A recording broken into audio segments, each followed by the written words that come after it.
Being one of the world's largest producers of textiles and clothing, Indian textile industry is truly weaving the future in a remarkable way. Playing a key role in Indian economy, the textile and clothing industry contributes about 2% to the nation's GDP. The textiles and clothing industry in India is the second largest employer in the country by providing direct employment to 45 million people and more than 100 million people in allied industries, including a large number of women and rural population. The textile and clothing industry in India has strength across the entire value chain, ranging from natural and man-made fiber, yarn, fabric to apparel. It is a highly diversified sector which consists of large, medium, small and micro enterprises. The textile industry in India is gearing up to reach new paradigms of growth. The market size of the Indian textile and clothing industry is estimated to reach $350 billion, including export of $100 billion by 2025-26. Established as the Indian Cotton Mills Federation, ICMF, in 1958, it got transformed into Confederation of Indian Textile Industry, CITI, in 2005 to assume the leadership of broad-based textile and clothing value chain. It represents the major leading regional textile industry associations and its corporate members, thus covering the entire textile value chain from farm to apparel and made-ups. It works as an interface between the government and various segments of the textile industry, providing policy inputs to the government and supporting the textile and clothing sector to move in the value chain. It also gives unstinted leadership to the textile and clothing industry to adopt cutting-edge technologies to enhance production, productivity and quality to cater to the national and international market. CITI promotes and protects the common interests of its members through research, dissemination of information, consultation, cooperation and by mentoring member industries to adopt best business practices. Its well-crafted policy tailwinds help the government in taking timely and informed decisions on important textile-related matters. CITI organizes national and international programs which help evolve a consensual approach for the development of textile and allied sectors. The apex textile body's involvement in corporate social responsibility is result-oriented and target-focused. Being a major stakeholder of cotton, its initiative for promoting cotton production, productivity and quality cotton in the country can be traced back to 1964. The Cotton Committee was formed to spearhead the Grow More Cotton campaign carried out by the government to augment the domestic supply of cotton, setting up of Cotton Development and Research Association, CITI, CDRA in 1970 was to provide an institutional framework for research, evolving newer varieties of cotton and promote scientific cultivation. Now, CITI CDRA works shoulder to shoulder with the government and other organizations to not only increase cotton yield by introducing the various hybrid, but also enhance the purity and quality of cotton. The initial stages, CITI CDRA works, which covered almost all cotton growing areas in the country, now have intense activities in 3 states, Rajasthan, Madhya Pradesh and Maharashtra. These proactive steps have helped in increasing yield several folds higher than the non-project areas. CITI works for achieving inclusive growth and dovetailing that concept into the development process. To create a pool of skilled workforce for achieving the ambitious targets in the textile and clothing industry, CITI formed Textile Sector Skill Council (TSC) in 2014. In the next 10 years, about 577 textile mills will be affiliated to TSC as training partners to empower around 3,700 trainers and 1.5 million skilled workforce in 360 job profiles. CITI, in association with Ministry of Textiles, is imparting training to thousands of Indian youths under the Samarth scheme. The objective is to provide demand-driven and placement-oriented skill programs to incentivize the efforts of the industry in creating jobs in the organized textile and related sectors. CITI Birla Textile Awards is an effort to promote advancement in the textile-related segments. The InnoTex, an event pioneered by CITI, is a platform to recognize excellence in design, methods, spinning and weaving. High-level policy consultation, strategy meetings, trade promotion activities, etc. are the other important functions of the organization. Important dignitaries grace CITI functions, including Vice President, Prime Minister, Cabinet Ministers, Government Secretaries at various points of time. CITI has been sending delegations abroad and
Shri M Venkaiah Naidu ji का सभी गणमान्य सम्माननीय महानुभावों का मंच पर स्वागत है। बहुत बहुत स्वागत है माननीय उपराष्ट्रपति जी, आपकी गरिमा में उपस्थिति इस कार्यक्रम का उत्साहवर्धन कर रही है। आप सभी से निवेदन है, कृपया राष्ट्रगान को सम्मान देने के लिए अपने स्थान पर खड़े रहें। जन गण मन अधिनायक जय हे भारत भाग्य विधाता, पंजाब सिंध गुजरात मराठा द्राविड़ उत्कल बंगा, विंध्य हिमाचल यमुना गंगा उच्चल जलधि तरंगा, तव शुभ नामे जागे तव शुभ आशीष मांगे, गाहे तव जय गाथा, जन गण मंगलदायक जय हे भारत भाग्य विधाता, जय हे जय हे जय हे जय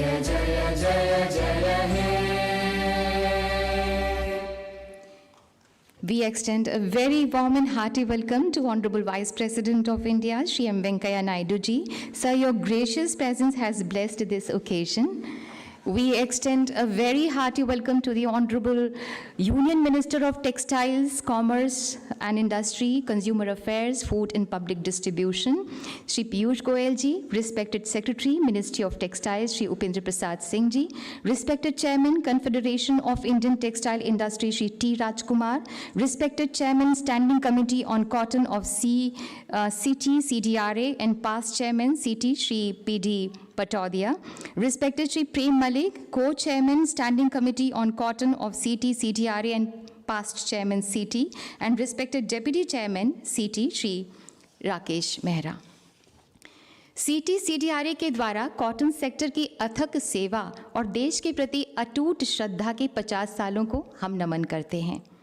आज के CITI, CDRA golden jubilee celebrations का हमारा मंत्र है कपास की अधिक उपज, शुद्ध उपज। व्हाइट गोल्ड कहा जाने वाला कपास भारतीय अर्थव्यवस्था के प्रगति चक्र को न सिर्फ गति देता है बल्कि आजीविका और समृद्धि भी देता है। हमारे करीब 65 लाख कपास किसानों को और इस सेक्टर से जुड़े हुए हजारों लाखों लोगों को। India is the largest producer of cotton in the world, but we are Indian at heart and global in spirit. हमारी आज यही मनोकामना है कि हमारा जो विश्व गुरु भारत है, कॉटन सेक्टर में भी ग्लोबल लीडर का ताज पहने। Following the ancient Indian tradition of Atithi Devo Bhav, may I request Shri T. Rajkumar to kindly welcome Honorable Vice President of India by presenting a shawl to him and also a portrait. समृद्ध महिला पारंपरिक बुनकर trainer पुलाची जिन्होंने माननीयों का portrait बनाया है,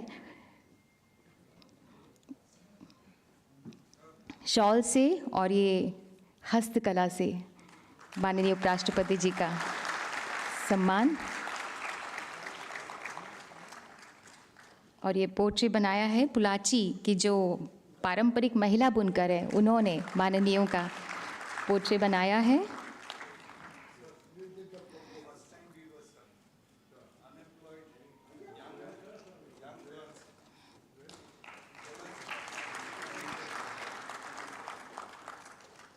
May I now request Shri P.D. Patodia to present a shawl and a portrait to Honorable Union Minister Shri Piyush Goyal ji.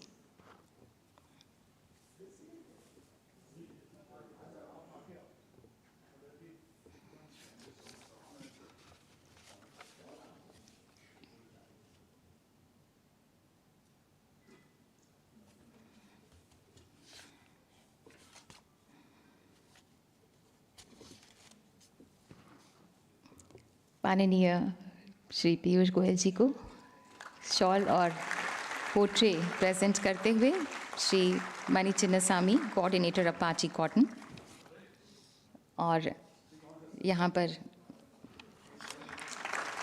Shri P.D. Patodia ने स्वागत किया।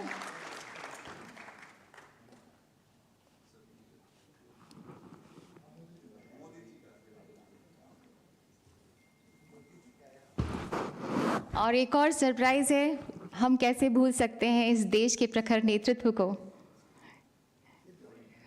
उसका भी यहाँ पर हस्तकला के द्वारा चित्र का जादू दिखाया गया है। माननीय प्रधानमंत्री श्री नरेंद्र मोदी जी का बहुत ही सुंदर पारंपरिक ये हस्तकला है, हाथों का जादू। बहुत बहुत धन्यवाद। May I now request respected Chairman CT Shri T. Rajkumar to kindly deliver welcome address. कृपया स्वागत संबोधन दें।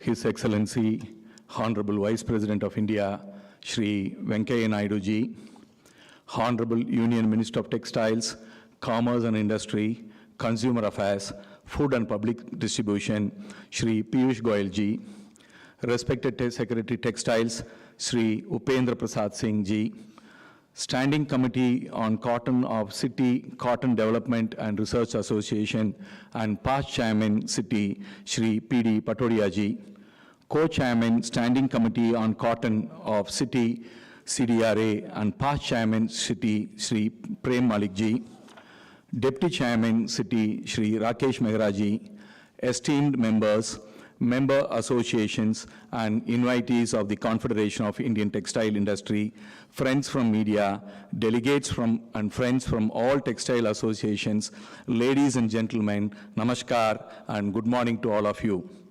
At the outset, on behalf of the entire cotton community, I express my sincere thanks to His Excellency, Honorable Prime Minister of India, Shri M. Venkaiah Naidu ji, for accepting our invitation and inaugurating the CITI CDRA Golden Jubilee celebrations. Sir, we are very grateful to you, sir, for also inaugurating in the same venue our Diamond Jubilee celebrations of Confederation of Indian Textile Industry in the year 2018.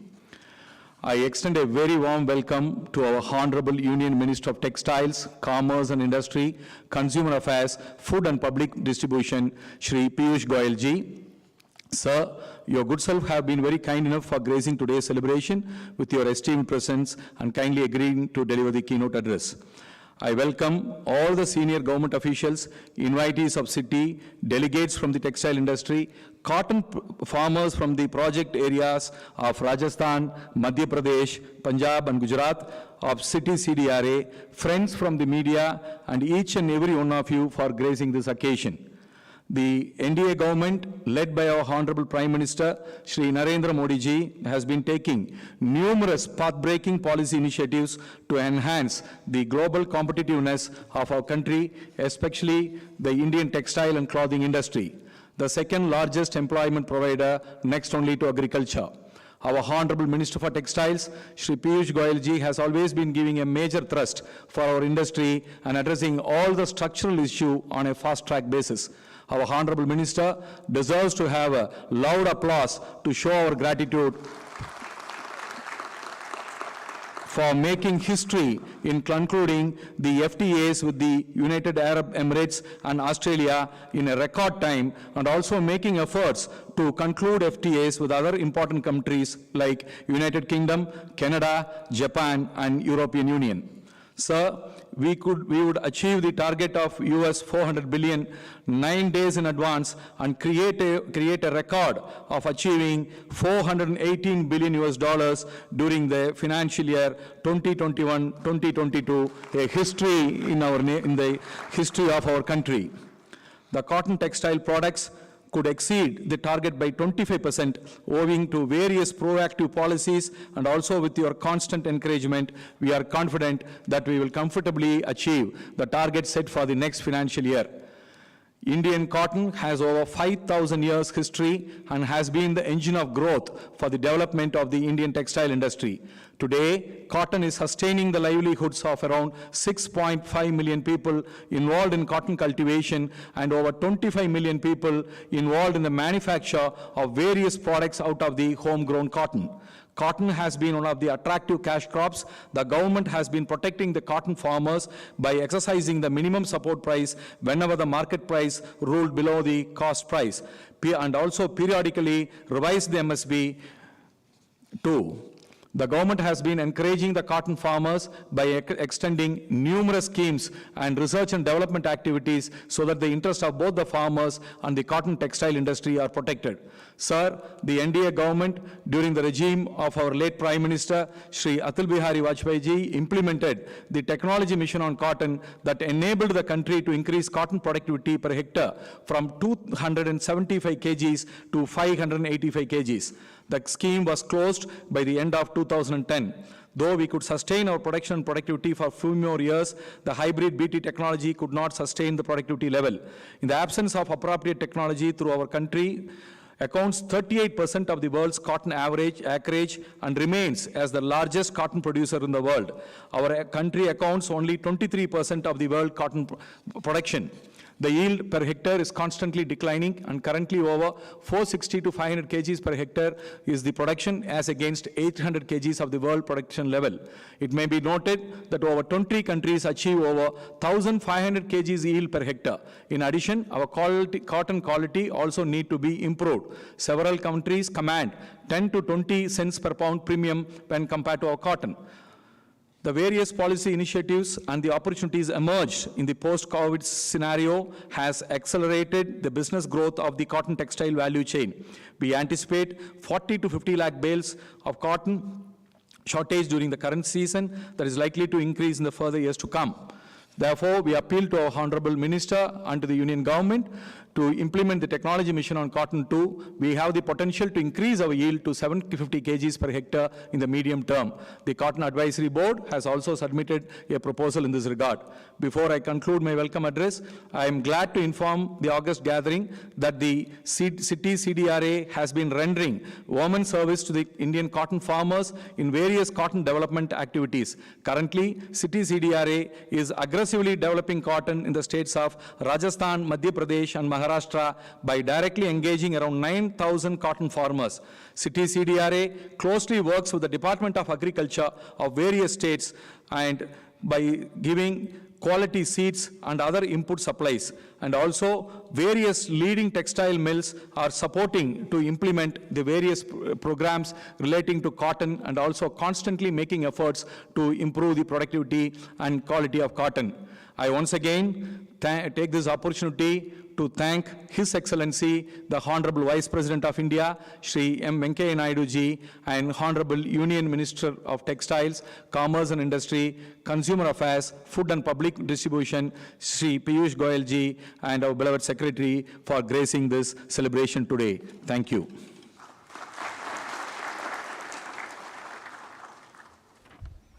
Thank you respected chairman CITI Shri T. राजकुमार। हमारे यहाँ किसी भी कार्यक्रम की शुरुआत में दीप प्रज्वलन की परंपरा रही है। कहते हैं इससे ऊपर वाले का आशीर्वाद और अपनों की शुभकामनाएं साथ जुड़ जाती हैं। May I request the honourable vice president of India Shri M Venkaiah Naidu ji to kindly light the ceremonial lamp to begin this auspicious occasion. मंच पर सम्माननीय गणमान्यों से भी हमारा निवेदन है, कृपया वे भी इस शुभ कार्य में सम्मिलित हों।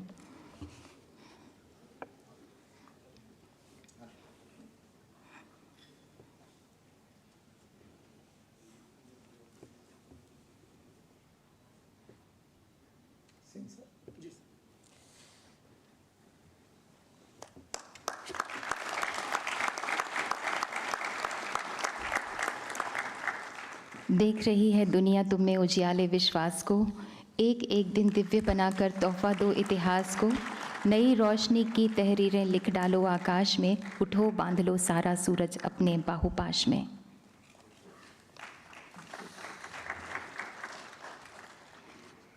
असतो मा सद्गमय तमसो मा ज्योतिर्गमय। Lead me from unreal to real, from the darkness of ignorance to the light of knowledge and wisdom.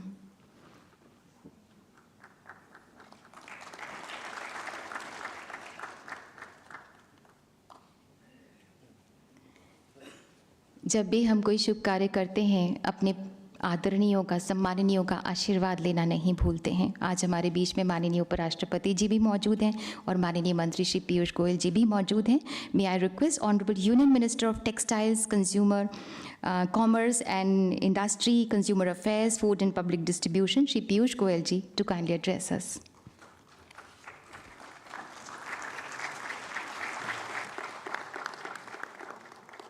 बहुत बहुत धन्यवाद महामहिम माननीय श्री एम वेंकैया नायडू जी, देश के उपराष्ट्रपति, राज्यसभा में हमारे चेयरमैन और एक ऐसा व्यक्तित्व जिसने वर्षों वर्षों तक बहुत छोटी आयु से ही अपने जीवन को पूरी तरीके से समाज सेवा में समर्पित किया, देश सेवा के लिए हर बलिदान के लिए तैयार रहे और हम सब के नेता जिन्होंने मुझे स्वयं बहुत ही छोटी आयु से मार्गदर्शन दिया, बहुत ज़्यादा प्रेरणा दी सामाजिक काम के लिए, मैं आपका बहुत बहुत स्वागत करता हूं।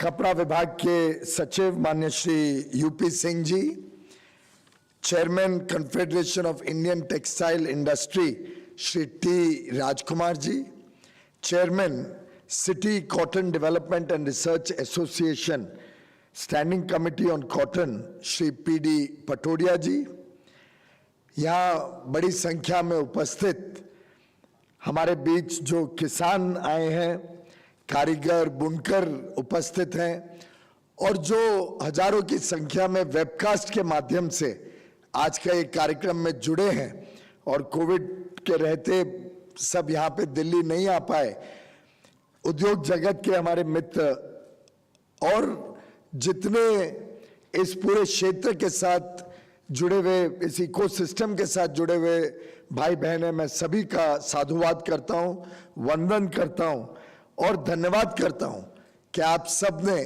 देश का गौरव, देश का मान बढ़ाया और इस वर्ष एक रिकॉर्ड 30 लाख करोड़ से अधिक निर्यात करने में, जिसमें कपड़ा विभाग अकेले का 3 लाख करोड़ से अधिक शेयर है। मैं सभी को साधुवाद देता हूं, धन्यवाद देता हूं, बधाई देता हूं। आज सिटी CDRA का स्वर्णिम महोत्सव है, golden anniversary, golden jubilee celebration के लिए हम सब यहाँ उपस्थित हुए हैं।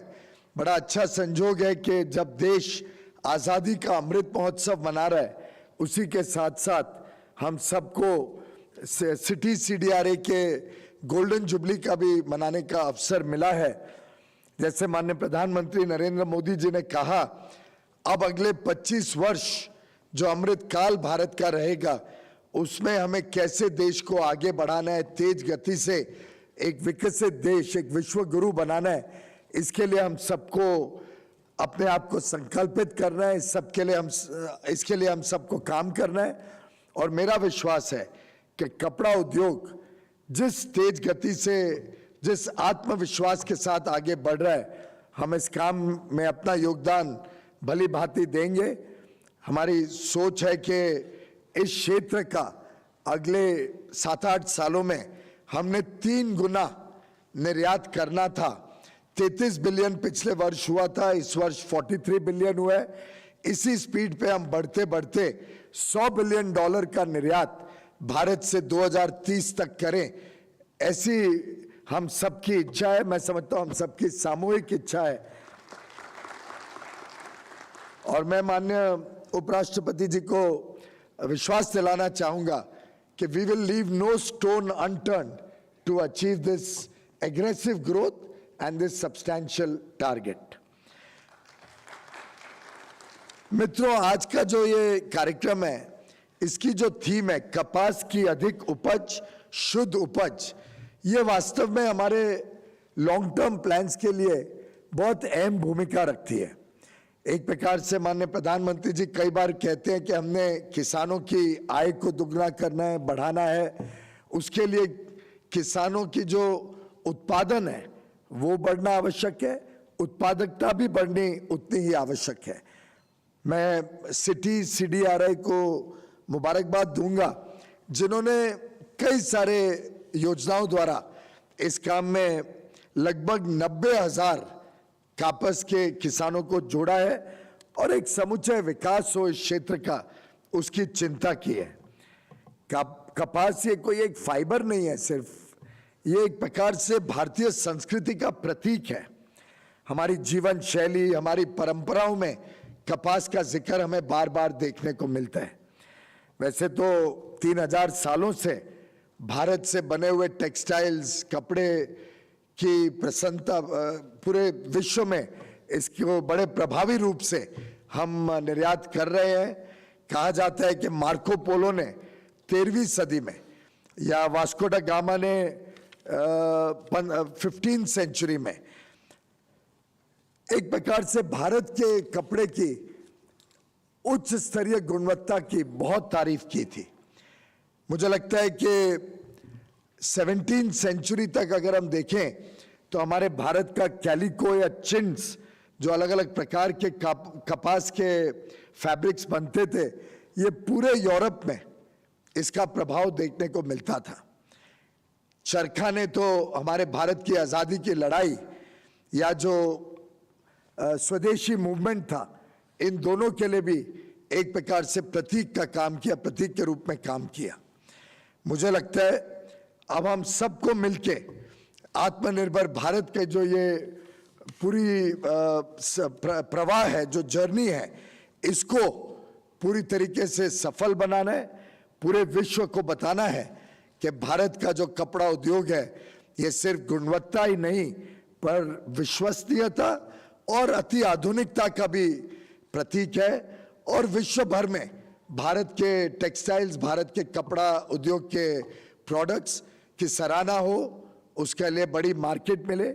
जैसा पूर्व में वक्ता ने बताया, हम पूरी तरीके से लगे हैं कि नए नए विकसित देशों के साथ करार किया जाए।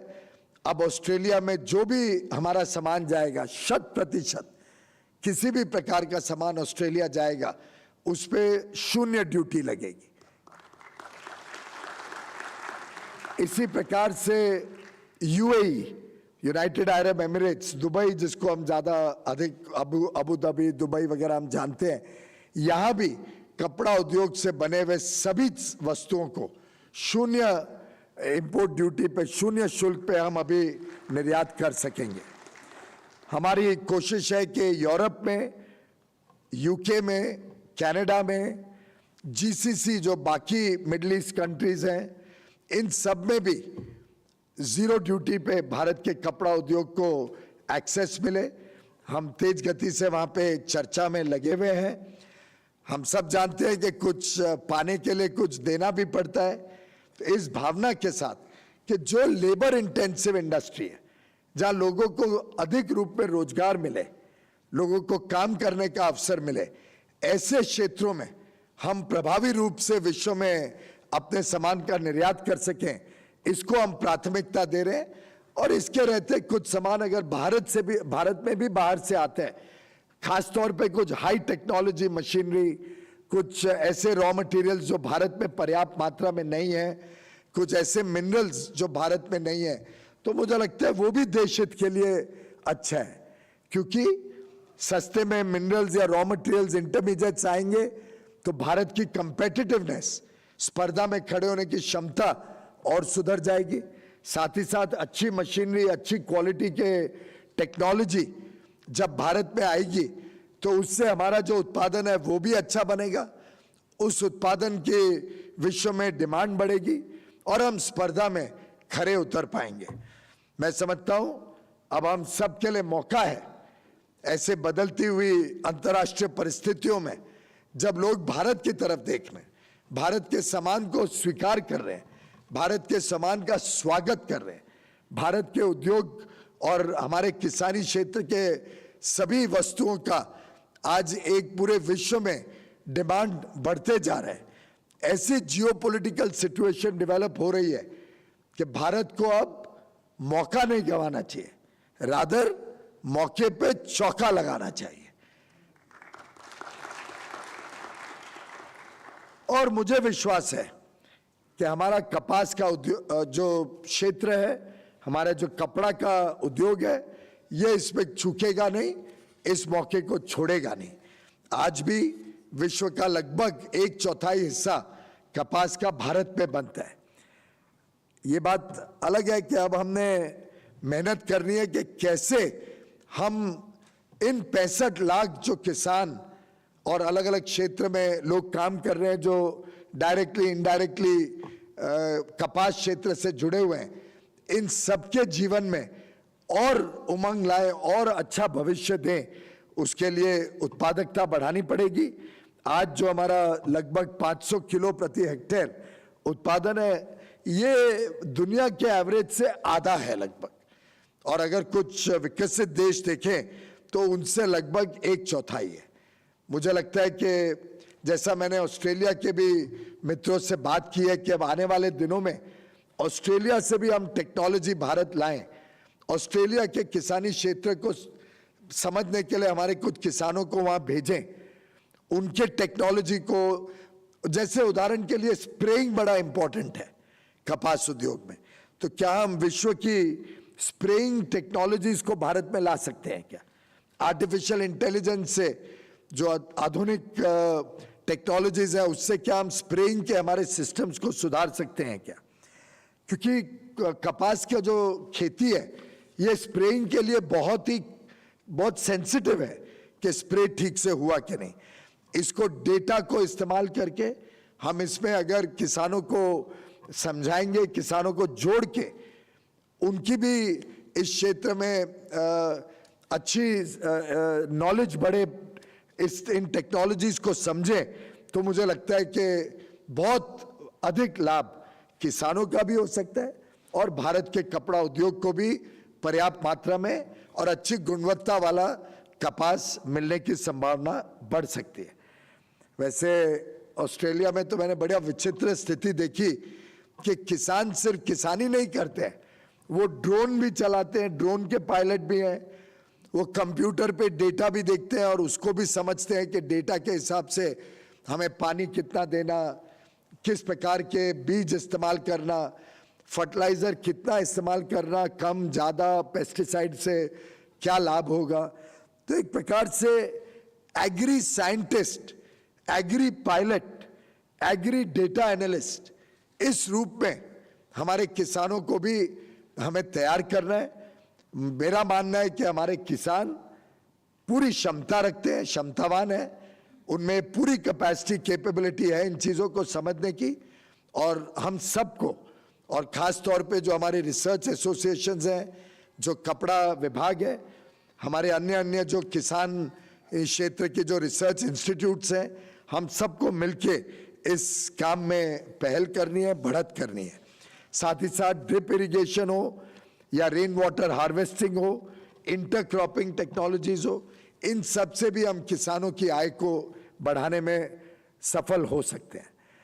मुझे लगता है इस प्रकार का अगर हम सब इकोसिस्टम डेवलप करने में R&D करते हैं, इनोवेशन करते हैं, नए शोध के पीछे जाते हैं, साथ ही साथ जो जलवायु परिवर्तन का आज बड़ी समस्या है जिसके कारण सस्टेनेबिलिटी, उसके ऊपर भी, जैविक खेती के ऊपर जैसे और बल दिया जा रहा है विश्व में भी, भारत में भी।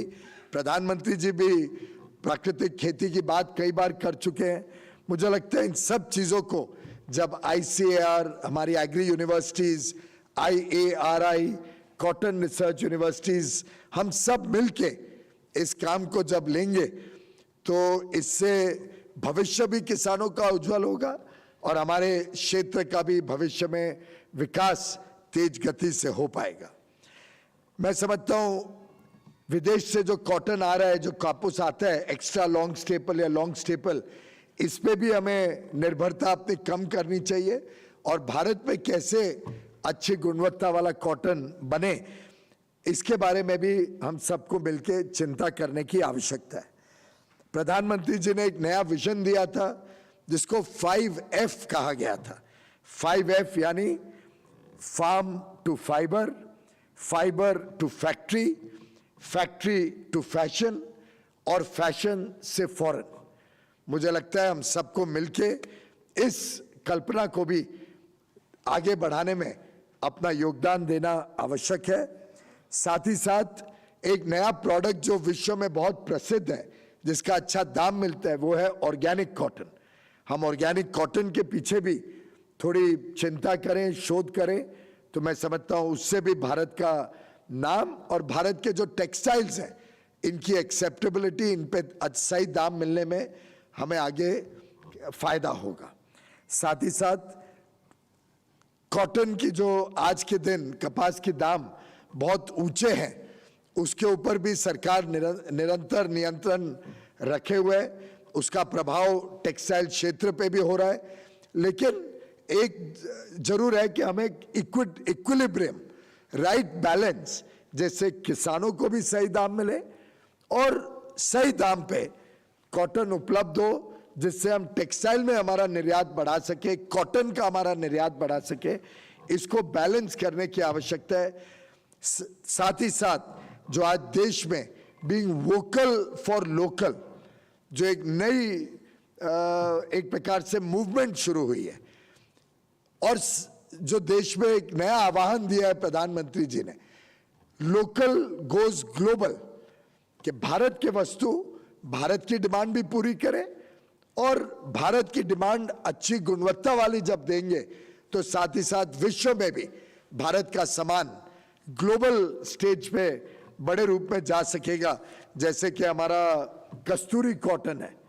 वो एक विश्व में आज प्रसिद्ध कॉटन है, इसका विश्व भर में इसकी अच्छी दाम मिलती है। हम इन सब चीज़ों पे अगर गौर करते हैं तो मुझे लगता है इस क्षेत्र का विकास सुनिश्चित है। महात्मा गांधी जी ने कहा था, और मैं कोट करना चाहूँगा, I see God in every thread that I draw on the spinning wheel. The spinning wheel represents the hope of the masses, unquote.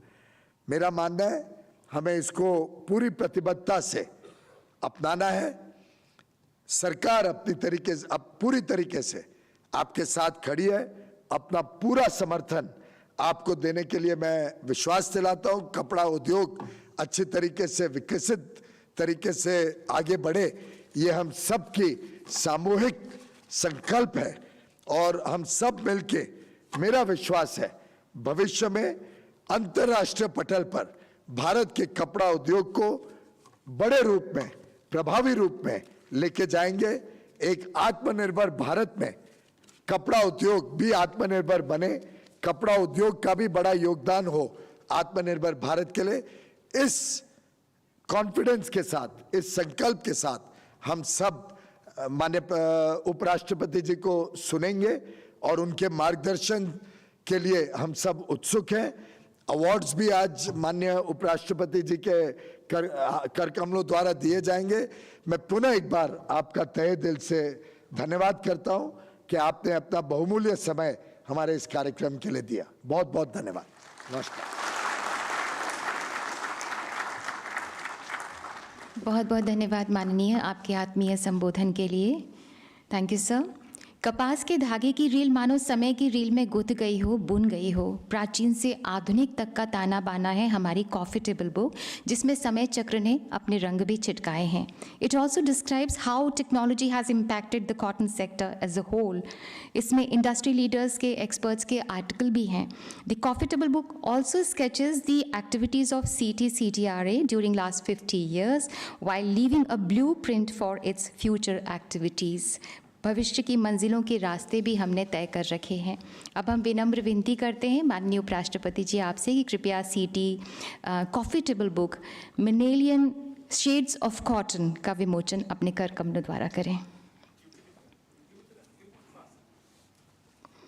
The book has been conceptualized and reviewed by the former Secretary General of CITI, Shri D.K. Nair, and Quad Investors Advisory LLP, New Delhi was the project implementing agency.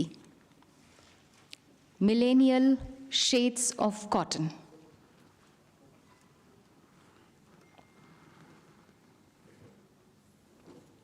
ये coffee table book है जिसका विमोचन माननीय उपराष्ट्रपति जी के कर कमलों द्वारा किया गया है।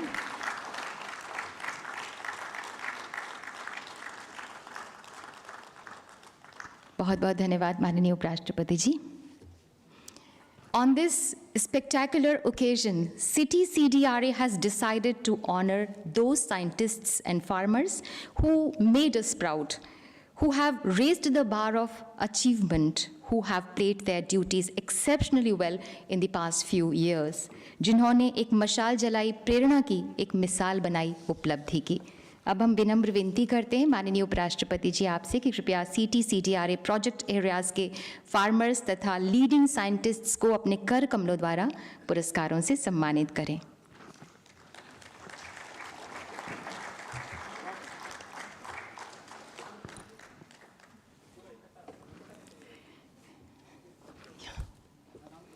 श्री रायचंद कांजी अमलियार कृपया मंच पर पधारें।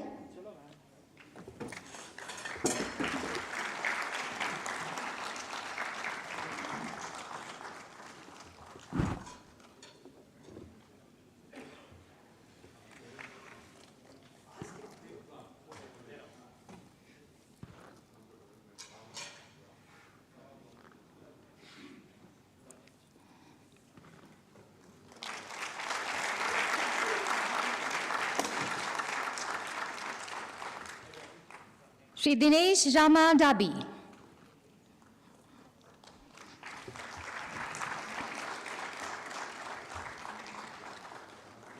जोरदार तालियों से इनकी हौसला अफजाई करें। श्री धर्मेंद्र मोहन,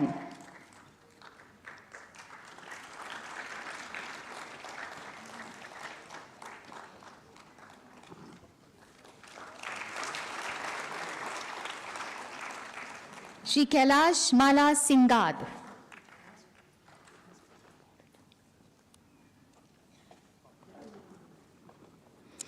श्री देवीलाल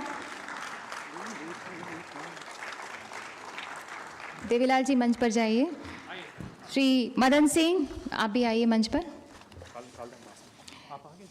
श्रीमती बहरी देवी, आप भी आ जाइए।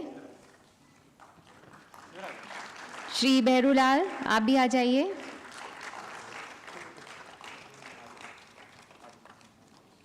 श्री दीपक शंकर बाल पांडे, आप भी आ जाइए।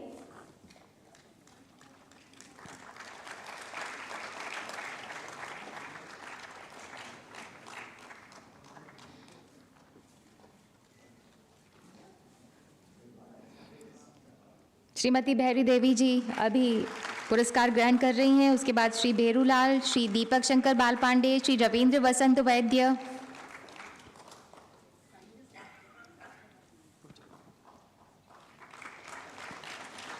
श्री रामाराव रामकृष्ण कड़ू,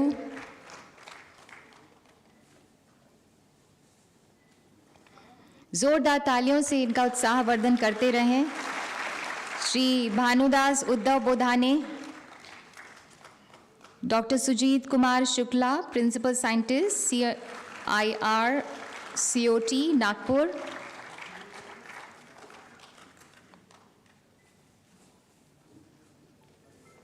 डॉक्टर राधेश्याम त्रिपाठी,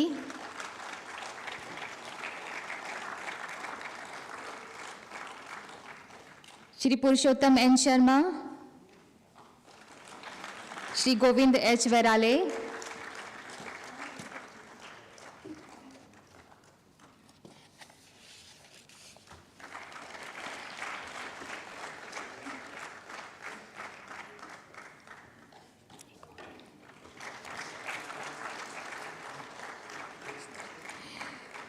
और इसके बाद में I request Shri Mani Chinnasamy, coordinator Appachi cotton, for successfully implementing the Samarth scheme for rural women to successfully learn the traditional handloom skills in Pollachi, Coimbatore, Tamil Nadu.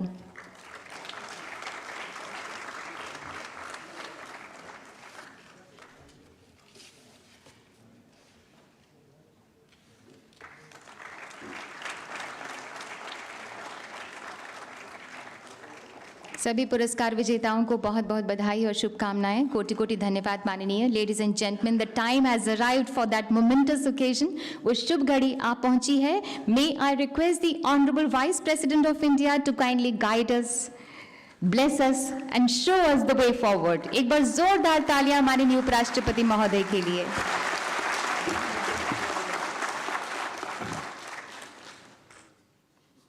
केंद्र सरकार में वरिष्ठ मंत्री Shri Piyush Goyal ji, Shri T Rajkumar, chairman confederation of Indian textile industry CII, Shri PD Patodia ji, chairman standing committee on cotton and CITI, past chairman of CITI, Shri Rakesh Mehra, deputy chairman CITI, Shri Upendra Prasad Singh, secretary सचिव textile ministry, Shri Prem Malik, co-chairman standing committee on cotton of CITA, CDRA and past chairman CITA, और देश भर से आए हुए विशिष्ट अतिथिगण, किसान भाइयों और बहनों और मित्रों, मैं मन में बहुत प्रसन्न हूँ क्योंकि जो आज का जो कार्यक्रम है, ये गोल्डन जुबली सेलिब्रेशन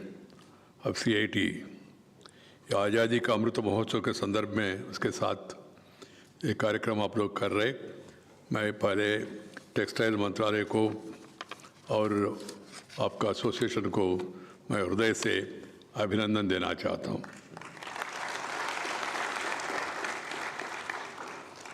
मैं तो कॉटन खादी प्रेमी हूँ और जहाँ भी जाऊँ, इंटरनेशनल कॉन्फ्रेंस, दुनिया में जहाँ भी जाता हूँ मैं यही ड्रेस में जाता हूँ, cotton.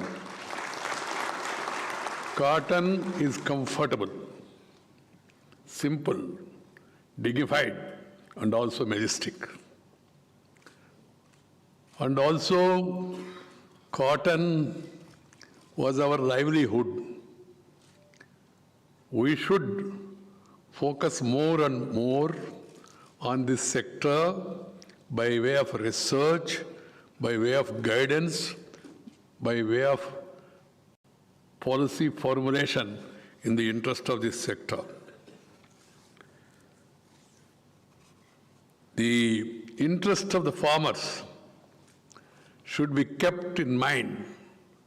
It should be uppermost in our mind of the government, policy makers, as well as the industry. Because the farmers, unless they produce cotton, we cannot have all this. This has to be understood by one and all.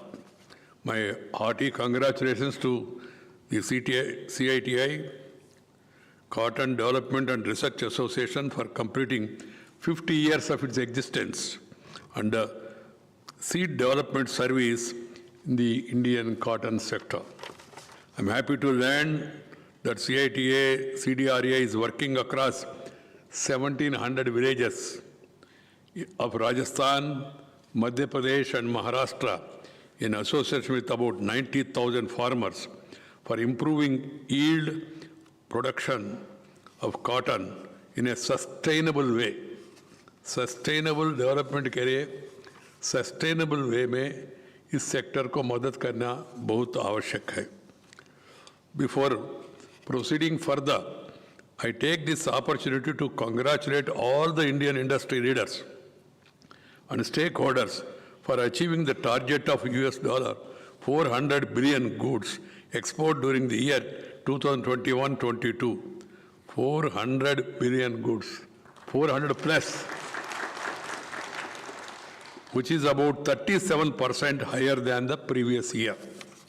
This achievement clearly shows India is raising manufacturing competitiveness, commitment to quality and its reliability, and reflects the success of Vocal for Local and Atmanirbhar Bharat campaigns. Friends, cotton has a special place in Indian civilization. With the history of over 5,000 years of producing the finest hand-spun fabrics, India was world-renowned for its cotton products. Cotton also played a crucial role in our freedom movement.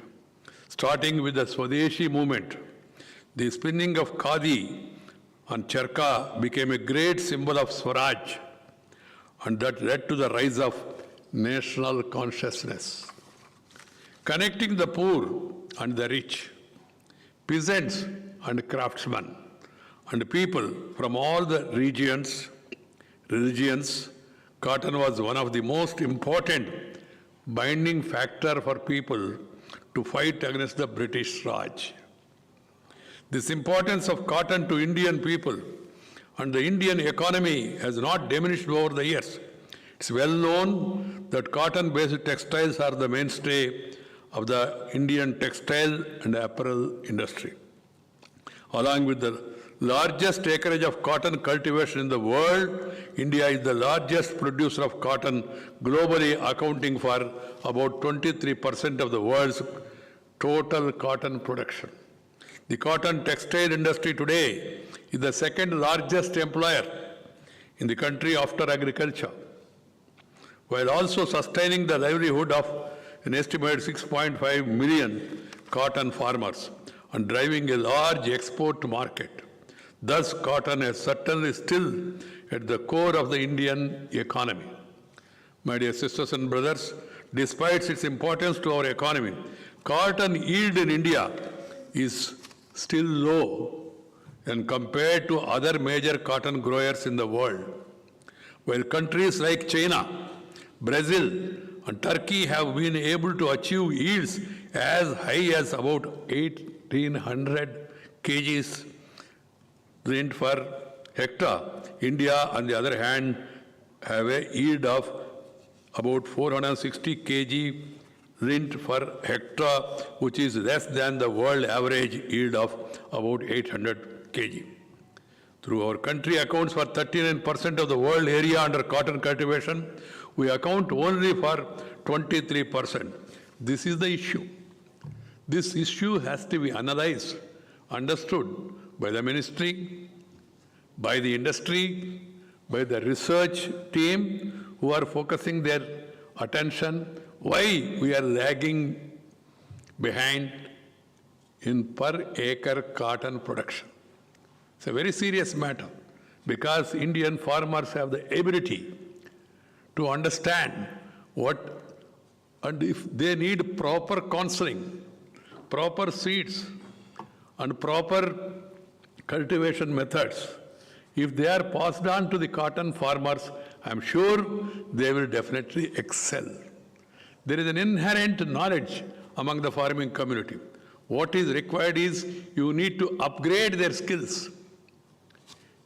This technology mission and the other research organizations, it should be foremost in the minds of these people how to increase cotton production in India, not the acreage per acre. This has to be understood by one and all, and it's a serious mission. And we must take this as a mission with a passion for the sake of the nation. We have to understand this challenge, and I am confident in the days to come, our farmers, ably assisted by researchers and by industry, will be able to move faster in this direction.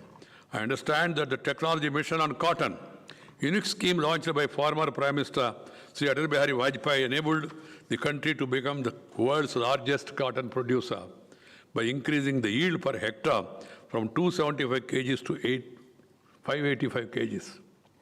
Today, there is every need to bring technology mission on cotton 2.0 in an upgraded format. We need to improve our seed technology, increase yield, give thrust for agronomy research, adopt global practices, produce clean and high quality cotton and brand it better to improve the farmer's income and enhance the global competitiveness of the textile industry. We must also improve our planting density, which is only at 5,000 to 7,000 plants per acre compared to China and America, which grow more than 50,000 to 1 lakh plants per acre. We must also give impetus to mechanization of cotton harvest. All these inputs will go a long way on improving our cotton productivity. These figures really are surprising. If they are true, as per the information that is given to us, it's a challenge before the Indian farmers. I understand that we consume around 20 lakh bales of extra long staple. Yearless cotton, we produce only around 5 lakh bales and import the balance from countries like America and Egypt. I also understand that the demand for sustainable cotton and organic cotton has been increasing over the years. Going forward, India must cement its place as a world leader in cotton by giving more thrust to specialty cotton like ELS cotton, organic cotton, and sustainable cotton. CDRA must work with cotton growers and create awareness on the benefits of growing these varieties of cotton. Our researchers, our technological people, they should visit fields frequently, interact with the farmers, guide them in a proper way, pass on to them the needed technologies. My dear sisters and brothers, while we have a strong global footprint in cotton yarn, we have to improve our competitiveness in fabrics and apparels. Similarly, our small-scale business need better hand-holding and technological support to become globally competitive. I must compliment the government for aiding this sector through the amended Technology Upgradation Fund scheme to give a boost to the small-scale firms.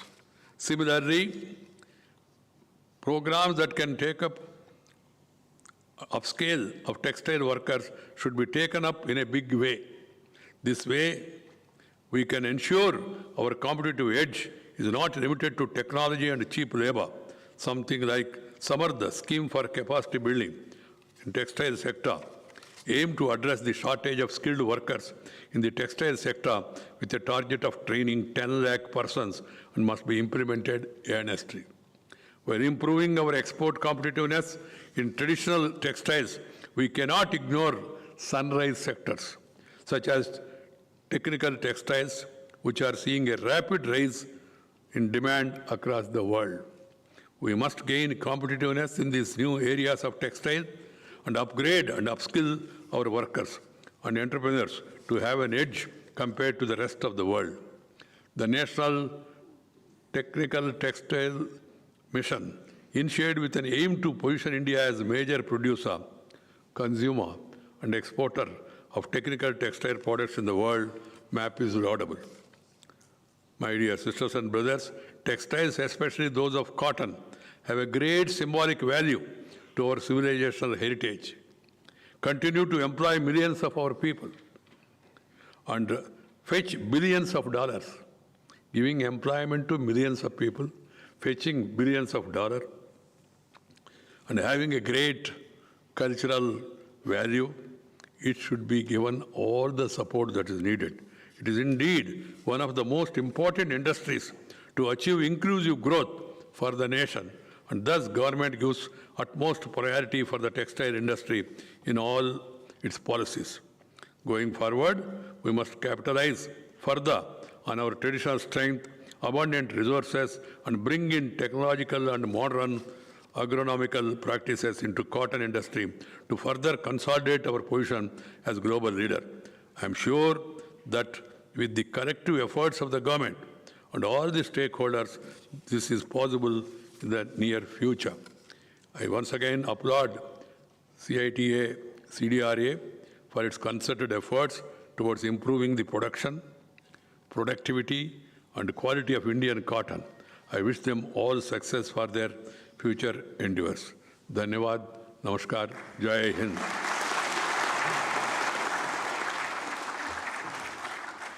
कोटि कोटि धन्यवाद माननीय उपराष्ट्रपति जी आपकी प्रेरणा के लिए। और अब हम अनुरोध करते हैं respected chairman standing committee on cotton of CITI CDRA and past chairman CITI Shri PD Patodia की कृपया आभार प्रकट करें।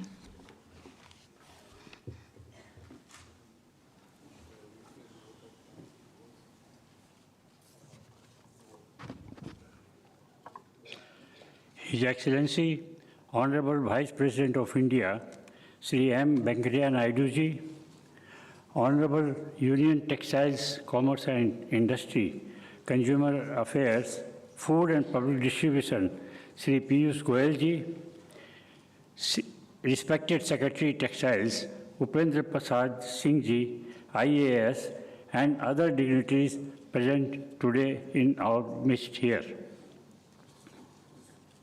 It gives me immense pleasure to propose vote of thanks in the memorable event of CITI CDRA's Golden Jubilee celebrations. First and foremost, we are profusely thank His Excellency Honorable Vice President of India, Sri M. Venkaiah Naidu ji, for kindly giving the valuable consent and inaugurating the milestone event of CITI CDRA and CITI national body representing the textile industry. Sir, your speech has always been encouraging and inspiring us to achieve many more goals. In today's address, yourself has advised us to look into the interest of the farmers and how to increase the productivity and production of cotton.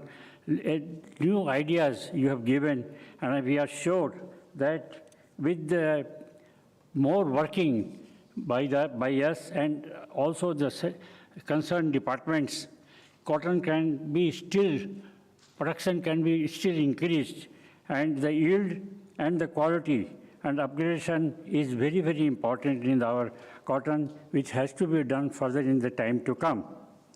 Our textile industry that has been just coming out of the ill effects of COVID-19 pandemic became vibrant under the dynamic leadership of our Honorable Minister of Textiles, Shri Piyush Goyal ji. Sir, we are confident that we would soon become the true clothier of the world, of the globe, under your leadership. On behalf of the cotton textiles and clothing industry, we express our sincere thanks to Honorable Minister of Textiles for delivering the keynote address and gracing this occasion. I thank CITI Chairman Sri T. Rajkumar, a young and energetic industrialist who has been closely working with the government even during the pandemic lockdown period and making the industry to achieve a remarkable growth in the post-COVID period. I thank and appreciate Sri T. Rajkumar for all his unstinted efforts. I thank all the former chairmen, office bearers, committee members, corporate members, regional associations,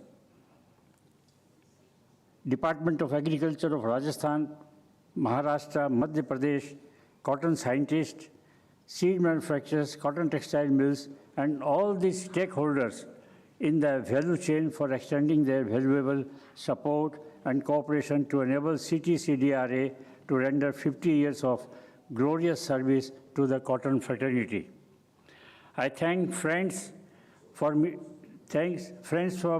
media who have been constantly highlighting the activities of CITI-CDRA and encouraging the farmers of CITI-CDRA, apart from sensitizing the government to make appropriate policies in all the matters relating to cotton. I thank one and all who directly or indirectly supported to organize this event, especially the speakers, textile associations, industrial experts, scientists, farmers, sponsors, delegates, and the officials of Vigyan Bhavan for providing this venue for conducting this memorable event. I thank you all once again. बहुत बहुत धन्यवाद। आप सभी से निवेदन है, कृपया राष्ट्रगान को सम्मान देने के लिए अपने स्थान पर खड़े हो जाएं और साथ साथ गाएं।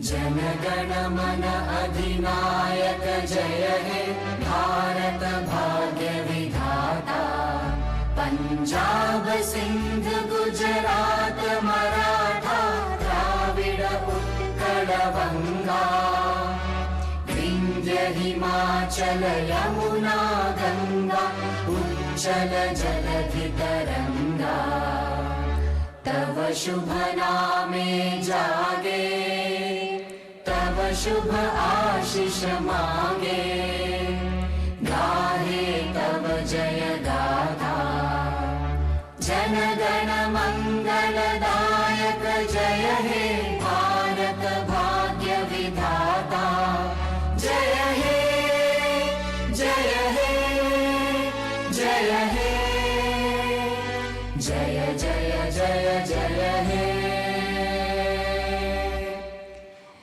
एक बार फिर से हृदय से धन्यवाद माननीय उपराष्ट्रपति जी आपका, कार्यक्रम की गरिमा बढ़ाने के लिए, इस कार्यक्रम को महत्वपूर्ण और गौरवपूर्ण बनाने के लिए हृदय से धन्यवाद माननीय उपराष्ट्रपति जी, माननीय श्री पीयूष गोयल जी।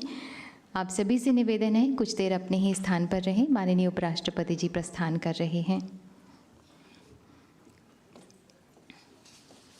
आप सभी अपने ही स्थान पर रहिएगा, कृपया बैठ जाएं, कुछ देर अपने ही स्थान पर रहें।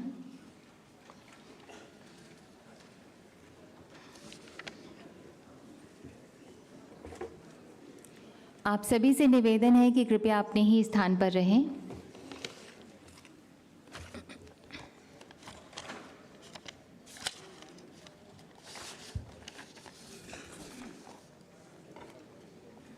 कुछ ही देर में माननीय सचिव महोदय यहाँ पर हमारे बीच में होंगे। अभी वो माननीय उपराष्ट्रपति जी को वहाँ तक लेकर गए हैं, छोड़ने गए हैं वहाँ तक, और उसके बाद वापस से हमारे सचिव महोदय हमारे बीच में होंगे, श्री उपेंद्र प्रसाद सिंह जी, मिनिस्टर ऑफ टेक्सटाइल। आप सभी से निवेदन है अपने ही स्थान पर रहें, माननीय सचिव महोदय हमारे बीच में पधारने वाले हैं।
हमारे बीच में है। मैं निवेदन करूंगी चेयरमैन हमारे जो सीटी के हैं श्री टी राजकुमार आपसे कि कृपया स्वागत करें पोर्ट्रे से, जिसका हम जिक्र कर रहे थे। हस्तकला है जिसमें हमारे गणमान्य सम्माननीयों का जी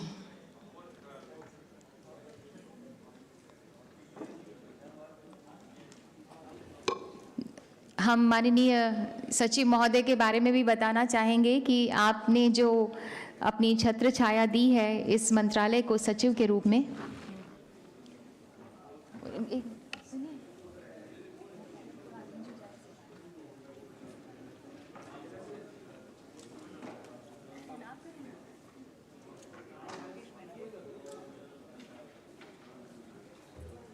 आपकी जो छत्र छाया मिली है सचिव महोदय के रूप में मंत्रालय को, सभी लोग बहुत उत्साहित हैं। सभी स्टेक होल्डर्स, किसानों और टेक्सटाइल सेक्टर से जुड़े हुए सभी लोगों को साथ लेकर आगे बढ़ते हैं, हमेशा उपलब्ध रहते हैं। कभी कोई अगर हमारे पास में कोई बात हो या कोई मदद हो या कोई सजेशन हो, उसके लिए फ्रंट से गाइड करते हैं और हम सब की हौसला अफजाई करते रहते हैं। आपकी कर्मठता हम सभी के लिए प्रेरणा है माननीय, और हम लोग बहुत उत्साहित है, पूरा टेक्सटाइल सेक्टर उत्साहित है कि ऐसे सचिव महोदय हैं जो हमेशा हर वक्त सभी के लिए उपलब्ध हैं।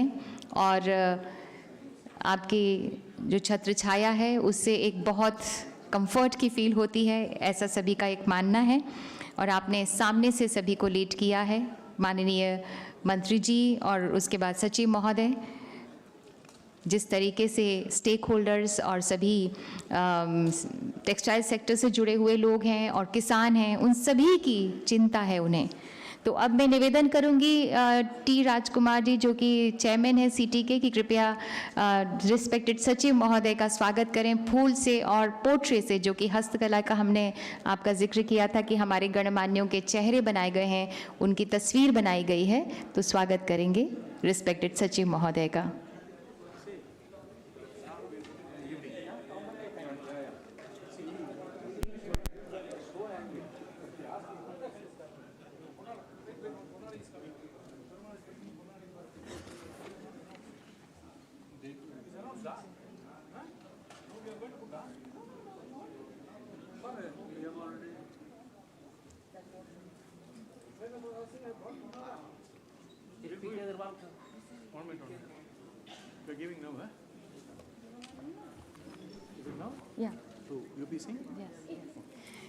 श्री टी राजकुमार चेयरमैन सीटी स्वागत कर रहे हैं सचिव महोदय का, श्री उपेंद्र प्रसाद सिंह जी का। जोरदार तालियां सचिव महोदय के लिए। उनका सानिध्य सभी को एक बहुत ही कंफर्ट फील देता है।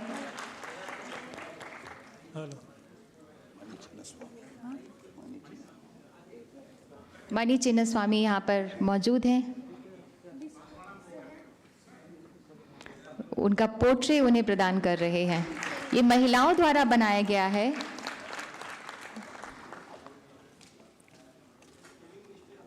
बहुत बहुत धन्यवाद। और माननीय हमारे जो सचिव महोदय, उनका भी धन्यवाद कि आज वो इस सेशन के सत्र की अध्यक्षता कर रहे हैं। The theme for this session is meeting the needs of textile manufacturers, innovation and sustainability for cotton in the world supply chain. The session will be chaired by respected Secretary, Ministry of Textiles, Government of India, Shri Upendra Prasad Singh ji. The moderator is respected Shri Rakesh Mehra, Deputy Chairman CITI. और हमने eminent जो हमारे panelists हैं वो हैं Shri PK Agarwal, Shri Narendra Goenka, Shri Raja M Shanmugam, doctor M Ramaswamy और श्री सुनील पटवारी। तो अब ये मंच मैं रिस्पेक्टेड चेयर श्री उपेंद्र प्रसाद सिंह जी आपके सुपुर्द कर रही हूँ। Sir kindly start the proceedings. Thank you very much, and thank you very much for your kind words as well. Very good afternoon to all of you. The first dilemma I am facing, whether I should speak in English or I should speak in Hindi. I think I would prefer speaking in Hindi because we have हमारे बीच हमारे कुछ किसान भी आए हुए हैं, राजस्थान से भी आए हुए हैं, मध्य प्रदेश से भी आए हुए हैं, तो मेरे ख्याल से हिंदी में बोलना शायद ज़्यादा समीचीन होगा। Thank you. ये सेशन बहुत छोटा है, जैसा कि सेशन में बताया गया है 12:10 से ये सेशन शुरू होके इसको 1 बजे तक ख़त्म होना है, क्योंकि 1 बजे लंच है। तो मैं बहुत ज़्यादा समय नहीं लेना चाहूँगा। जो आयोजक होते हैं वो हमेशा चीफ गेस्ट के लिए, गेस्ट ऑफ ऑनर के लिए किसी सेशन को चेयर करते हैं, उनके लिए वो एक स्पीच बना के देते हैं। मेरी आदत है कि मैं जनरली स्पीच को या तो पढ़ता नहीं हूँ, उससे ज़्यादा कुछ इनपुट भी नहीं लेता हूँ, तो मैं उस स्पीच को नहीं पढ़ूंगा जो मेरे लिए बनाया गया है। देखिए, यहाँ जितने लोग बैठे हैं, मुझे लगता है कि मुझसे ज़्यादा आप कपास के बारे में या ये जो टेक्सटाइल इंडस्ट्री है उसके बारे में आप शायद ज़्यादा जानते हैं। मैं तो अभी भी कहता हूँ कि मैं करीब 1 साल पहले जब मेरी इस मंत्रालय में सचिव के रूप में मेरी जब पोस्टिंग हुई थी, क्योंकि उसके पहले मैं 3 साल से ज़्यादा वाटर रिसोर्सेज या जो जल शक्ति मंत्रालय है उसका सचिव था एक्चुअली। तो पानी की बातें करता था, पानी ही मतलब ओढ़ता पीता खाता पीता सब पानी ही था। अचानक इधर आ गया मैं वस्त्र मंत्रालय में, तो पहले तो मुझे समझ में नहीं आया। तो मुझे अभी भी लगता है कि मैं तो प्राइमरी स्कूल में जैसे बच्चा पढ़ता है, सीखने की कोशिश करता है, तो मुझे भी ऐसा लगता है कि मैं वस्त्र मंत्रालय, वस्त्र से संबंधित जितनी चीज़ें हैं उसको जानने समझने की कोशिश कर रहा हूँ पिछले 1 साल से। इसी बीच में कुछ समझ भी आई है। तो आज पूरे वस्त्र के जो टेक्सटाइल इंडस्ट्री है उसकी चर्चा हम नहीं करेंगे। उसकी चर्चा हुई है कि कितना हमारा निर्यात होता है, कितना बड़ी हमारी टेक्सटाइल इंडस्ट्री है, कैसे सेकेंड लार्जेस्ट एम्प्लॉयर है, 4.5 करोड़ डायरेक्ट और करीब 6 करोड़ इनडायरेक्ट, 10.5 करोड़ लोगों की जीविका का साधन है। ये सारी बातें बताई जाती है, क्योंकि रोटी कपड़ा और मकान, जब हम रोटी की बात करते हैं, कपड़ा मकान की बात करते हैं, तो रोटी के बाद तो कपड़ा ही आता है, उसके बाद मकान आता है। तो इसके बारे में ज़्यादा बताने की ज़रूरत नहीं है। जो आज का विषय है और अभी का जो विषय है, ऑफ कोर्स वो भी कपास या कॉटन के एक खास एस्पेक्ट को लेके इस पर चर्चा होगी। आज माननीय जो उपराष्ट्रपति है उन्होंने भी कहा, माननीय मंत्री जी ने कहा, सब लोगों ने ये बात कही कि हमारे देश में हमारा कॉटन के अभी भी हम सबसे लार्जेस्ट एक्सपोर्टर हैं, लेकिन साथ में ये भी लार्जेस्ट प्रोड्यूसर भी हैं, लार्जेस्ट एक्सपोर्टर भी हैं। उत्पादन में भी और निर्यात में भी हमारा नंबर 1 का स्थान है। लेकिन जो सबसे बड़ी चीज़ है वो है आज के दिन में प्रोडक्टिविटी, क्योंकि ऐसा है कि टोटल जो एरिया खेती के लिए है उसको बढ़ाया नहीं जा सकता, वी ऑल नो। और हम सारे क्रॉप्स जो हैं एक दूसरे को compete करते रहते हैं, और फार्मर्स वही उगाएगा जो उसके लिए सबसे अच्छा है, जो उसके सबसे अच्छा पैसा देगा। सबको पता है 1980 से पहले पंजाब में धान की खेती नहीं होती थी, आज धान की खूब खेती होती है। उसके कारण है, और उससे समस्या भी पैदा हो रही है। और एक सबसे बड़ा कारण ये है कि भाई गवर्नमेंट का प्रोक्योरमेंट है, हर साल प्राइसेज बेटर होते हैं, 100% प्रोक्योरमेंट हो जाता है, बिजली वहाँ मुफ्त मिल जाती है फार्मर्स को। उसका परिणाम अलग बात है कि मैं वाटर रिसोर्सेज सेक्रेटरी के हिसाब से यही कहता था कि भाई इन्हीं पॉलिसी के चलते आज के दिन में वहाँ पानी खत्म भी हो रहा है, ये बात भी है। तो फार्मर्स तो वो उगाएगा जो उसके लिए सबसे ज़्यादा लाभदायक होगा। तो कैसे हम कॉटन की प्रोडक्टिविटी बढ़ा के फार्मर्स के लिए भी कॉटन को लाभदायक करें। कॉटन का एकरेज बहुत ज़्यादा नहीं बढ़ेगा, ये सबको पता है, लेकिन हमारी जितनी एकरेज है वो कम नहीं है। जैसे बताया गया कि हमारी एकरेज ऑलमोस्ट 40% या क्या वर्ल्ड की एकरेज है, with 23% of the world's production. तो प्रोडक्टिविटी तो बढ़ानी है। अब उसके लिए क्या क्या करना है वो अलग बात है, उसमें टेक्नोलॉजी की बात है। बीच में हमारा अच्छा ग्रोथ हुआ था, आपको याद होगा कि पहले 8-10 सालों तक अच्छा ग्रोथ हुआ था। अब आज के दिन में बात हाइब्रिड वैरायटी की बात हो, ड्रिप इरिगेशन की बात हो, बाकी चीज़ों की भी बात हो, तो एक तो वो है। लेकिन आज के दिन में क्या हो रहा है, एक सस्टेनेबिलिटी बड़ी इशू होती जा रही है कि जो भी मतलब it's not only a development goals, it is a sustainable development goals बड़े मैटर करते हैं। और सस्टेनेबिलिटी की बात होती है तो हर आदमी यही करता है। हम तो हमेशा जब वाटर रिसोर्सेज सेक्रेटरी थे सबसे पूछते थे, एक कंसेप्ट था हमारा कि वाटर फुटप्रिंट्स, हर आदमी कार्बन फुटप्रिंट्स की बात करता है, तो मैं सबसे पहले ऐसे पूछता था कि बताइए तो आपने सुबह जो 1 कप कॉफ़ी पी उसका वाटर फुटप्रिंट्स कितना था। तो लोग बता, तो जिन लोगों को पता नहीं था, कोई कहता था 200 मिलीलीटर, कोई 300 मिलीलीटर, तो बताया जाता था कि नहीं भाई उसका वाटर फुटप्रिंट तो 120 लीटर है। मतलब 1 कप जो सुबह में हम कॉफ़ी पीते हैं उसके लिए 120 लीटर पानी की आवश्यकता हो। तो ऐसे पूछा जाए कि भाई आपने एक जो कॉटन शर्ट पहनी है उसका वाटर फुटप्रिंट कितना है, तो वो भी एक सस्टेनेबिलिटी का पार्ट है कि कैसे हम कम से कम। आने से पहले चर्चा हो रही थी कि इतनी पानी की रियली आवश्यकता है क्या, तो वहाँ से शुरू होती है कॉन्टैमिनेशन। आज के दिन में क्या होता है कि हम बहुत सारे जो इंपोर्ट करते हैं कॉटन, इतना ज़्यादा कॉटन उगाने के बाद भी हम इंपोर्ट भी करते हैं। क्यों इंपोर्ट करते हैं भाई? तो एक तो बात होती है कि हमारे पास जो एक्स्ट्रा लॉन्ग स्टेपल वैरायटी होनी चाहिए, वो क्या पीमा और गीजा कॉटन के नाम से आता है, उसके सुपीमा और उसके अलावा हमारे पास जो है वो कलर्ड कॉटन भी आते हैं, कॉन्टेमिनेशन फ्री कॉटन भी आते हैं। तो हमें सब पे काम करने की ज़रूरत है कि कैसे। तो आज जो चर्चा होगी प्राइमरली जैसे वो सस्टेनेबिलिटी की बात है, सर्कुलर इकोनॉमी की बात है, उन सारी चीज़ों पे भी जो हमारे पास एक्सपर्ट बैठे हैं वो लोग चर्चा करेंगे। तो मैं ज़्यादा समय नहीं लेना चाहूँगा, क्योंकि मैं चाहूँगा कि ये लोग अपना अपना विचार भी शॉर्ट में दे दे और साथ में थोड़ा सा समय हो लंच के पहले कि जिससे कुछ विचारों का आदान प्रदान भी हो, जो यहाँ से कुछ आपके सवाल भी हो सकते हैं, आपके सुझाव भी हो सकते हैं। जो हमारे साथ एक्सपर्ट्स बैठे हैं वो उसका उत्तर देने की भरपूर कोशिश करेंगे, ऐसा मेरा विश्वास है।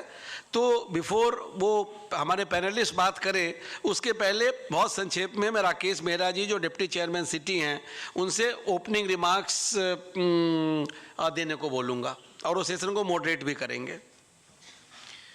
Good afternoon, sir. Thank you so much, respected Secretary Saab, for gracing this occasion. And I must admit how modest you have been in your opening remarks, that you know very little about textiles. But let me confess here, sir, that whatever you've picked up in the last 1 year during your tenure here, I don't think much is left behind. And thank you very much for being with us and supporting us on all the occasions.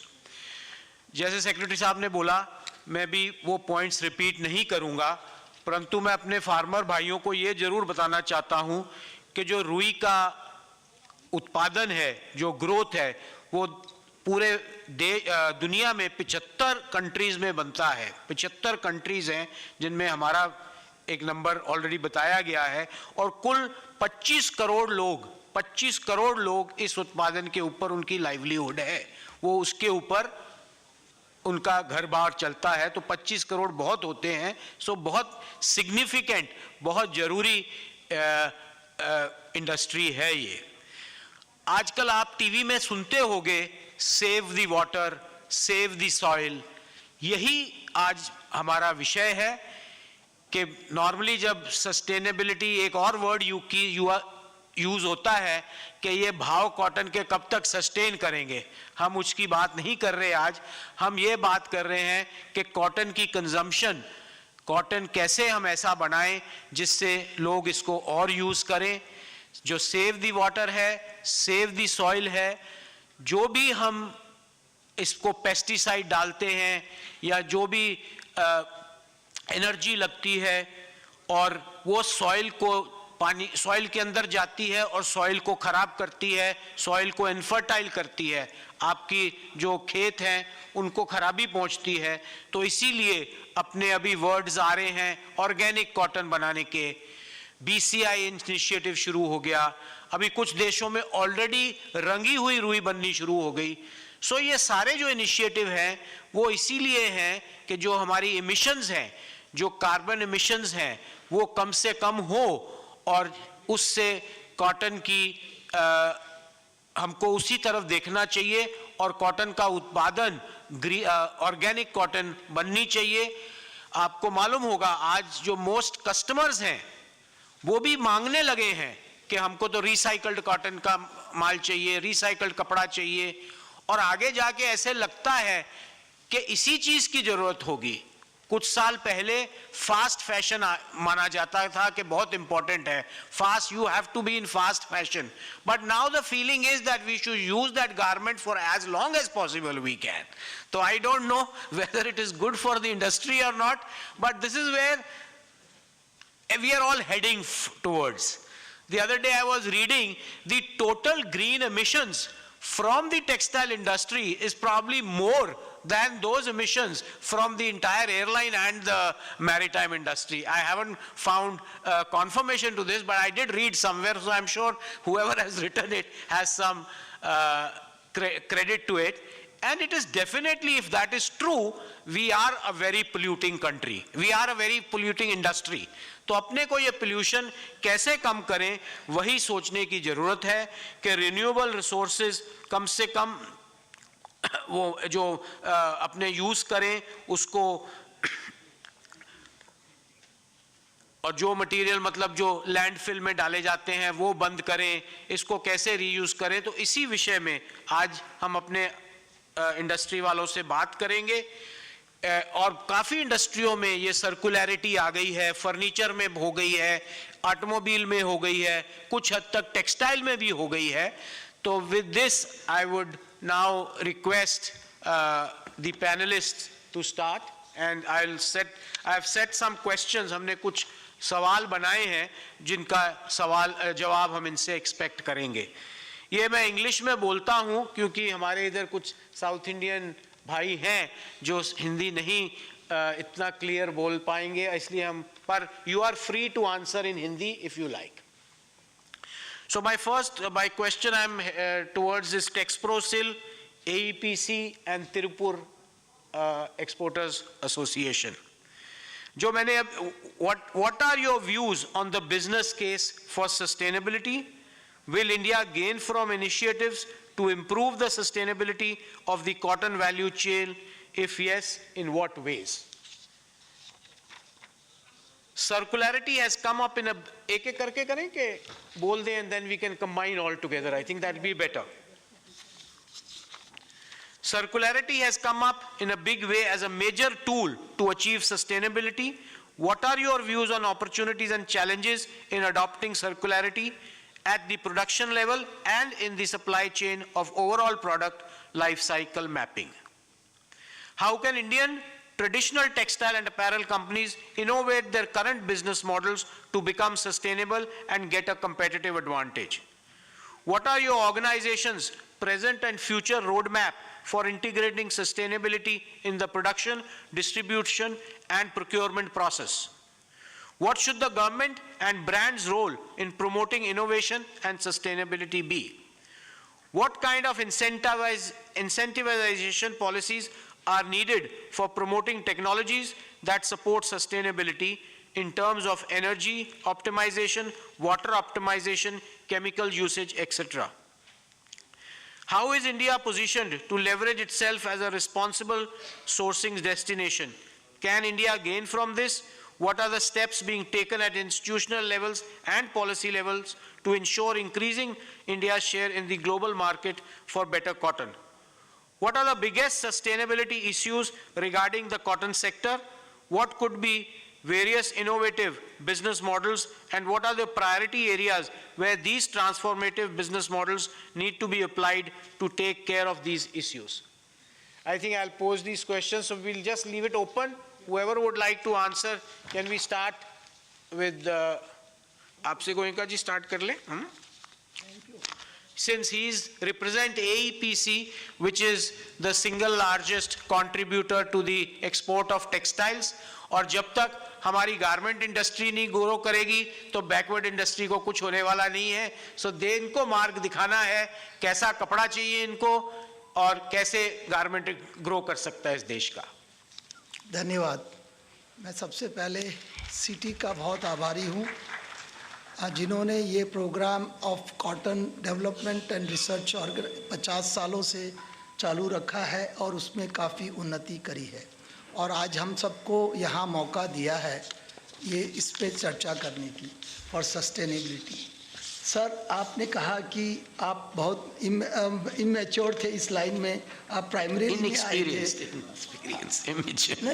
इस line में in experience, but आपको ये भी पता होगा कि स्कूलों में दो डबल और ट्रिपल प्रमोशन भी मिला करता है, तो वो आपने वही हासिल किया है एक साल में। डबल और ट्रिपल प्रमोशन की एक परंपरा है, उसको लागू रखा है। सर, अब आगे जो सस्टेनेबिलिटी इन कॉटन का जहाँ तक क्वेश्चन है, सस्टेनेबिलिटी 3 फ्रंट होते हैं, 3 पिलर्स होते हैं सस्टेनेबिलिटी की। एक है इकोनॉमिक, दूसरी होती है सोशल और तीसरी है इन्वायरमेंटल। जो economic sustainability we are reasonably, हम लोग काफ़ी कुछ उस पर ठीक चल रहे हैं in cotton and cotton textile product में। इन्वायरमेंटल जहाँ तक सवाल है, कॉटन है जो सबसे ज़्यादा वाटर स्ट्रेस कमोडिटी है। आज के दिन वर्ल्ड में जहाँ भी कॉटन ग्रो की जाती है 50% क्षेत्र हैं वो वाटर के लिए बहुत उनमें कमी होती जा रही है, बिकॉज जो कपास की उत्पादन से ये अनुमान है कि नेक्स्ट 10 सालों में 75% 75% of cotton growing area would be under water stress. So we need to look at that, how can we solve this issue. Second है, एक जो फार्म टू फैशन की जो टेक्सटाइल की चेन है, इन डिफरेंट स्टेजेस फार्म में pesticide usage का problem है। आज फाइबर स्टेज पे, यार्न स्टेज पे एनर्जी स्ट्रेस है, जो अब रिन्यूएबल एनर्जी यूज़ करने की बहुत ज़्यादा ज़रूरत है। गारमेंटिंग स्टेज पे उसको वेस्टेज को रोकने की सबसे ज़्यादा ज़रूरत है।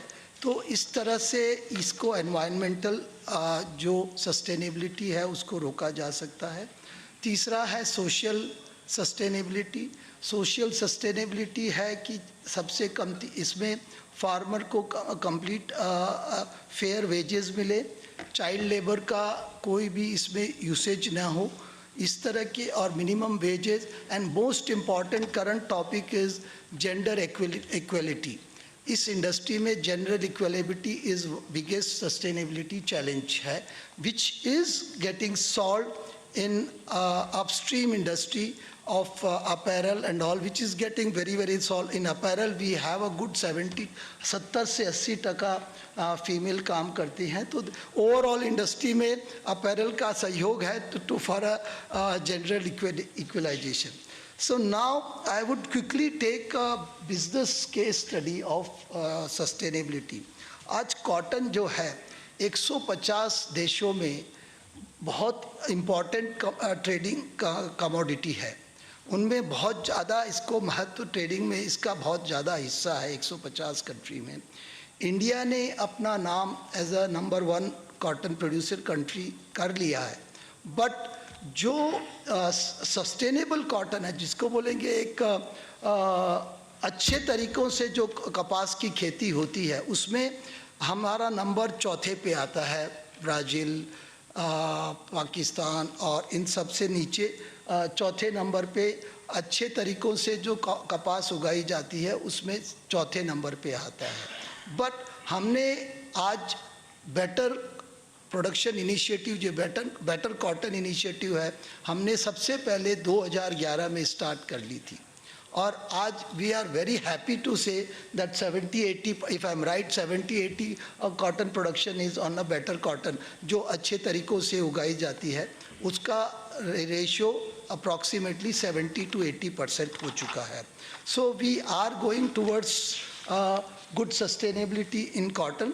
अब now we have to look at the production in the various stages of cotton production, down upstream and downstream is like while जो यान बनाते समय, कपड़ा बनाते समय, we have to use renewable energy, because it's a big stress on energy in fabric, yarn and fabric production. So we have to look at that. We have to, हमको एक renewable energy की तरफ जोर से जाना चाहिए, और making sure that we do not use जो poison restricted chemicals हैं उनको, उनका यूसेज कम्प्लीटली बैन करना चाहिए, और जो कमती एनर्जी और कमती पानी लेने वाले मशीनों को इन फैब्रिक प्रोडक्शन में यूज़ करना चाहिए। कमिंग टू वस्त्र उत्पादन, अपैरल में उस वेस्टेज का बहुत ज़्यादा ध्यान रखने की ज़रूरत है। We have to eliminate complete wastage and reusage of raw material, how we can reuse कर सकते हैं उसका ध्यान रखना चाहिए। एक सबसे अच्छा वेस्टेज का अपैरल इंडस्ट्री में है 3D टेक्नोलॉजी। 3D टेक्नोलॉजी से we can really save a big use of samples. Sample कमती बनेंगे, उससे उन सैंपल का जो ट्रांसपोर्टेशन होता है वो कमती होगा. So this will have a little better footprint in this. Circularity आपको हम बताना चाहेंगे यहाँ पे, विकसित देशों में आज कपड़ा cotton is become a new plastic. जैसे आपने सबने सुना होगा 20-25 सालों से प्लास्टिक के लिए सबको बहुत चिंता है, बिकॉज इस अच्छा मटेरियल नहीं है, because it is not degradable. अब कॉटन को भी is becoming a new plastic. जैसे मेहरा जी ने कहा fast fashion has become a poison. They are naming fast fashion as a poison.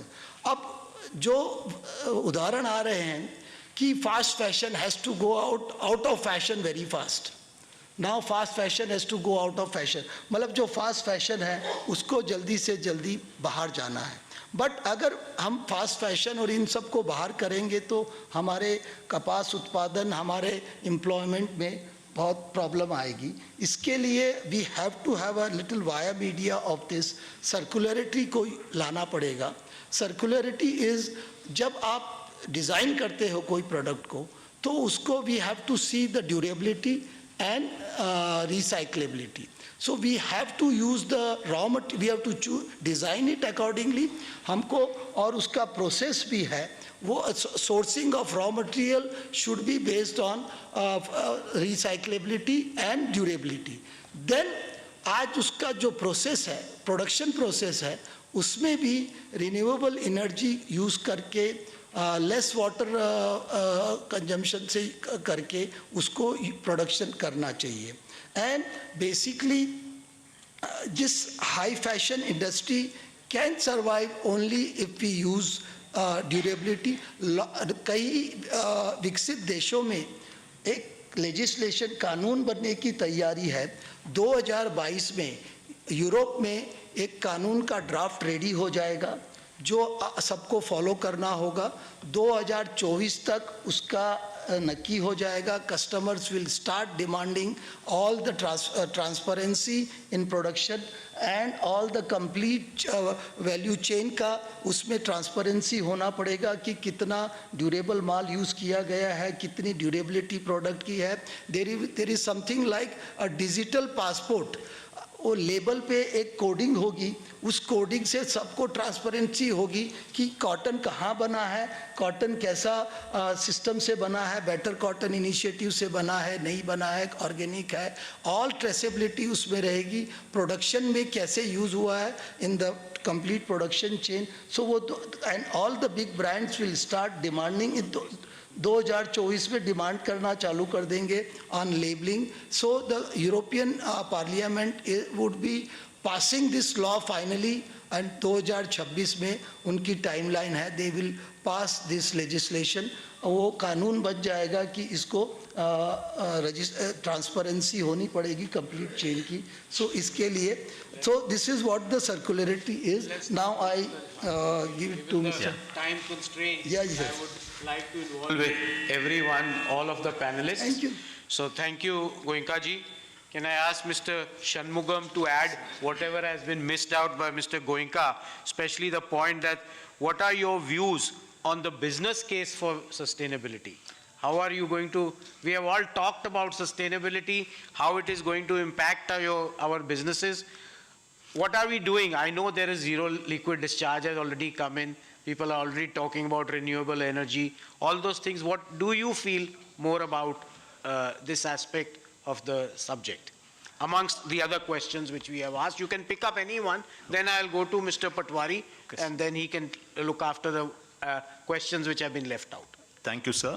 Good afternoon to all.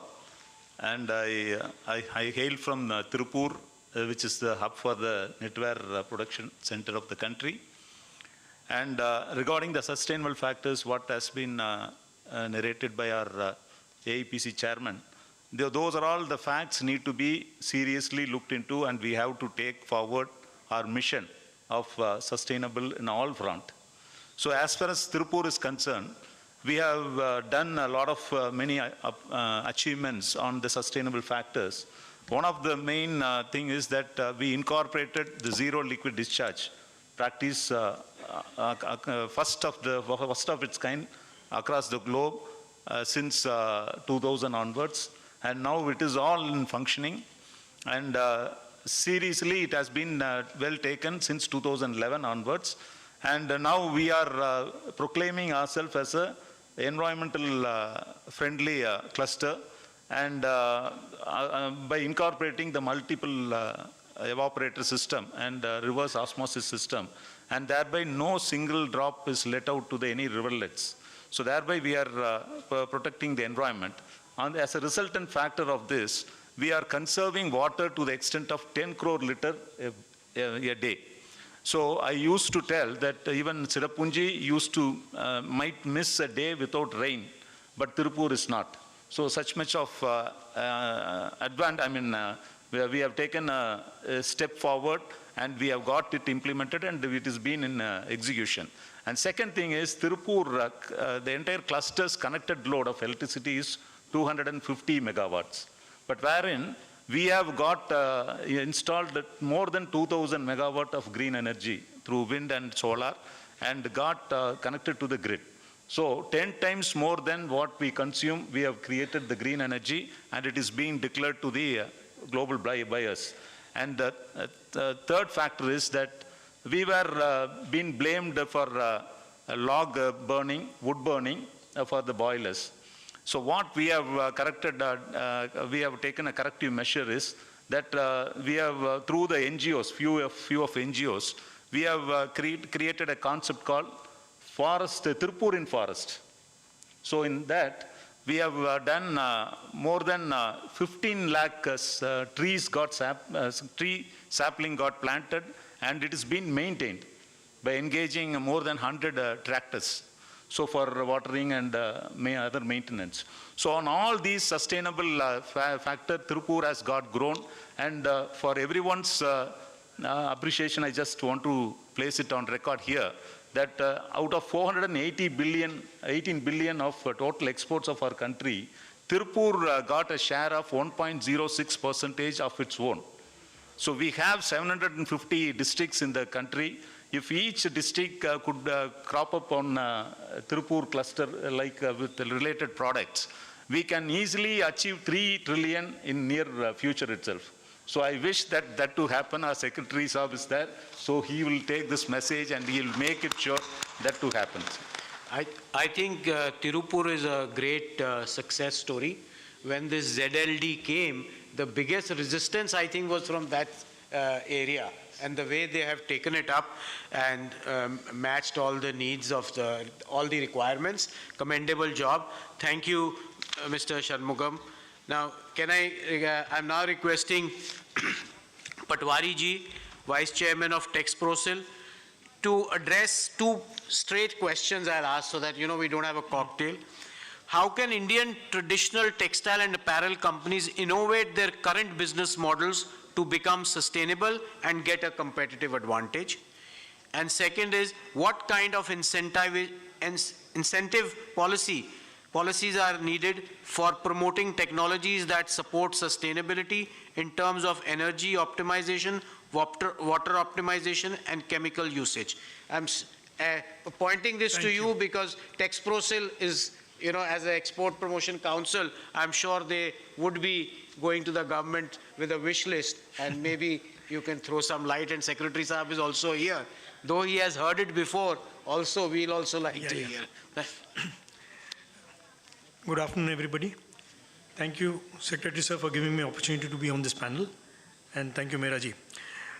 Before coming to specific questions, I would like to state that as a country, we are blessed to have cotton as a significant agricultural commodity. We are one of the few countries which grows cotton, also converts it completely till the end of the value chain. We have an objective of increasing our exports from 40 billion to 100 billion in the next 8 years. This is contingent to cotton being available. So imperative that we work on improving the yield of cotton. This is where sustainability will help us. We've been speaking about the footprint of cotton, the usage of water, the usage of fertilizers, usage of pesticides. This is what we need to optimize and bring in greater efficiency. This will be the sustainability in the growing of cotton, which will give us the natural advantage for the whole textile industry to work upon, add value, and conquer bigger markets and more of the market in the global situation.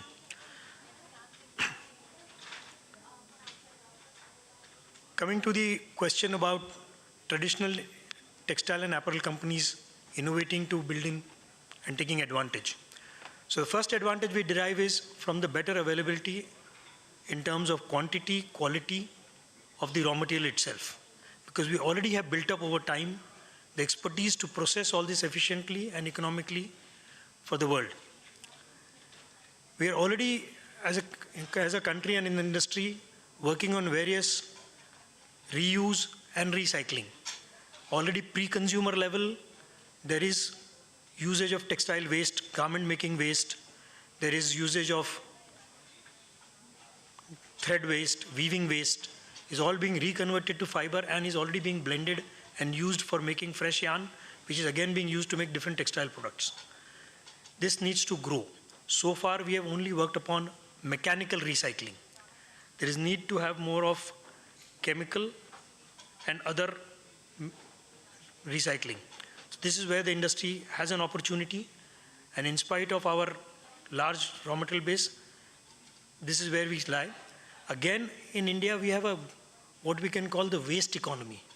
There's a large economy in this country of collecting waste and recycling it, all kinds of waste. Point in case is polyester fiber, recycling of PET bottles. I think as a country, we process the maximum in terms of percentage of PET that we use. More than 90% of PET used in this country in terms of bottles is being recycled. And today, a polyester fiber is produced which is as good as virgin polyester fiber. So this is just an example of the fact that we are as a country geared to recycling. Next is a change in the mindset. Cotton being biodegradable was always considered an eco-friendly fiber. But now we are talking about making it even more friendly, which means recycle it. And like I said, pre-consumer recycling is already picked up and is progressing. Now we need to focus on post-consumer, which is where our brands and retailers can help by taking back or encouraging customers to deliver old clothes at the stores. Once they are collected, recycling will be possible. Not only cotton, even multiple fibers or blended fibers will be used. So this is where I think as a country we will be able to leverage our existing strengths and gain an advantage. Incentivizing recycling or reuse or sustainability. Again, like I said, we have the roadmap set. We need to work upon it. Developing recycling of chemicals, recycling of fertilizers, and then also in terms of collection of used garments. These are the things that need to be incentivized, and once that is done, I'm sure we will be able to recycle and reuse. So reduce, reuse, and recycle. All the 3 R's, I think as a country we are well geared to develop. And in terms of sustainability, I would say, even though we are world leaders in BCI, in organic, that is still only a small percentage of the cotton we grow. Bulk of the cotton, still we need to increase the output. Even in India, we have pockets with different outputs. For example, the rain-fed areas of Maharashtra would have yield of less than 300, 350 kilos, whereas the irrigated lands in North India or even parts of Maharashtra and Gujarat probably have yields of more than 1500 to 2000 kilos. So we need to work on this. We have tremendous scope and tremendous need. Thank you. Thank you.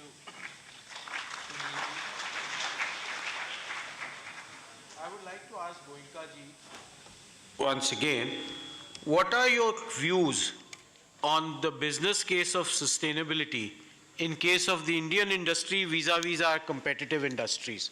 Are we doing better than them or are we lagging behind? I know for sure that most brands have started talking of recycled materials.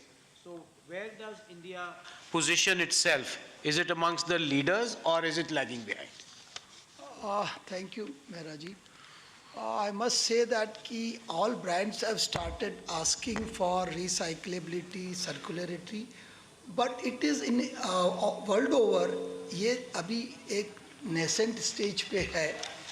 Like in India also, in fact, in polyester, if I'm right, we are the largest producer of from the PET bottles in the world. Recycled, reproduced yarn, we are the largest producer. So we are doing reasonably okay in that. In cotton, last couple of years, we have started getting very easily up to 20% recycled fabrics, 20% fabric made from the recycled cotton.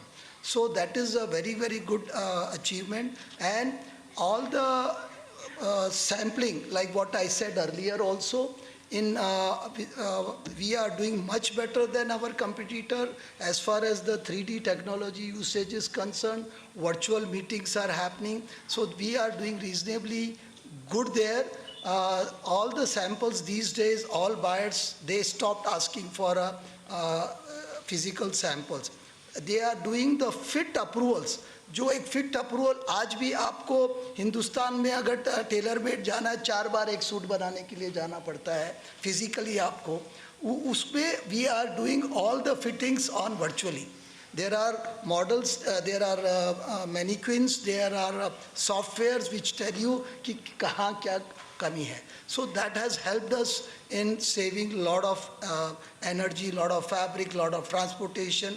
So there is a big saving in the wastages there. And now the recyclability of all the branding material, which is paper tags, labels and all, those are being almost 100% being made out of the recycled material.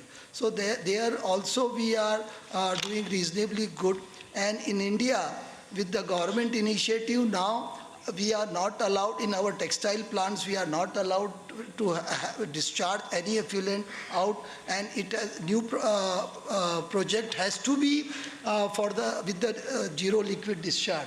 So that is very, very welcoming initiative, and we have been gaining a lot of good mileage out of this initiative, all Indian industry, and people in world over have got little more confidence that India being from farm to fashion, their whole industry is little more sustainable than our competitors. Many of our competitors, which we should not name here in public platform, but we are little more competitive. That's good to know. Yeah, That's very good to know. Yeah. Sir, I'd like to add. Yeah, please. I think as a country we are leading in this. We are. For example, Goenka ji will agree with me that we are actually importing cutting waste from Bangladesh. Yeah. When they make t-shirts, the waste is cut, it's being imported in India, being converted into fiber, blended with polyester, yarns are made out of it, and then we're making towels and things like that out of it. Sholapur cluster is famous for towels. They used to buy cotton yarn and dye it and use it. Now they are getting open-end yarn made out of waste. Cotton waste, cutting waste, that waste is imported even from Bangladesh because not enough is available or sorted in India. They're making dyed yarn out of it by mixing blended polyester, dyed polyester, and making dyed yarns. And today in Sholapur, a large percentage of users have shifted to such yarns. So not just for export, but we have the advantage of a domestic market. Yeah, we have a huge domestic market. Yeah. We are blessed with having such a huge domestic market. What Sumanji said is very correct. Even Bangladesh has this collection centers of wastages from the garment industry, but they do not have a capability to reuse that, reproduce in the yarn. So they are exporting to all the different countries, and like one of them are like India is also importing that and reusing that. So now I'll be very honest, in our apparel industry we do not have this concept as yet. I learnt only 15 days back only this from Bangladesh counterparts, and so now we are also going to start a cluster to collect all the wastages from the Tirupur cluster or Bangalore cluster or Noida and all those places. So we are looking for that initiative to collect this and send to the reproduction centers. That would be a great initiative. Yeah, that's exactly what circularity is all about, you know, that you make a garment is made in such a way that it can be, redone later on. That's what it's all about. So let's hope that all these initiatives we do see these initiatives take shape in the near future. And I must say that recycled cotton can be a very interesting subject to address the issue of sustainability, because we have seen in the man-made staple fiber industry, the recycled staple fiber which are being manufactured across the country. We have at least a few, at least maybe 20, 30 such manufacturers, and each of the spinners are, especially the dyed yarn spinners, are consuming more than 50% of such fibers, and nobody can even tell that this is not virgin fiber. So they are doing a good job. They are addressing the needs of sustainability. Now I would move to... On one subject of recyclable cotton, I would like to put one point across here is the way we said that JLD process, zero liquid discharge process, doesn't make any cost differential in ultimate product. Similarly, recycled cotton or recycled yarn, in ultimate garment, the cost differential is very, very minimal, which nobody... so this is very important to change a mindset that this recyclability is little expensive. End product, it doesn't cost. That's very good to know. Yeah. We don't need any subsidies or anything from the government. We can make better raw material, cheaper, more economical raw material, and make our garments. Good to know, good to know. Now I'll move to CCI. Mr. Agarwal, Chairman and MD of CCI is here, sir. So I've got this question for you. What are the trends you are seeing in cotton consumption and pricing with regard to sustainability? Is the premium for better cotton attractive enough for India to increase its share in it? And also the second question is, sustainable cotton has an extra cost associated with it. Looking at the present scenario where already stiff competition is there, will the Indian downstream industry be able to pass on this cost to the actual users without affecting their profitability, especially after COVID-19 period? Agarwal ji. Thank you, Mera ji. Respected Secretary Sir, my colleague panelist, ladies and gentlemen, and किसान भाइयों. Sir सबसे पहले तो मैं अपने किसान भाइयों का अभिनंदन करूंगा कि इन्होंने लो प्रोडक्टिविटी और छोटी छोटी लैंड होल्डिंग्स के बावजूद इंडिया को नंबर 1 स्थान दिलवाया है कॉटन प्रोडक्शन में. सर अगर हमारी प्रोडक्टिविटी सर थोड़ी सी भी बढ़ जाए, तो अगर 500 से अगर 800 भी हो जाए सर, तो हमारी आधी लैंड फ्री हो जाएगी दूसरी कमोडिटीज़ के लिए. तो जो चैलेंज लगता है सस्टेनेबिलिटी का, सबसे बड़ा चैलेंज है सर सीड सिलेक्शन. हमारे फार्मर्स के पास इंडिया में sir more than 1000 variety of cotton seeds हैं. तो कन्फ्यूज़न होता है कि कौन सी सीड क्या वैरायटी देगी, कितना प्रोडक्शन देगी. तो सबसे बड़ी ज़रूरत है सर इस समय कि फार्मर्स को राइट टाइम पे राइट सीड मिले. ये एक बहुत बड़ा चैलेंज है इनकी सस्टेनेबिलिटी के लिए. तो उसके लिए नीड है सर कि हम जो अच्छी कंट्रीज़ है जहाँ प्रोडक्टिविटी अच्छी है, वहाँ से सीड टेक्नोलॉजी को इंपोर्ट करें. कुछ अगर परमिशन की ज़रूरत है तो गवर्नमेंट से परमिशन ली जाए. उसके लिए ट्राइपार्टाइट एग्रीमेंट किया जा सकता है. दूसरा चैलेंज मुझे लगता है सर, चूँकि अपना एरिया 2/3 जो है रेन फेड है, तो जैसा मंत्री जी ने भी कहा आज कि अगर ड्रिप इरिगेशन फैसिलिटी को लार्ज स्केल पे डेवलप किया जाए, तो जो अभी कॉस्ट आती है 30 से 40 हज़ार रुपये, वो घट के 8 से 10 हज़ार रह जाएगी. तो हम सभी से ये अनुरोध है कि इंडस्ट्री हो, चाहे गवर्नमेंट इंस्टीट्यूशंस हो, इस पे साइंटिस्ट हो, टेक्नोलॉजी पे काम करें और इसकी कॉस्ट कम करके हर खेत तक पहुंचाने का एक लक्ष्य रखें पानी को. तो उससे हमारी सस्टेनेबिलिटी भी कम होगी, बढ़ेगी, और वाटर कंजर्वेशन जो हमारी वाटर मॉइस्चर स्ट्रेस है वो काफ़ी रिड्यूस हो जाएगा. तीसरा सर, जैसा अभी डिस्कशन में आया, child labour usage will be a biggest challenge. क्योंकि सर यूरोपियन मार्केट में ये बिल्कुल उनकी प्लेज हो गई है कि अगर किसी भी चीज़ के प्रोडक्शन में चाइल्ड लेबर इन्वॉल्व है तो वो उस कंट्री को बैन करेंगे. टेक्सप्रोसिल ने भी हमसे अपील की थी सर. तो CCI ने एज ए मैंडेट सारी जिनिंग एंड प्रेसिंग फैक्ट्री से एग्रीमेंट किया है कि if they will use any child labour we will not engage, we will ban those factories. तो similar type of steps can be taken by others. Third is branding sir. Indian cotton sir ये prove हो गया इस साल कि हमारे farmers को sir global level पे प्राइस मिला है सर. इसके मतलब कॉटन की क्वालिटी उतनी ख़राब नहीं है सर जितनी उसकी पब्लिसिटी हम नहीं कर पा रहे हैं, कि हमारी क्वालिटी अच्छे होते हुए भी हम उसको मान लेते हैं कि हमारी कॉटन में ट्रैश ज़्यादा है, या हम वर्ल्ड में काफ़ी नीचा देखते हैं अपने को। इस साल के जो प्राइस मिले हैं फार्मर भाइयों को, 6,000 जो MSP थी उसके सामने 12,500 से 13,000 रुपये का रेट मिला है सर। और most except sir last few months सभी ने इंडस्ट्री में कमाया है सर इसमें। तो इससे लगता है सर कि हमारी जो ability to pay and willingness to pay सबकी बढ़ रही है, if you are getting a right quality and with right assurance कि ड्यूरेबिलिटी रहेगी, इसकी जो कलर फास्टिंग है, रिसाइकलिंग पीरियड है, वो सब मेंटेन रहेगा, चाइल्ड लेबर इन्वॉल्व नहीं है। तो मुझे लगता है सर आने वाला समय सबके लिए अच्छा है। कंजम्पशन जहाँ तक है सर, कंजम्पशन बढ़ना ही चाहिए, यही कंट्री की ग्रोथ के लिए अच्छा है सर। और पिछले 3 साल की अगर एनालिसिस करते हैं सर, तो कम से कम 40% कंजम्पशन बढ़ गया है सर। और इस साल भी मुझे लगता है despite all these odds 340 lakh गांठ से कम का कंजम्पशन नहीं होगा सर। तो अगर हम अच्छी क्वालिटी बनाएंगे तो कोई रीज़न नहीं है कि हमारा कस्टमर पे ना करे प्राइस। तो with these words I think so मैं ये मान सकता हूं अग्रवाल जी कि जो प्रीमियम लगता है बेटर कॉटन को अट्रैक्टिव इंडिया उस मिल जाएगा उनको बेचने, जब पूरे डाउनस्ट्रीम इंडस्ट्री में मिलेगा उनको एडवांटेज, क्योंकि सस्टेनेबल में पैसे तो लगेंगे ही सर। आपको ध्यान होगा सर, अगर आप देखिए 6 महीने पहले 8 महीने पहले जो ऑर्गेनिक कॉटन की प्रीमियम 1800 रुपये होती थी, लोगों ने 30,000 रुपये दिए हैं। 30,000 तभी दिए जब उनको आगे कस्टमर से मिल रहे थे। तो मुझे लगता है सर अभी कस्टमर भी काफ़ी अवेयर है और अच्छी चीज़ के लिए अच्छा पैसा देने को तैयार है। नहीं, कस्टमर तो चल के मांग रहे हैं आजकल, they have started asking for that is why. So that is interesting, they have started getting that premium मिल रहा है उनको। अभी सर IIM अहमदाबाद से मेरा काफ़ी लॉन्ग डिस्कशन हुए हैं, इधर काफ़ी स्टडीज़ मैंने कराई हैं।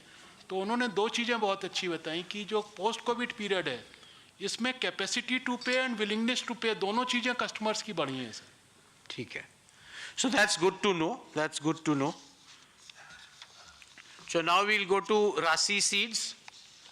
Sir, there has been, you must have heard in the earlier representations also and during this panel also, the significance the seeds play in cotton growth.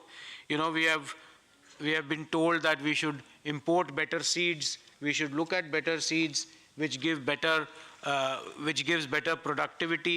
So what is your take on the quality of seeds which are available in the country, and is there any scope for importing better quality seeds, or is India self-sufficient? Thank you, sir. Before answering your Mr. question, Shanmugam is from Rasi Seeds. Rasi So Seeds, for those who don't know. I am representing the seed industry through an association called the Federation of Seed Industry of India. I am the chairman of it. We have nearly about 60% market share in the supplying quality seed in the country. So see, I want to go a little about the history of the cotton. The hybrid cotton was introduced in 1970s, but from 80s onwards, the productivity has gone up from 130 kgs per hectare to 300 kgs per hectare, till the technology for control of the insects, bollworms, was introduced. Once that was introduced, then there was the large welcome from the farmers. The farmers have started interestingly cultivating the cotton, and the BT cotton has spread across the country, and the area has also gone up from 8 million hectare to 12 million hectare, and now it is still going up to 13 million hectares. So with the BT and hybrid cotton, the productivity has gone from 300 to, it reached one time to 560.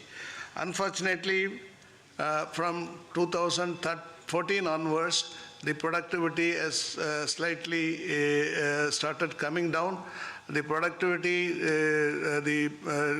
has come down below 500. But the reason for coming down is there are few reasons. One of the important reason, the genetics, which the available genetics is has reached the plateau, and then it is not responding to higher yields. So then next, the potential, the genetic potential is fully exploited, and there is the BT technology is not giving enough good control over the pink bollworm, and coupled with the degradation of soil fertility, and the of late the climate change is also giving trouble, and for a successful cultivation of cotton. So out of the 13 million hectares, if we see that 27.8% gives more area, gives more than 700 kgs per hectare lint yield, and 45% of area gives 480 kg per hectare of lint. So this is there is a potential that we can even touch the our international level, but even we can compete with the higher high countries getting very high yield like 1,000 kilos, 1,500, 300 kilos, 500 kilos, like that. So if we take out of all of the 13 million hectares, 5.2 million hectares is a very poor yielding area, where we get only 240 kgs per hectare. That means about 1.5 bale. In terms of quintal of kapas, it is only less than 3 quintals of kapas, which is the large area which is pulling down our average production. So here, when we study the international cotton cultivation side, we have gone through different countries' data, US, China, Brazil, and Australia, even in Turkey. All these countries are getting nearly about 10 to 15, 16 quintals of kapas per acre. That is easily being obtained in our country also. But still, if you examine why those peoples are getting very high yield, means there are two reasons. One is, as our Honorable Vice President put it, the population which we are using it very low. It is about 7,000 to 9,000 per acre. But we should take efforts to go up to 70 to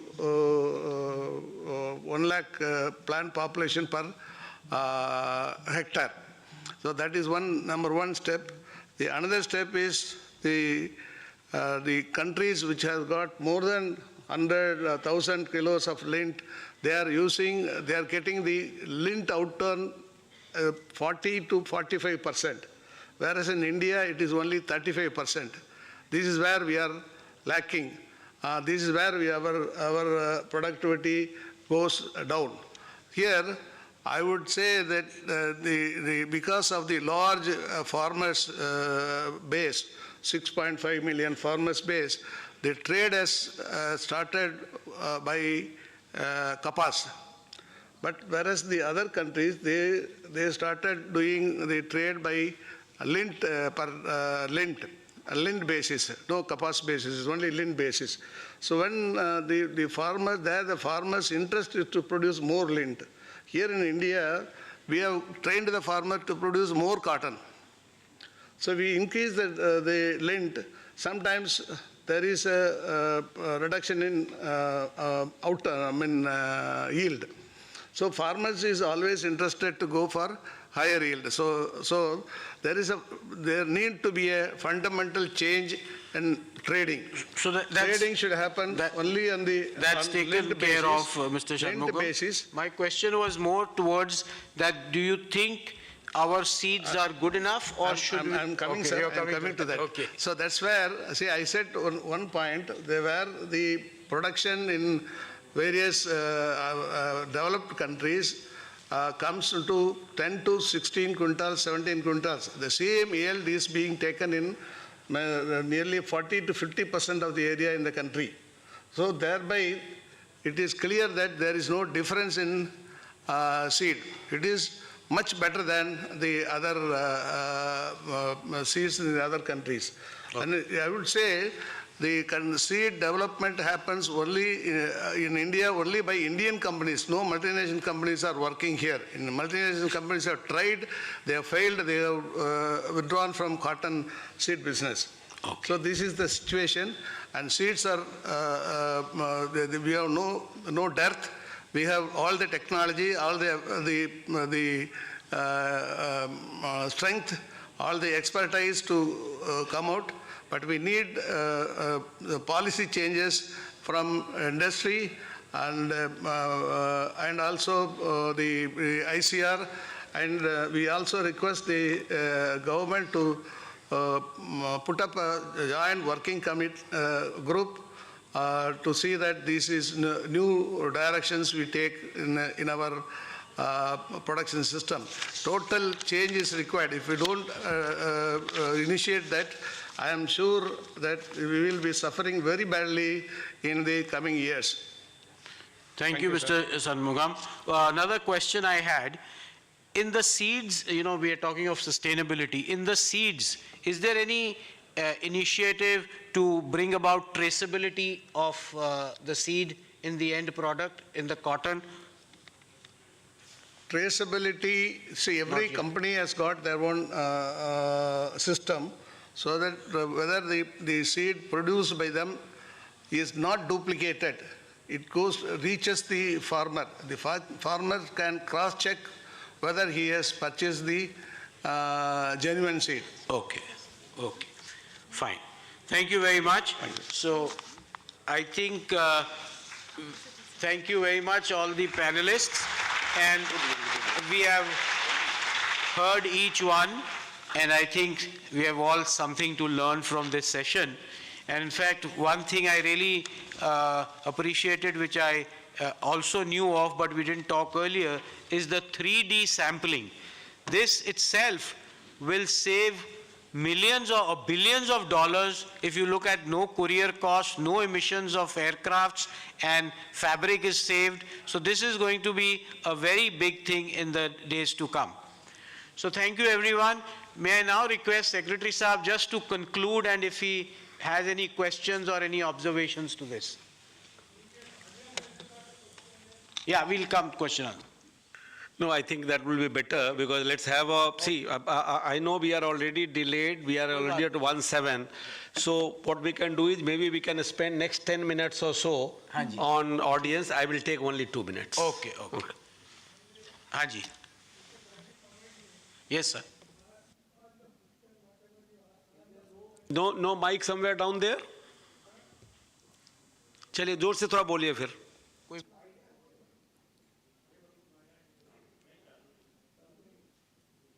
cordless दे दीजिए, नहीं तो वो 1 second ला रहा है mic. Cordless दे दीजिए.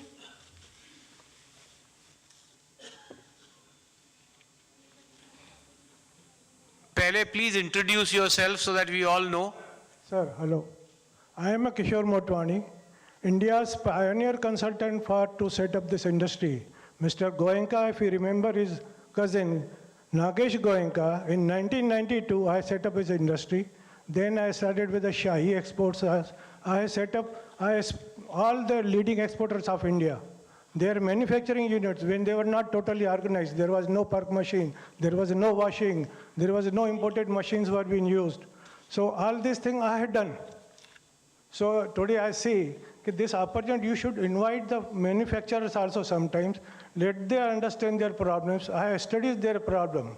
I spent 77,000 man hours with the garment industry. And 500 industry, I know from fiber to the finish of the garment. May I request you, sir, to pinpoint some of them, the highlights you can think of? See, this session was basically for the farmer. I know. Sorry to disturb that. No problem. We would be happy to hear your bullet points. Let's put the word bullet points, yes, yeah? Sir. Short and sweet. Thank you. I want to request Secretary Saab, kindly invite me to solve all your problems. Industry problem, I can 100%. I realize what is the date. I'm happy that I have a God with us today Thank here. you, sir. And I'm very Thank you. happy. And Thank you, you are thank you. referring to manufacturing processes, right? So, leave it देखिए ऐसा है कि बल्कि हर ये कोई ऐसा seminar नहीं है जिसमें कि टेक्सटाइल इंडस्ट्री की हर बात की जाए एक्चुअली। उसके लिए तो हमें 5 दिन 10 दिन का सेमिनार करना पड़ेगा। यहाँ पे एक लिमिटेड इशू पे बात हो रही है तो हम वहीं पे रखें। भाई मैं तो जैसे मुझे मेरे इंट्रोडक्शन ये बताया गया, मैं तो दिन भर ऑफिस में बैठा रहता हूँ, कोई आज तक नहीं कहता है कि वो मुझसे मिलने आया, कुछ बताने आया और मैंने उसको मौका नहीं दिया, वो चला गया। तो आप आइए, बड़ी अच्छी बात है कि आपका इतना बड़ा एक्सपीरियंस रहा है। और एक दूसरी बात, हम तो अब कहते हैं कि there is no panacea in this world, हम बोलते रहते हैं। आपने उसको गलत बता दिया। आपने कहा कि भाई टेक्सटाइल इंडस्ट्री की जितनी दिक्कतें हैं वो सब आप दूर करने आपकी मदद से दूर किया जा सकता है। बड़ी रीअश्योरिंग बातें हैं। लेकिन मैं चाहूंगा कि जिस विषय पे अभी बात हो रही है, प्राइमरली जो बात हो रही है सस्टेनेबिलिटी की, मैं बता ही दूं, मैं अभी गया था कुछ दिन पहले। अब तो बड़े बड़े मिल्स और बड़े बड़े लोगों की बात कर रहे थे। अभी मैं गया था नागपुर, थोड़े दिन पहले मैं नागपुर गया था। अब मुझे नहीं पता था, जब पूरे महाराष्ट्र में जब हम वीवर्स की बात करते हैं तो कुछ फिगर हमारे पास आता है कि 5000 6000 वीवर्स हैं। लेकिन मुझे पता चला नागपुर में कि नागपुर में तो कभी 2 से 3 लाख वीवर कम्युनिटी के लोग अभी भी रहते हैं। एक समय वो वीविंग करते थे, आज के दिन में वीविंग नहीं करते हैं।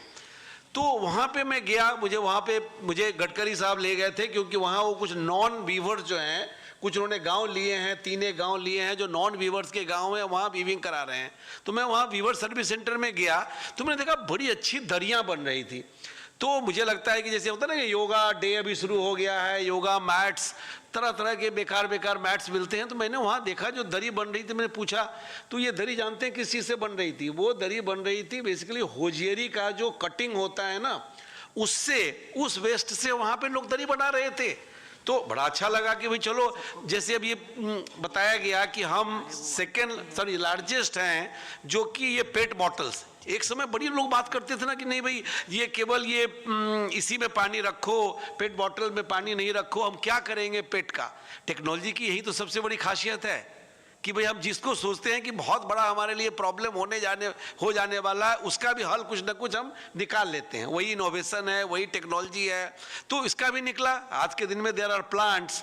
कई लोग तो हमें बता रहे हैं कि हमारे पास सफिशिएंट पेट बॉटल्स नहीं मिल रहे हैं अपने प्लांट के यूटिलाइज करने के लिए। पैंडेमिक में बिकॉज होटल बंद हो गए, एयरलाइनें बंद हो गई, तो बोतलें नहीं मिली, अब शुरू हो गया। चलिए ठीक है, अच्छी बात है। तो ऐसा नहीं है तो अच्छी बात है कि यहाँ जो चर्चा हो रही है उसमें ये बात हो रही है कि नहीं ठीक है, हम कहीं जैसे बताया गया उसके बारे में थोड़ा जानना चाहूँगा। यहाँ फ़ायदा क्या होता है ऐसे लोगों के साथ बैठने का कि बहुत सारी ऐसी चीज़ें बताते हैं जिस पे आगे जाके आप उस पर थोड़ी सी खोज कर सकते हैं। आजकल तो गूगल जैसा मास्टर है ना, वो गूगल में आप जाएंगे तो बहुत सारी चीज़ें मिल जाएंगी। जैसे बताया गया, जैसे बेटर कॉटन इनिशिएटिव, हो सकता है बहुत लोगों को नहीं पता है कि बेटर कॉटन इनिशिएटिव BCI क्या होती है एक्चुअली। या जो बताया गया रैंकिंग की बात कि हम प्रोडक्शन में तो नंबर 1 रैंक्ड है, एक्सपोर्ट में भी नंबर 1 रैंक्ड है, बट कुछ जो अच्छे ढंग से जो मतलब कॉटन की बात कर रहे हैं या टेक्सटाइल की बात करें उसमें हमारा 4th पोजीशन है।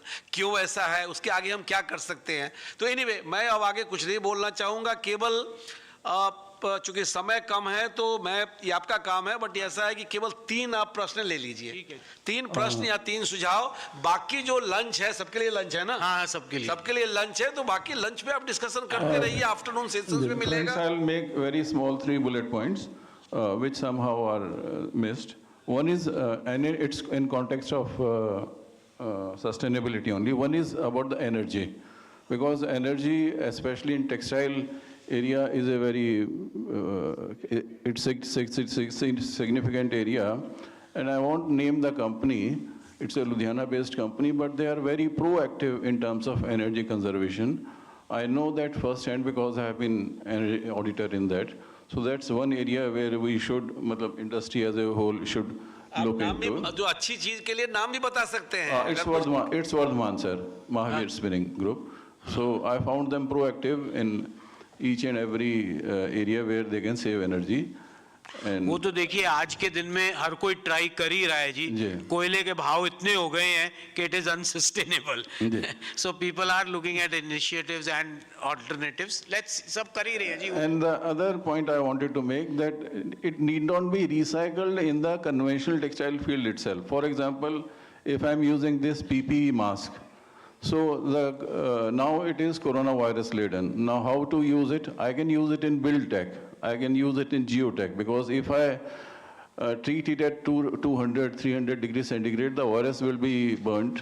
And at the same time, as a reinforced, it will give strength to the tiles or the geostructure or the build tech structure. ठीक है जी, well noted. Sir. चलिए ये last है आपका. Third very small point was about the dyes, chemicals, and the processing part of it, which somehow we missed. No, that was taken care of. People, that's why I said dyed cotton is being made, pesticides and chemicals are going into the soil, spoiling the soil, which becomes infertile after that. So all that is being taken care of. Because Ocotex we hear in international market, but unfortunately when we talk in the domestic, with the domestic if you remember, one of the questions was all this significantly increases the cost, so is the end customer able to pay for it? So that was we should, as a country, everybody is trying, customers जो demand कर रहे हैं उनको दिया जा रहा है. Ocotex, we should demand for it. Next, और कौन है जी? Second last. नमस्कार साहब, मैं तमिलनाडु से हूँ. मैं हमारा फैमिली वो जो सुविन का 40 mm का रुई बनाते हैं, वी ग्रो द कॉटन. अब आज से हम स्पिनिंग मिल से 300 काउंट बना दिया, और हाथ से अगर खादी काउंट बोलते हैं 600 काउंट तक चला दिया हमने. गुड. हमारा ये हो रहा है कि ये only cotton in the world to be branded, Indian cotton to be branded. नाम से बिकता है, जापान में सुविन का नाम से बिकता है. ऐसे you say made with Egyptian Giza और made with Supima, people are paying for licence. अभी क्या चैलेंज है, अपना जो ढाका था, ढाकाई muslin, which was part of India. Now Dhaka has taken the role, they are promoting Dhakai muslin, while the production and the technology is already available. So something to have a jewel in the Indian branding is being done. Branding is already done. We just have to walk the last mile. So already we have woven fabrics. We have woven a 6.5 meter sari which can go through the ring, which we've heard in history. So we have done it. We have done sheer fabric, which one whole sari doesn't weigh more than 150 grams. So we already done it. Somewhere if we all put together our minds together and the branding is done, I think we'll go a long way for the benefit of the whole country. Let's take what Secretary Saab said. We'll take these things separately in a different forum. Thank you. Yes, last question, please. Decide who wants to take. हाँ जी बोलिए. Okay. I just want to let you know कि जो better cotton initiative है, sustainable cotton production हम जो कर रहे हैं, India is the second largest sustainable cotton producer in among the world. So approximately 15% of India production. Who's the largest? Brazil, sir. Okay. So, and India, 15% of India cotton production is under Better Cotton License Program. We have engaged over 10 lakhs of the farmers across the country. And when I say about the export, basically the out of the total production, approximately like everything is going to the export, either in form of cotton or in form of yarn or in form of fabric or in form of end product manufacture. And products. चलो, so good to know, good to know, good to know. चलिए जी, okay. For front benchers से ले लो एक. प्रशांत, a young budding.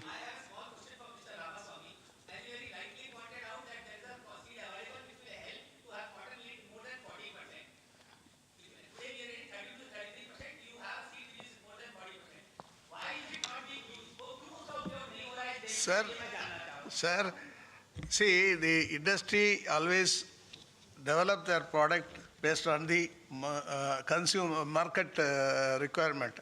Farmers required only production, only volume.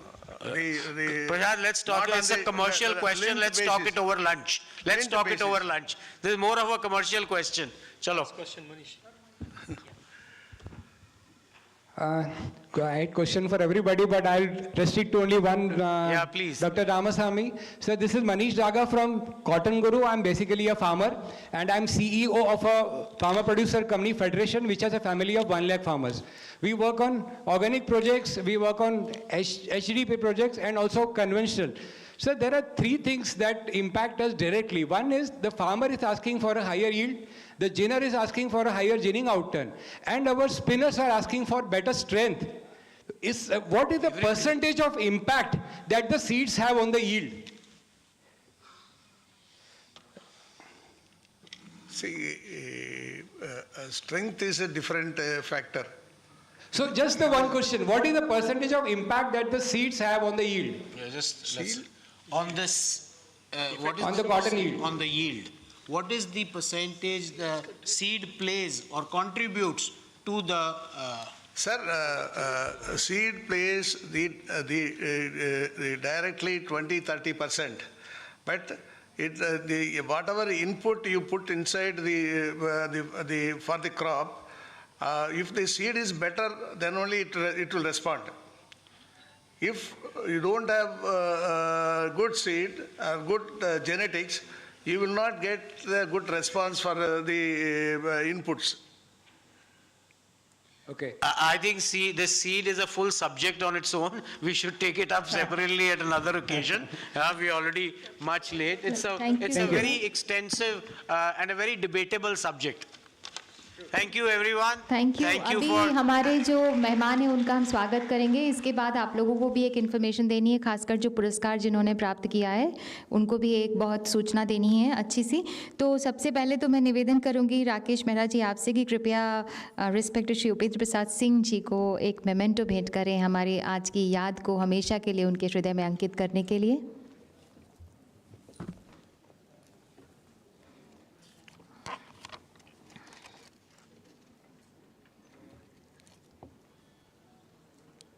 और सचिव महोदय से हम निवेदन करेंगे कि हमारे जो मॉडरेटर है वो और सारे जो पैनलिस्ट हैं उनको मेमेंटो भेंट करें. सबसे पहले रिस्पेक्टेड यूपी सिंह जी भेंट करेंगे मेमेंटो श्री मॉडरेटर श्री राकेश मेहरा जी को, उसके बाद श्री पीके अग्रवाल, उसके बाद श्री नरेंद्र गोयनका, श्री राजा एम षणमुगम जी, डॉक्टर एम रामासामी और श्री सुनील पटवारी.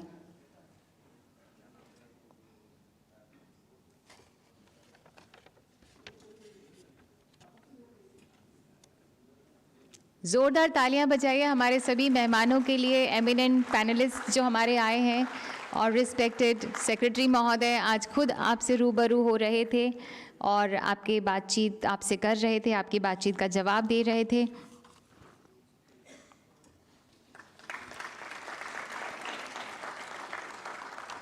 और इसके बाद ग्रुप फ़ोटो तो ज़रूर बनती है. तो आपसे निवेदन है सभी जितने हमारे एमिनेंट डायस के डिग्नेटरीज़ हैं कि कृपया अपने ही स्थान पर खड़े रहें और एक ग्रुप फ़ोटो की अपॉर्चुनिटी हम सबको दिलाएं.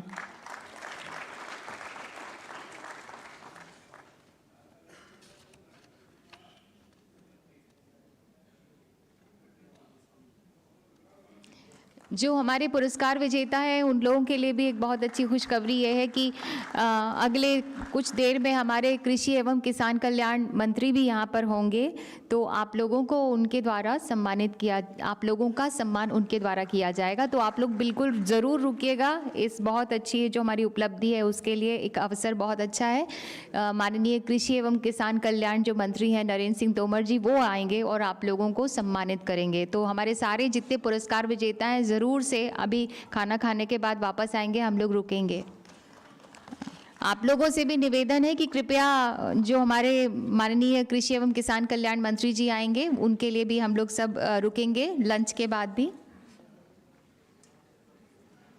बहुत बहुत धन्यवाद. माननीय हमारे जो सचिव महोदय हैं उनका बहुत बहुत धन्यवाद. आज के कार्यक्रम में आपने उपस्थित होकर हम सब की हौसला अफजाई की. आप सभी भोजन पर सादर आमंत्रित हैं. भोजन की व्यवस्था यहाँ लेफ्ट हैंड साइड पे बाएं हाथ की तरफ में की गई है. भोजन पर कृपया पधारिए. I request all of you to kindly join us for lunch. भोजन के बाद 2 बजे शार्प हम यहाँ पर पधारेंगे. 2 बजे आप लोग वापस आइएगा. 2 बजे हम आपका इंतज़ार करेंगे. 2 बजे हमारा अगला सेशन होगा. आप लोगों का हम इंतज़ार करेंगे. बहुत बहुत धन्यवाद. kindly resume back at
Being one of the world's largest producers of textiles and clothing, Indian textile industry is truly weaving the future in a remarkable way. Playing a key role in Indian economy, the textile and clothing industry contributes about 2% to the nation's GDP.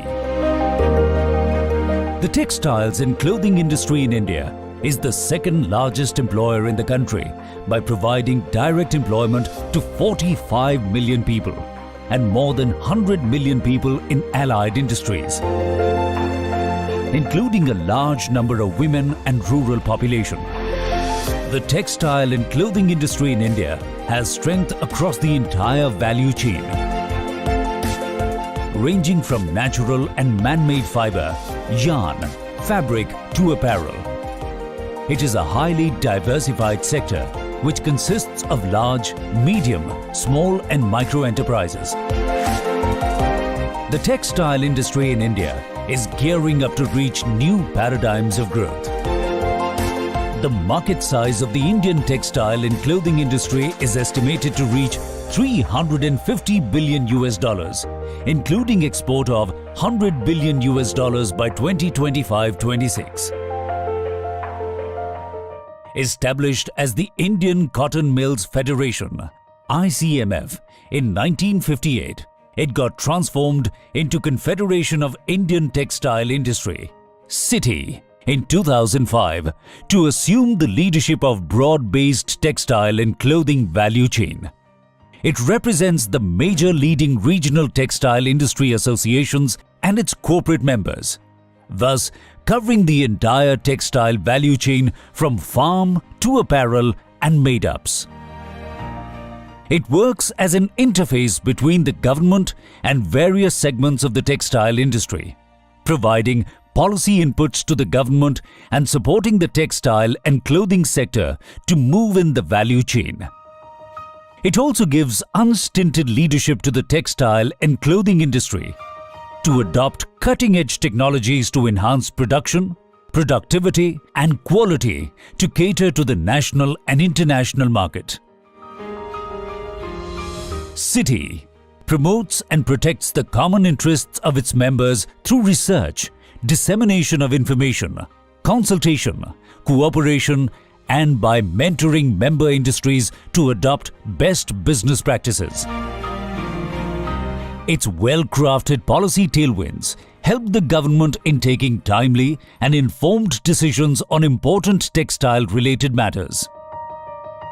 CITI organizes national and international programs which help evolve a consensual approach for the development of textile and allied sectors. The apex textile body's involvement in corporate social responsibility is result-oriented and target-focused. Being a major stakeholder of cotton, its initiative for promoting cotton production, productivity and quality cotton in the country can be traced back to 1964. The Cotton Committee was formed to spearhead the Grow More Cotton campaign carried out by the government to augment the domestic supply of cotton, setting up of Cotton Development and Research Association, CITI, CDRA in 1970 was to provide an institutional framework for research, evolving newer varieties of cotton and promote scientific cultivation. Now, CITI CDRA works shoulder to shoulder with the government and other organizations to not only increase cotton yield by introducing the various hybrid, but also enhance the purity and quality of cotton. The initial stages, CITI CDRA works, which covered almost all cotton growing areas in the country, now have intense activities in 3 states, Rajasthan, Madhya Pradesh and Maharashtra. These proactive steps have helped in increasing yield several folds higher than the non-project areas. CITI works for achieving inclusive growth and dovetailing that concept into the development process. To create a pool of skilled workforce for achieving the ambitious targets in the textile and clothing industry, CITI formed Textile Sector Skill Council (TSC) in 2014. In the next 10 years, about 577 textile mills will be affiliated to TSC as training partners to empower around 3,700 trainers and 1.5 million skilled workforce in 360 job profiles. CITI, in association with Ministry of Textiles, is imparting training to thousands of Indian youths under the Samarth scheme. The objective is to provide demand-driven and placement-oriented skill programs to incentivize the efforts of the industry in creating jobs in the organized textile and related sectors. CITI Birla Textile Awards is an effort to promote advancement in the textile-related segments. The InnoTex, an event pioneered by CITI, is a platform to recognize excellence in design, methods, spinning and weaving. High-level policy consultation, strategy meetings, trade promotion activities, etc. are the other important functions of the organization. Important dignitaries grace CITI functions, including Vice President, Prime Minister, Cabinet Ministers, Government Secretaries at various points of time.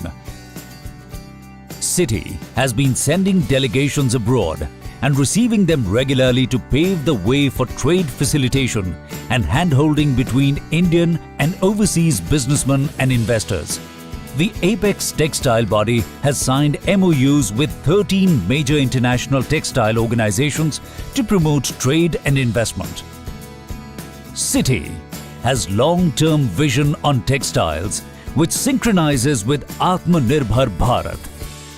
Make in India, a vision promoted by Honorable Prime Minister Shri Narendra Modi to take India to the next level of development and emerge as a $5 trillion economy in the foreseeable future. CITI will be working in partnership with government in achieving this goal.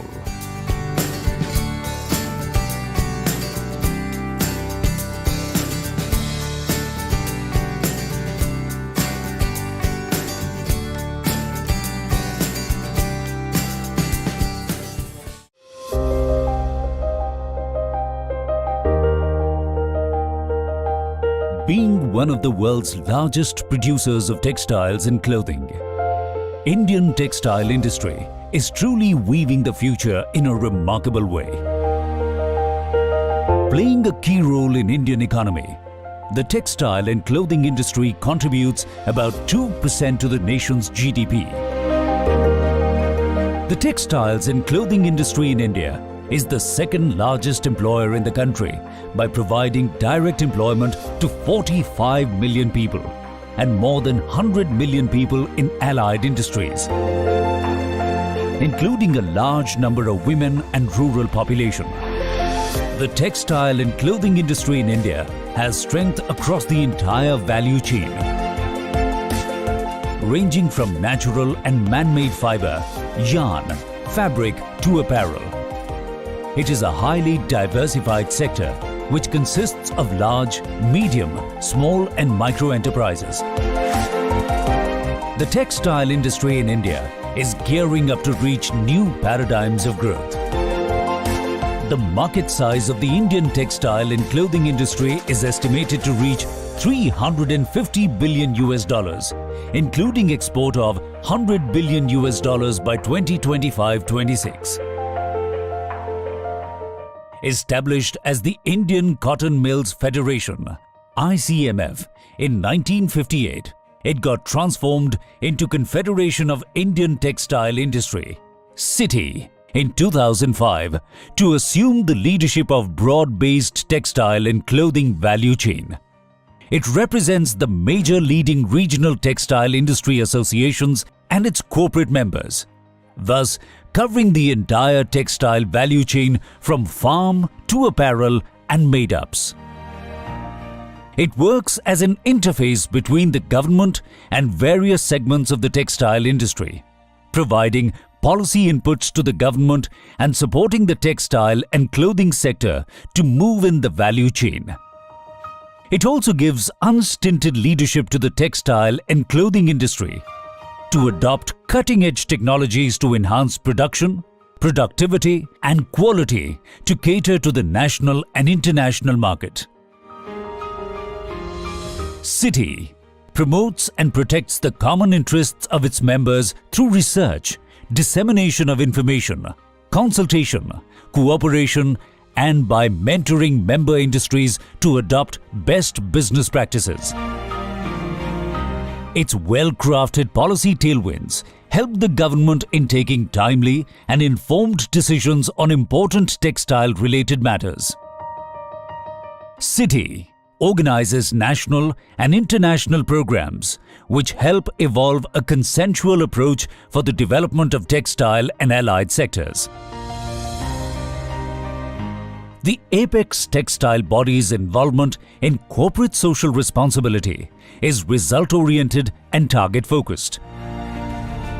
Being a major stakeholder of cotton, its initiative for promoting cotton production, productivity, and quality cotton in the country can be traced back to 1964.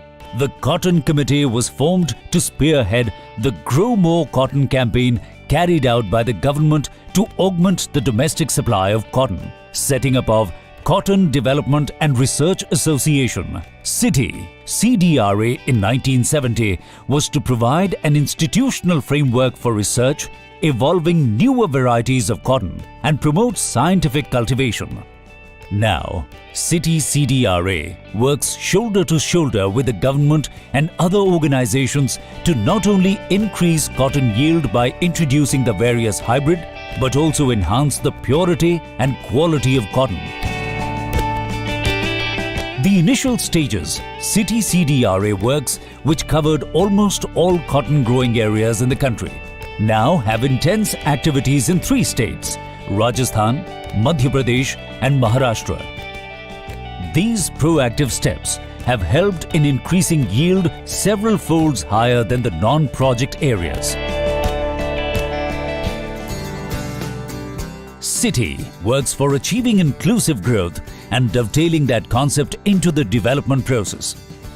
To create a pool of skilled workforce for achieving the ambitious targets in the textile and clothing industry, CITI formed Textile Sector Skill Council (TSC) in 2014. In the next 10 years, about 577 textile mills will be affiliated to TSC as training partners to empower around 3,700 trainers and 1.5 million skilled workforce in 360 job profiles.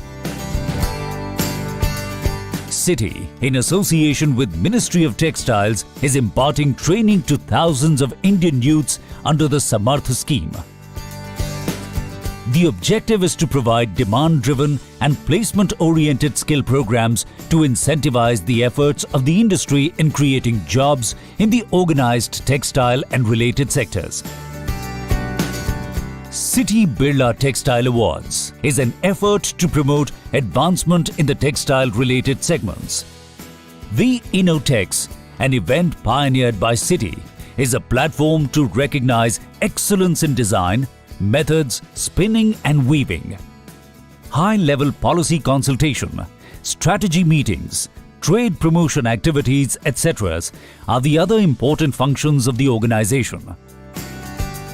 Important dignitaries grace CITI functions, including Vice President, Prime Minister, Cabinet Ministers, Government Secretaries at various points of time.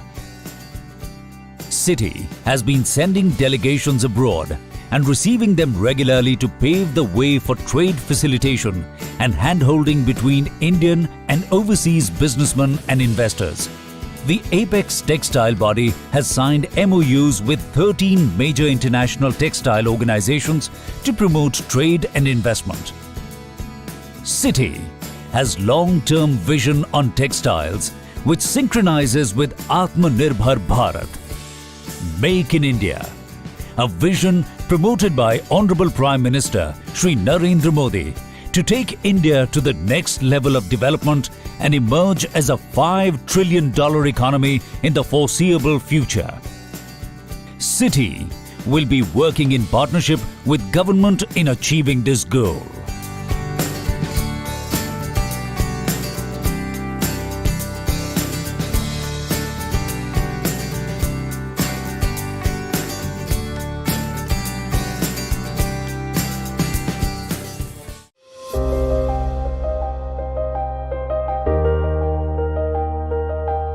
Being one of the world's largest producers of textiles and clothing, Indian textile industry is truly weaving the future in a remarkable way. Playing a key role in Indian economy, the textile and clothing industry contributes about 2% to the nation's GDP. The textiles and clothing industry in India is the second largest employer in the country by providing direct employment to 45 million people and more than 100 million people in allied industries, including a large number of women and rural population. The textile and clothing industry in India has strength across the entire value chain, ranging from natural and man-made fiber, yarn, fabric to apparel. It is a highly diversified sector which consists of large, medium, small and micro enterprises. The textile industry in India is gearing up to reach new paradigms of growth. The market size of the Indian textile and clothing industry is estimated to reach $350 billion, including export of $100 billion by 2025-26. Established as the Indian Cotton Mills Federation, ICMF, in 1958, it got transformed into Confederation of Indian Textile Industry, CITI, in 2005 to assume the leadership of broad-based textile and clothing value chain.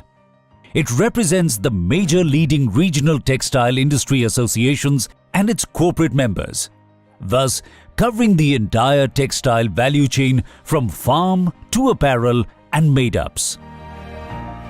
It works as an interface between the government and various segments of the textile industry, providing policy inputs to the government and supporting the textile and clothing sector to move in the value chain.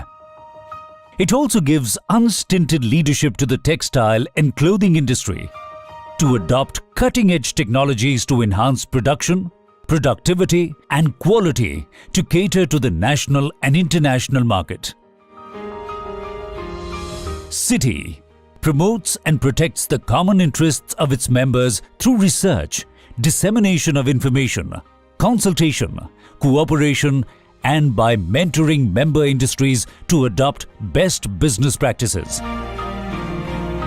Its well-crafted policy tailwinds help the government in taking timely and informed decisions on important textile-related matters. CITI organizes national and international programs which help evolve a consensual approach for the development of textile and allied sectors. The apex textile body's involvement in corporate social responsibility is result-oriented and target-focused.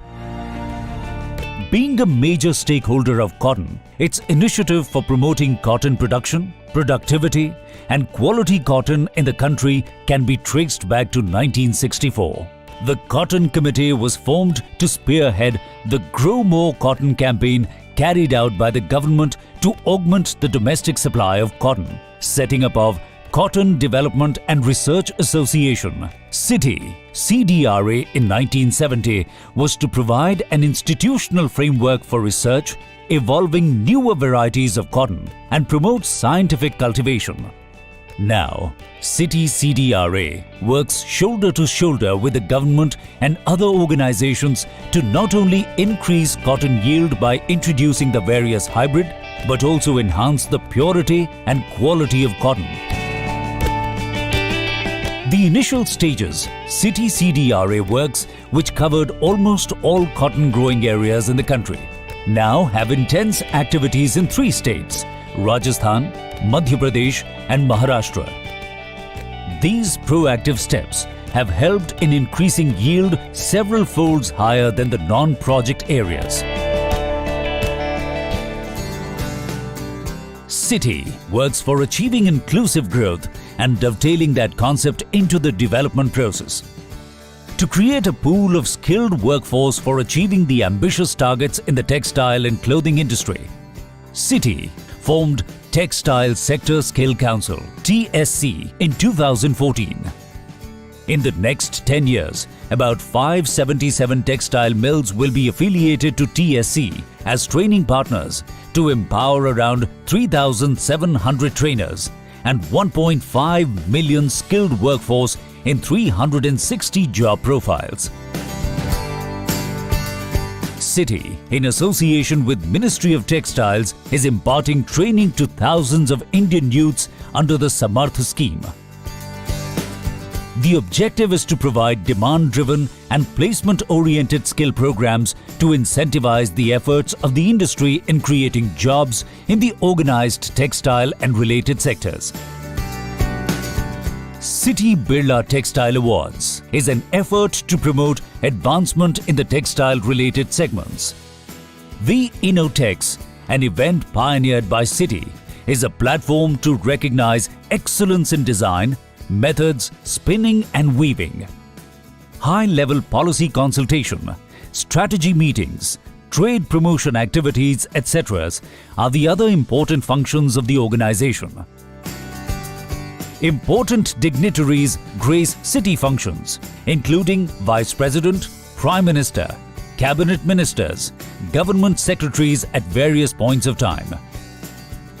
CITI has been sending delegations abroad and receiving them regularly to pave the way for trade facilitation and hand-holding between Indian and overseas businessmen and investors. The Apex Textile Body has signed MOUs with 13 major international textile organizations to promote trade and investment. CITI has long-term vision on textiles which synchronizes with Atmanirbhar Bharat. Make in India, a vision promoted by Honorable Prime Minister Shri Narendra Modi to take India to the next level of development and emerge as a $5 trillion economy in the foreseeable future. CITI will be working in partnership with government in achieving this goal.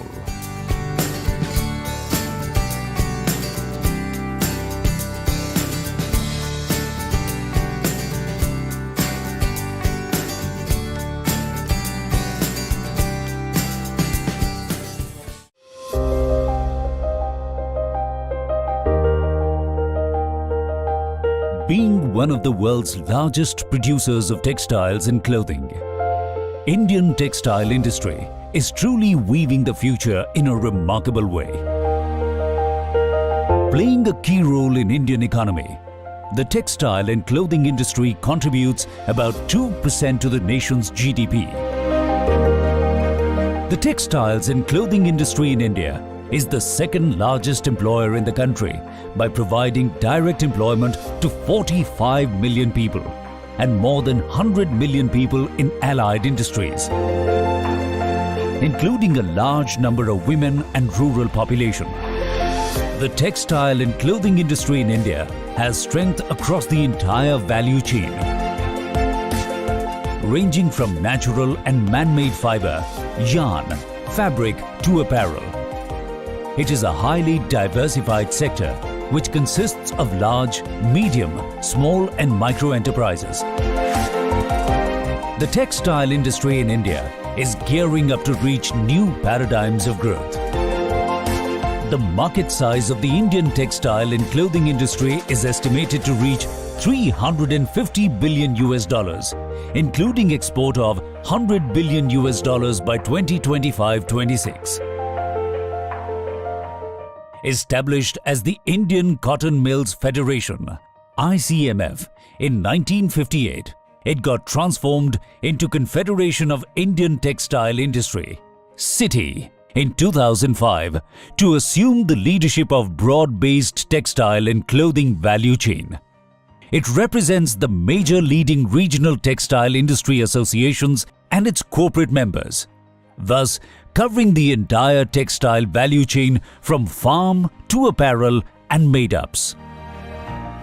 It works as an interface between the government and various segments of the textile industry, providing policy inputs to the government and supporting the textile and clothing sector to move in the value chain.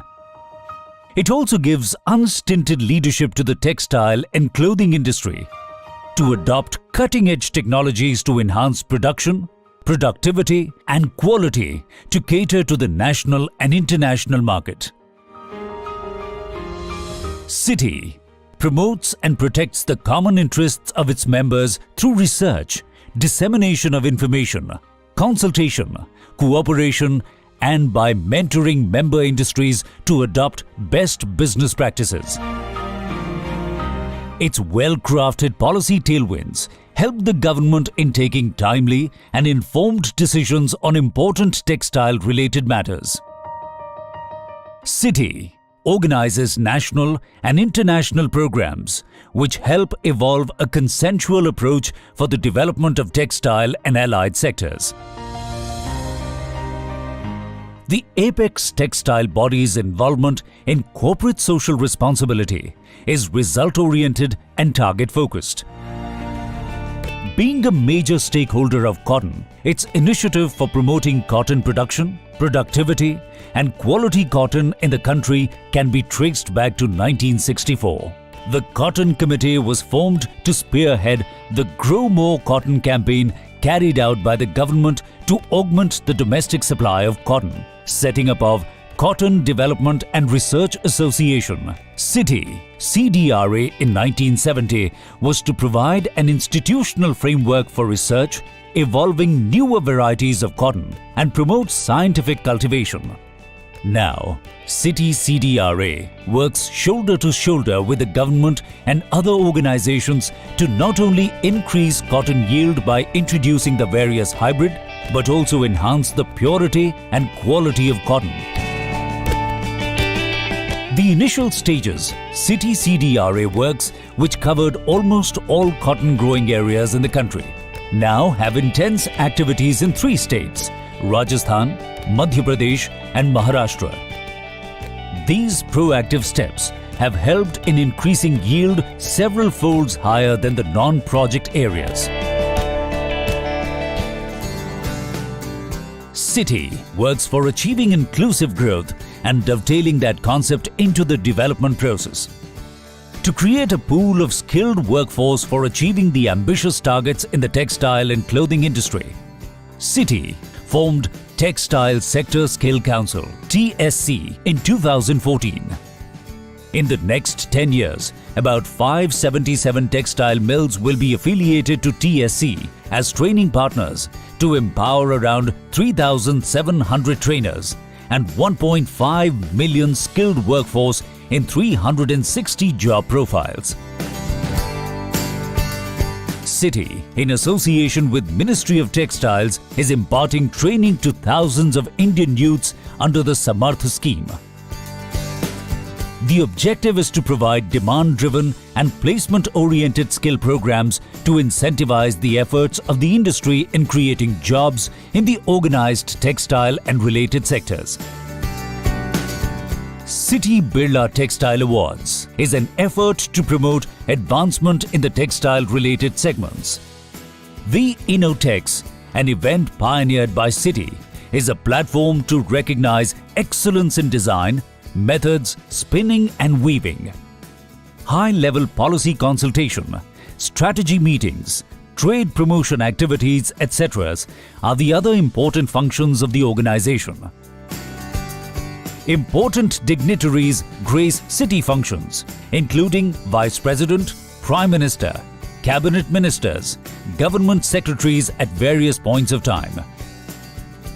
CITI has been sending delegations abroad and receiving them regularly to pave the way for trade facilitation and hand-holding between Indian and overseas businessmen and investors.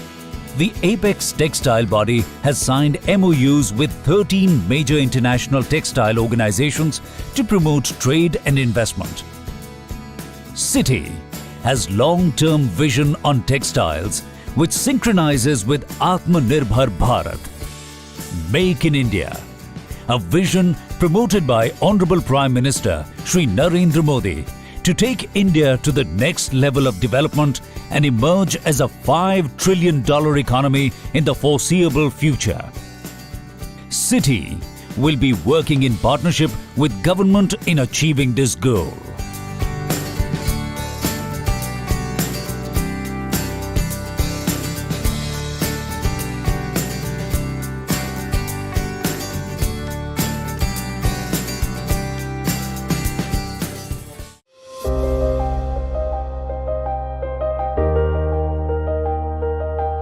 Being one of the world's largest producers of textiles and clothing, Indian textile industry is truly weaving the future in a remarkable way.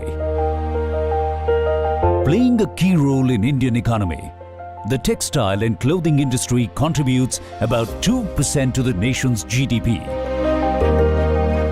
The textiles and clothing industry in India is the second largest employer in the country by providing direct employment to 45 million people and more than 100 million people in allied industries, including a large number of women and rural population. The textile and clothing industry in India has strength across the entire value chain, ranging from natural and man-made fiber, yarn, fabric to apparel. It is a highly diversified sector which consists of large, medium, small and micro enterprises. The textile industry in India is gearing up to reach new paradigms of growth. The market size of the Indian textile and clothing industry is estimated to reach $350 billion, including export of $100 billion by 2025-26. Established as the Indian Cotton Mills Federation, ICMF, in 1958, it got transformed into Confederation of Indian Textile Industry, CITI, in 2005 to assume the leadership of broad-based textile and clothing value chain. It represents the major leading regional textile industry associations and its corporate members, thus covering the entire textile value chain from farm to apparel and made-ups. It works as an interface between the government and various segments of the textile industry, providing policy inputs to the government and supporting the textile and clothing sector to move in the value chain. It also gives unstinted leadership to the textile and clothing industry to adopt cutting-edge technologies to enhance production, productivity and quality to cater to the national and international market. CITI promotes and protects the common interests of its members through research, dissemination of information, consultation, cooperation, and by mentoring member industries to adopt best business practices. Its well-crafted policy tailwinds help the government in taking timely and informed decisions on important textile-related matters. CITI organizes national and international programs which help evolve a consensual approach for the development of textile and allied sectors. The apex textile body's involvement in corporate social responsibility is result-oriented and target-focused. Being a major stakeholder of cotton, its initiative for promoting cotton production, productivity, and quality cotton in the country can be traced back to 1964. The Cotton Committee was formed to spearhead the Grow More Cotton campaign carried out by the government to augment the domestic supply of cotton. Setting up of Cotton Development and Research Association, CITI, CDRA in 1970 was to provide an institutional framework for research, evolving newer varieties of cotton and promote scientific cultivation. Now, CITI CDRA works shoulder to shoulder with the government and other organizations to not only increase cotton yield by introducing the various hybrid, but also enhance the purity and quality of cotton. The initial stages, CITI CDRA works, which covered almost all cotton growing areas in the country, now have intense activities in 3 states, Rajasthan, Madhya Pradesh and Maharashtra. These proactive steps have helped in increasing yield several folds higher than the non-project areas. CITI works for achieving inclusive growth and dovetailing that concept into the development process. To create a pool of skilled workforce for achieving the ambitious targets in the textile and clothing industry, CITI formed Textile Sector Skill Council (TSC) in 2014. In the next 10 years, about 577 textile mills will be affiliated to TSC as training partners to empower around 3,700 trainers and 1.5 million skilled workforce in 360 job profiles. CITI, in association with Ministry of Textiles, is imparting training to thousands of Indian youths under the Samarth scheme. The objective is to provide demand-driven and placement-oriented skill programs to incentivize the efforts of the industry in creating jobs in the organized textile and related sectors. CITI Birla Textile Awards is an effort to promote advancement in the textile-related segments. The InnoTex, an event pioneered by CITI, is a platform to recognize excellence in design, methods, spinning and weaving. High-level policy consultation, strategy meetings, trade promotion activities, etc.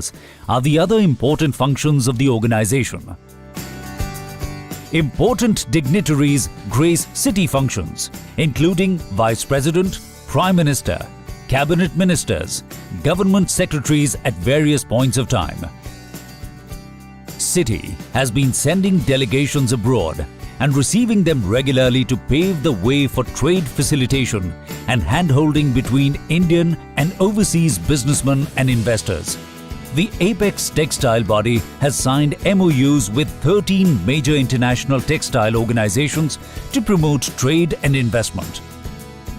CITI has long-term vision on textiles which synchronizes with Atmanirbhar Bharat. Make in India, a vision promoted by Honorable Prime Minister Shri Narendra Modi to take India to the next level of development and emerge as a $5 trillion economy in the foreseeable future. CITI will be working in partnership with government in achieving this goal.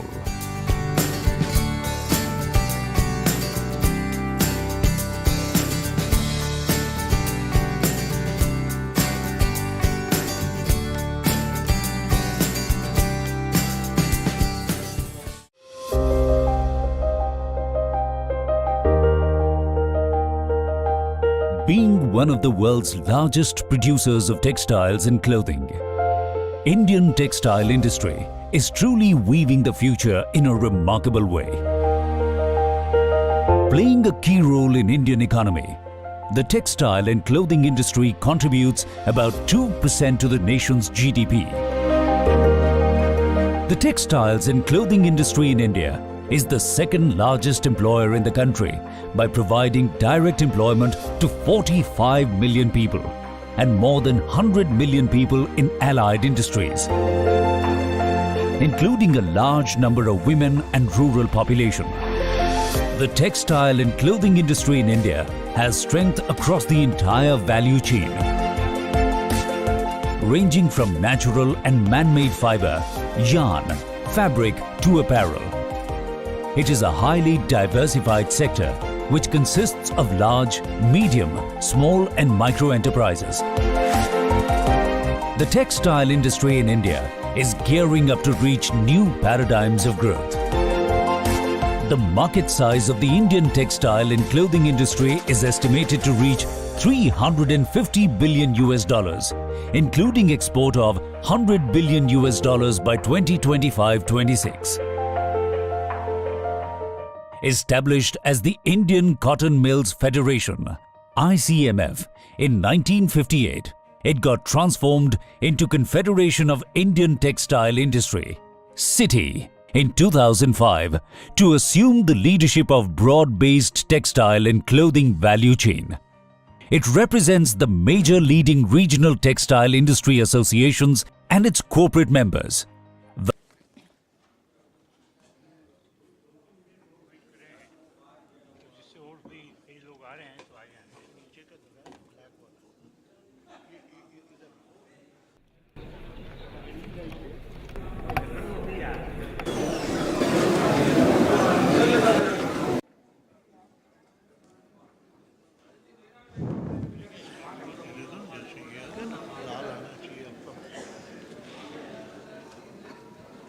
नहीं इसमें आता है हाँ ये ठीक है it's working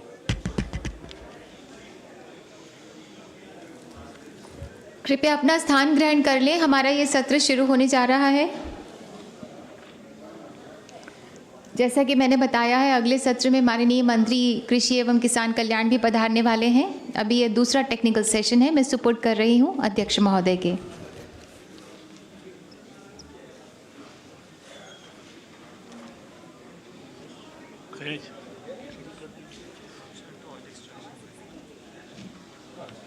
आप सबका मैं इस सेशन में स्वागत करता हूं।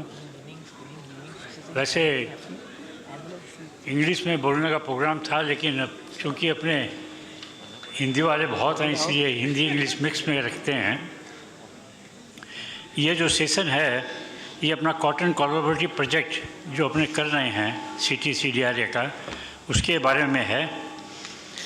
और ये आज मेरे बड़ी खुशी है कि इस सेशन का मैं चेयर कर रहा हूँ और ये कोलैबोरेटिव प्रोजेक्ट कि कैसे कपास की अधिक उपज किया जाए और कैसे शुद्ध उपज हो, ये दो चीज़ का विशेष इसमें प्रावधान है।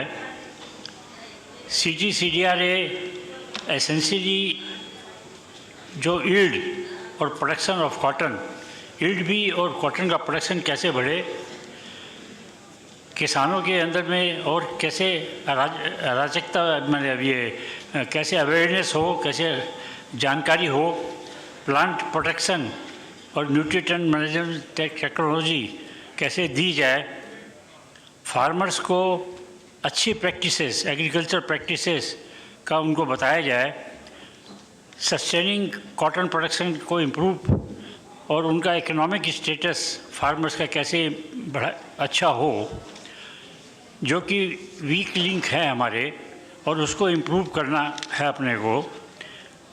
और कॉटन वैल्यू चेन में production of extra long staple की हमारे जैसा आपको मालूम है कि बहुत कमी है देश में भी, तो उसको कैसे और बढ़ावा किया जाए। और गैप डिमांड काफ़ी है एक्स्ट्रा लॉन्ग का और अपने सप्लाई कम है, तो उसको और यदि जितना भी बढ़ाएं उतना कम है अपने लिए। City cotton development and research association, वो रिसर्च विंग है सिटी का कॉटन डेवलपमेंट एक्टिविटीज़ के लिए। CDRA प्रोजेक्ट एक्टिविटीज़ राजस्थान में, जो सदर्न राजस्थान में स्पेशली हमने जो की थी, वो बहुत ही अच्छा रिजल्ट दिया हमको। उस एरिया में प्रोडक्शन 1,75,000 गांठ था 2008-09 में, जो कि अब 13 लाख गांठ 2020-21 में है।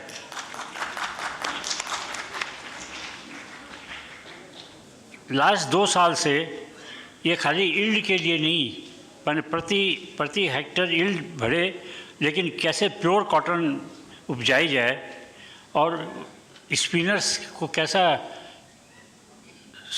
कॉटन चाहिए वो कैसे बनाई जाए, उसके ऊपर ध्यान और दिया जा रहा है। हम लोग इस स्लोगन को कि कपास की अधिक उपज हो और शुद्ध उपज हो, शुद्ध कपास की हो, खाली कपास नहीं, शुद्ध कपास हो। हमने CDRA ने महाराष्ट्र में भी काफ़ी इनिशिएटिव इसके लिए लिया है, चालू किया है कि जो कॉटन स्टैक्स जो होते हैं वो कैसे उनको यूज़ किया जाए, वो जो अभी जला देते हैं। It can be used as residue in the field for value addition as pellets, briquettes, compost and power generation. And इसलिए उसकी वजह से भी फार्मर्स की इंक्रीज और बढ़ सकती है। नॉन बर्निंग, इसको यदि नहीं जलाएं, ऑल्सो डिग्रेडेशन, जो जलाने से जो मिट्टी होती है उसकी फर्टिलिटी ख़राब होती है, तो उसको भी रोका जा सकता है। और सॉइल माइक्रोफ्लोर की भी बूस्टिंग हो जाती है और फार्मर्स की इनकम इंक्रीज हो जाती है। CDRA विथ CICR इनिशिएट किया है the service of voice messages on portal, जिससे कि किसानों को हर किस्म की गाइडेंस दी जा सके और कैसे बेटर कॉटन कल्टीवेशन करें उसका भी दिया जा सके। एक्टिविटीज़ जो हम मध्य प्रदेश में किए हैं या कर रहे हैं वो स्पेशली है कि यील्ड और प्रोडक्शन, ELS कॉटन का अपने देश के अंदर जो डिमांड है उसको कैसे दे सके उनको, for super fine cottons from the textile industry and correcting the imbalance between demand and supply of these cotton varieties in the country. This can have a major impact of production ELS cotton in the country. In future, there is a need to work on the latest technology to overcome the constraints such as frost tolerance, pink bollworm resistance in cotton, and also need to focus on the quality parameters in enhancing the staple length and tensile strength through breeding and biotechnology. Innovative approaches and to develop cotton cultivars with desired traits।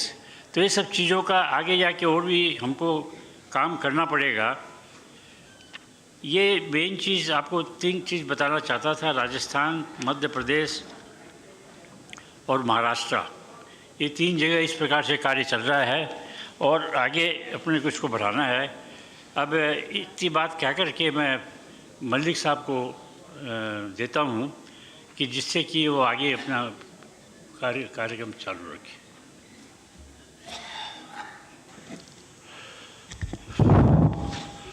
धन्यवाद PD Patodia जी, जो हमारे CDRA के standing committee के chairman भी हैं, हमारे पुराने city के चेयरमैन हैं और हम 2 मित्र मिल के काम भी करते हैं CDRA में। इन्होंने आपको जो आज का विषय है कि उपज को कैसे बढ़ाया जाए और उस उपज को कैसे स्वच्छ रखा जाए, क्योंकि ये दोनों चीज़ें बहुत इम्पोर्टेंट है। आज सुबह से ये सब बातें एक्चुअली हमारे वाइस प्रेसिडेंट जी वेंकैया नायडू जी ने, श्री पीयूष गोयल जी ने, हमारे सेक्रेटरी साहब ने इन सब बातों पे पूरा ध्यान दिया है।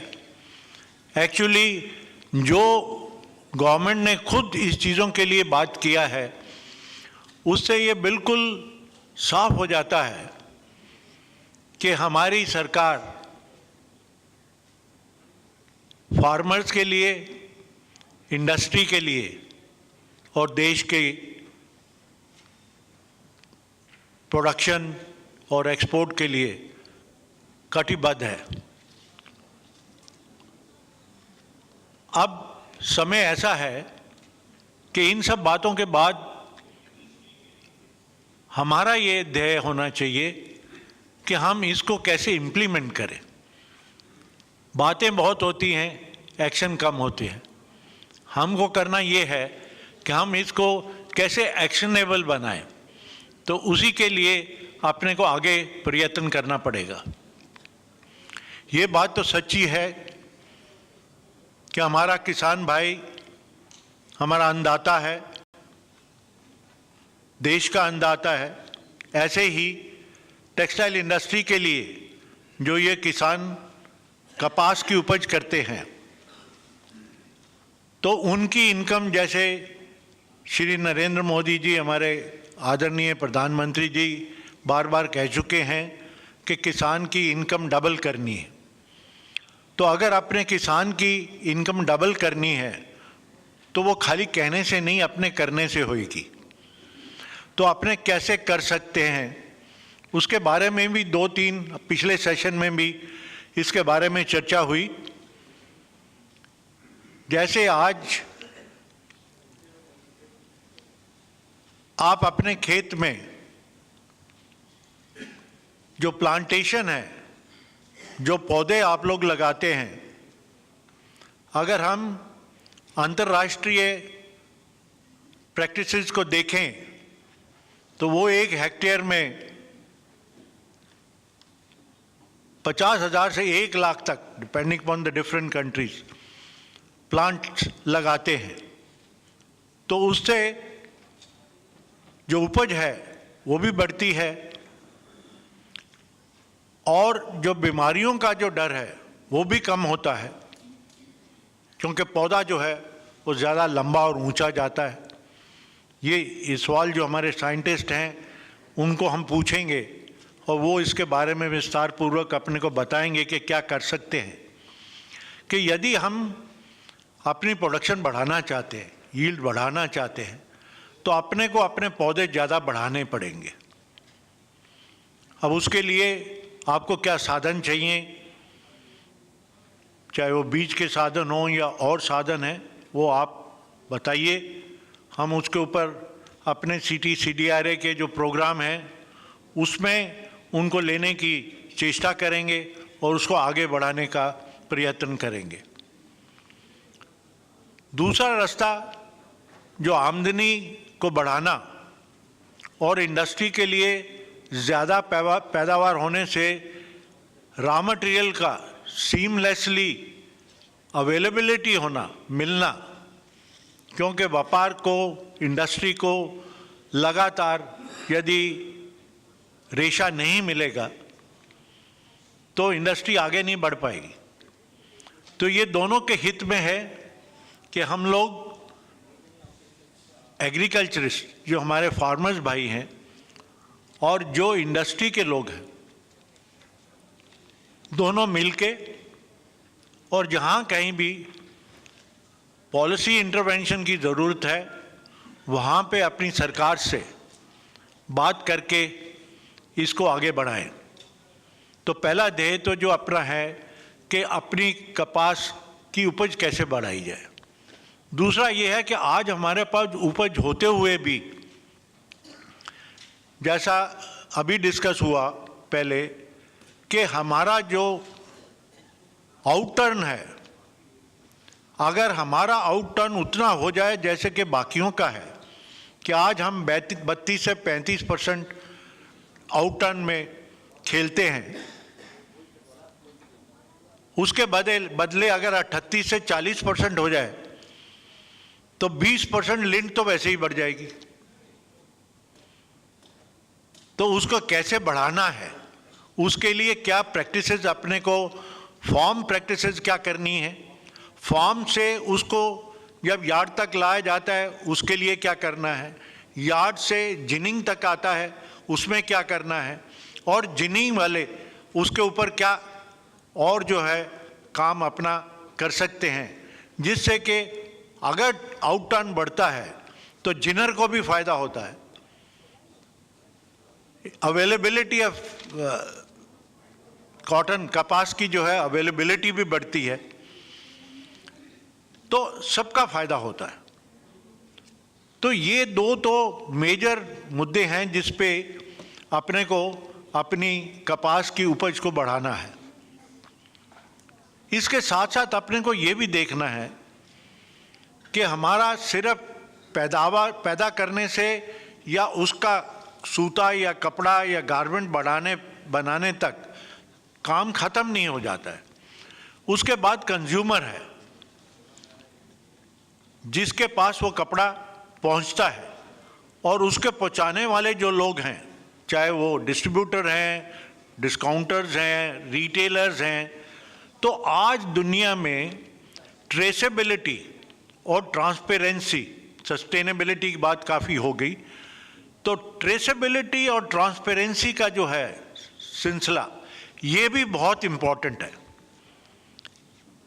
तो आज क्या हो रहा है, कुछ ऐसा भी सुनने में आता है और देखने में आता है कि जो कॉटन, जिस तरीके की वो कॉटन है, वो जिस रूप में जानी चाहिए वो कभी नहीं जाती है, और उसमें मिक्सिंग भी होती है। सिमिलरली ऑर्गेनिक को हम प्रोत्साहन बढ़ाना चाहते हैं, लेकिन ऑर्गेनिक जो है वो नॉन ऑर्गेनिक भी ऑर्गेनिक होके चला जाए, तो ये तो देश के लिए अच्छा नहीं है। ये हमारे पर एक लांछन है। ये हमने पिछले साल 2 सालों में देखा कि अपने देश की उत्पादन जो है ऑर्गेनिक की कितनी है और सर्टिफिकेट्स कितने हैं, वो कहाँ से आते हैं। तो हमको अपना ना सिर्फ ये जो शुद्धि है, ये अपना भी अंतःकरण जो है उसको भी शुद्ध करना होगा कि हम अपना जो व्यापार करते हैं वो ऐसे वैल्यू बेस से करें, इस तरीके से करें कि अपने सामने वाला जो खरीदार है उसका हमारे ऊपर भरोसा और बढ़े। तो ये भी एक बहुत इम्पॉर्टेंट मुद्दा है। इसके अलावा आज सबसे बड़ी जो इम्पॉर्टेंट बात है कि अपने को डेटा जो है, स्टैटिस्टिक्स जो हैं, उसका भी पूरा पता नहीं रहता है कि कितनी गांठ हुई, किसके यहाँ हुई, जिनर्स ने कितना पैक किया, बाजार में कितना आया, कहाँ गया, उसका कोई लेखा जोखा जो है वो बराबर नहीं हो पाता है। तो हम सब लोग जो है मिलके 4, 5, 7 एसोसिएशन एक अंदाजे से उस अंदाजे पर पहुंचते हैं। बहुत हद तक वो ठीक होता है, मैं ये नहीं कहता वो गलत होता है, लेकिन उसका भी कोई व्यवस्था सरकार को इस रूप रेखा को बदलने के लिए ज़रूर करना पड़ेगा कि स्टैटिस्टिक्स जो है, पहले क्या था कि cotton like other commodities was an essential commodity, तो हर एक आदमी उसकी जो डेटा था, चाहे वो मिल हो, चाहे वो सेलर हो, चाहे वो प्रोड्यूसर हो, वो उसका डेटा उसको देता था। आज वो डेटा की कमी है। तो अगर अपने को ट्रेसेबिलिटी और रिलायबिलिटी को बढ़ाना है तो अपना जो डेटा सिस्टम है उसको भी बिल्कुल सही करना होगा। तो ये बेसिक मुद्दे जो मेरे मन में थे, मैं इसको ज़्यादा ना कहते हुए आज हमारे साथ बड़े पैनलिस्ट हैं, जानकार हैं, अपने अपने कुछ इंडस्ट्री के लोग हैं, कुछ रिसर्च के लोग हैं, तो they are different people with us, तो we would like to have उनका जो एक्सपीरियंस है, उनका जो नॉलेज है, उसको हम कैसे आप लोगों तक और अपने तक कैसे पहुंचाएं, और हम भी और कैसे नॉलेजेबल हों, ताकि हम और अपना इस जो एसोसिएशन है, इस एसोसिएशन को आगे और बढ़ाएं। तीसरी बात, एक छोटी सी बात है जो कि क्वेश्चन में भी आ रही है, कि ऐसा नहीं है कि हिंदुस्तान की जो पैदावार है वो सारे हिंदुस्तान में 460 जो एवरेज या 480 की एवरेज आती है वो ऐसा है। इसी देश में कुछ इलाके ऐसे हैं जहाँ पे उपज 800 किलो, 900 किलो, 1000 किलो भी है। ऐसे गांव हैं पंजाब में जहाँ के 1000-1100 की भी पैदावार हुई है। और राजस्थान के कुछ इलाके हैं जहाँ हमारे भाई यहाँ बैठे भी हैं, बांसवाड़ा, भीलवाड़ा एरिया में 800-900 किलो की उपज आ रही है। लेकिन कुछ एक इलाके ऐसे हैं, उसके लिए सिटी CDRA और गवर्नमेंट को ये स्पेशली देखना होगा कि कौन सी ऐसी स्टेट्स हैं जहाँ पे सबसे ज़्यादा तो एकरेज है लेकिन यील्ड सबसे कम है, तो उसके ऊपर स्पेशल ध्यान दे के वहाँ पे यील्ड हम अपनी कैसे बढ़ा सकते हैं। तो वो एक क्वेश्चन मैं बाद में इसके ऊपर पूछता हूँ। तो इन मुद्दों के ऊपर अपने अगर अभी चर्चा करें, तो मैं पहला जो क्वेश्चन है वो प्रशांत, मेरे बाजू में प्रशांत बैठे हैं, इनसे पूछता हूँ, क्योंकि ये महाराष्ट्र में इनकी फैक्ट्री है और ये गीमाटेक्स के मैनेजिंग डायरेक्टर हैं, और ये जो ग्रुप है one of the oldest group है उस एरिया का, कि महाराष्ट्र में सबसे ज़्यादा जो इंडिया की एकरेज है वो महाराष्ट्र में है, लेकिन महाराष्ट्र की जो उपज है वो कोई 330 किलोग्राम पर हेक्टेयर है। तो ऐसा क्यों है, क्या कारण है, और वो वहाँ पे हम कैसे बढ़ा सकते हैं? आपकी राय क्या है, ताकि हम अपने एसोसिएशन के जरिए से और गवर्नमेंट के माध्यम से इस स्टेट को कैसे ऊपर ला सकते हैं, जिससे देश की एवरेज जो है वो भी बढ़े और अपनी उपज की जो अवेलेबिलिटी है वो बढ़े। थैंक यू प्रेम अंकल, आपने बहुत ही सही सवाल पूछा। बहुत दुखद बात है ये कि हम महाराष्ट्र, जहाँ पर हाईएस्ट एकरेज है इस कंट्री का, वो सबसे इनएफिशिएंट एरिया है, सबसे लो ईल्ड प्रोडक्टिव एरिया है, और ये बहुत एक मैटर ऑफ कंसर्न है। और इसलिए सिटी CDRA के थ्रू हमारा फोकस विदर्भ एरिया पे पर्टिकुलरली है, जहाँ के फार्मर्स का प्लाइट आप सब लोग बहुत अच्छे से जानते ही हैं कि कितनी वहाँ पर आत्महत्याएं होती आई है। और उसका एक कारण जो आपने मुझसे पूछा, उसका एनालिसिस हमने सिटी CDRA के माध्यम से किया है। उसमें यह रहा है कि महाराष्ट्र में mostly areas are rain dependent, they are rain fed, और रेन फेड एरिया में ईल्ड यदि आप कंपेयर करेंगे इरिगेटेड एरिया से या ड्रिप इरिगेटेड एरिया से कंपैरेटिवली बहुत कम आती है। इसलिए सिटी CDRA का फोकस वहाँ पर इस पर रहा है कि हम प्रॉपर सॉइल टेस्टिंग करें। हमने RCF के साथ वहाँ पर टाई अप किया है। हमारे स्काउट गाइड्स पूरे फील्ड एरियाज में घूमकर आइडेंटिफाई करते हैं कि सॉइल टाइप क्या है, कौन सा सीड उनके लिए उपयोगी रहेगा, और उसके हिसाब से उन्हें राइट सीड फीड किया जाता है। साथ में हम उन्हें कोशिश करते हैं कि बेस्ट प्रैक्टिसेस के बारे में अवगत कराएं। उसके लिए हम लोग CICR और सिरकॉट जैसी एजेंसीज का उपयोग करते हैं, जो कि फॉर्चुनेटली हमारे विदर्भ एरिया में ही अवेलेबल हैं, और उनके द्वारा हम ये जानकारी उनके तक पहुंचा रहे हैं सिटी CDRA के माध्यम से, हमारे स्काउट गाइड के माध्यम से, कि उन्हें राइट टाइम पे राइट इनपुट्स दिए जाएं, कब कौन सा पेस्टिसाइड यूज किया जाए, कब क्या मौसम रहेगा, कब सीड को बोइंग करना है, कब हमें हार्वेस्टिंग करना है। उस टाइप की सब बेस्ट प्रैक्टिसेस हम उनसे शेयर करते हैं, सो दैट एटलीस्ट आने वाले समय में उनकी जो ईल्ड में इंप्रूवमेंट मिले। और आज जो ये महाराष्ट्र पे जो टैग लग गया है lowest yield producer and most inefficient area, पूरे देश का, in spite of having the highest acreage, ये हमें दूर करने के लिए हम लोग बहुत प्रतिबद्ध है और इस पर हमारी पूरी कोशिश जारी है। आने वाले समय में मैं बताना चाहूँगा कि हम लोग ने अभी जो विदर्भ एरिया में एक और प्रॉब्लम जो रही है वो है पिंक बोलवर्म की। हमारे यहाँ पिंक बोलवर्म का प्रमाण बहुत ज़्यादा रहा है, जिसके कारण क्वालिटी ऑफ कॉटन तो गिरी ही गिरी, साथ ही किसानों को बहुत बार अपने ईल्ड का लॉस सहना पड़ा, उनके तबीयत पे उसका बहुत बुरा असर हुआ। प्लकिंग करने जो किसान खेती में जाते हैं उनके ऊपर खाज का एक बहुत बड़ा प्रकोप आता है और कई बीमारियां उन्हें सहनी पड़ती है। उसके लिए भी हमने आगे कई सारे फेरोमोन ट्रैप टाइप के सॉल्यूशंस प्रोवाइड किए हैं हमारे वहाँ पे टेक्नीशियंस, और उसके द्वारा हम पूरी जानकारी देते आ रहे हैं।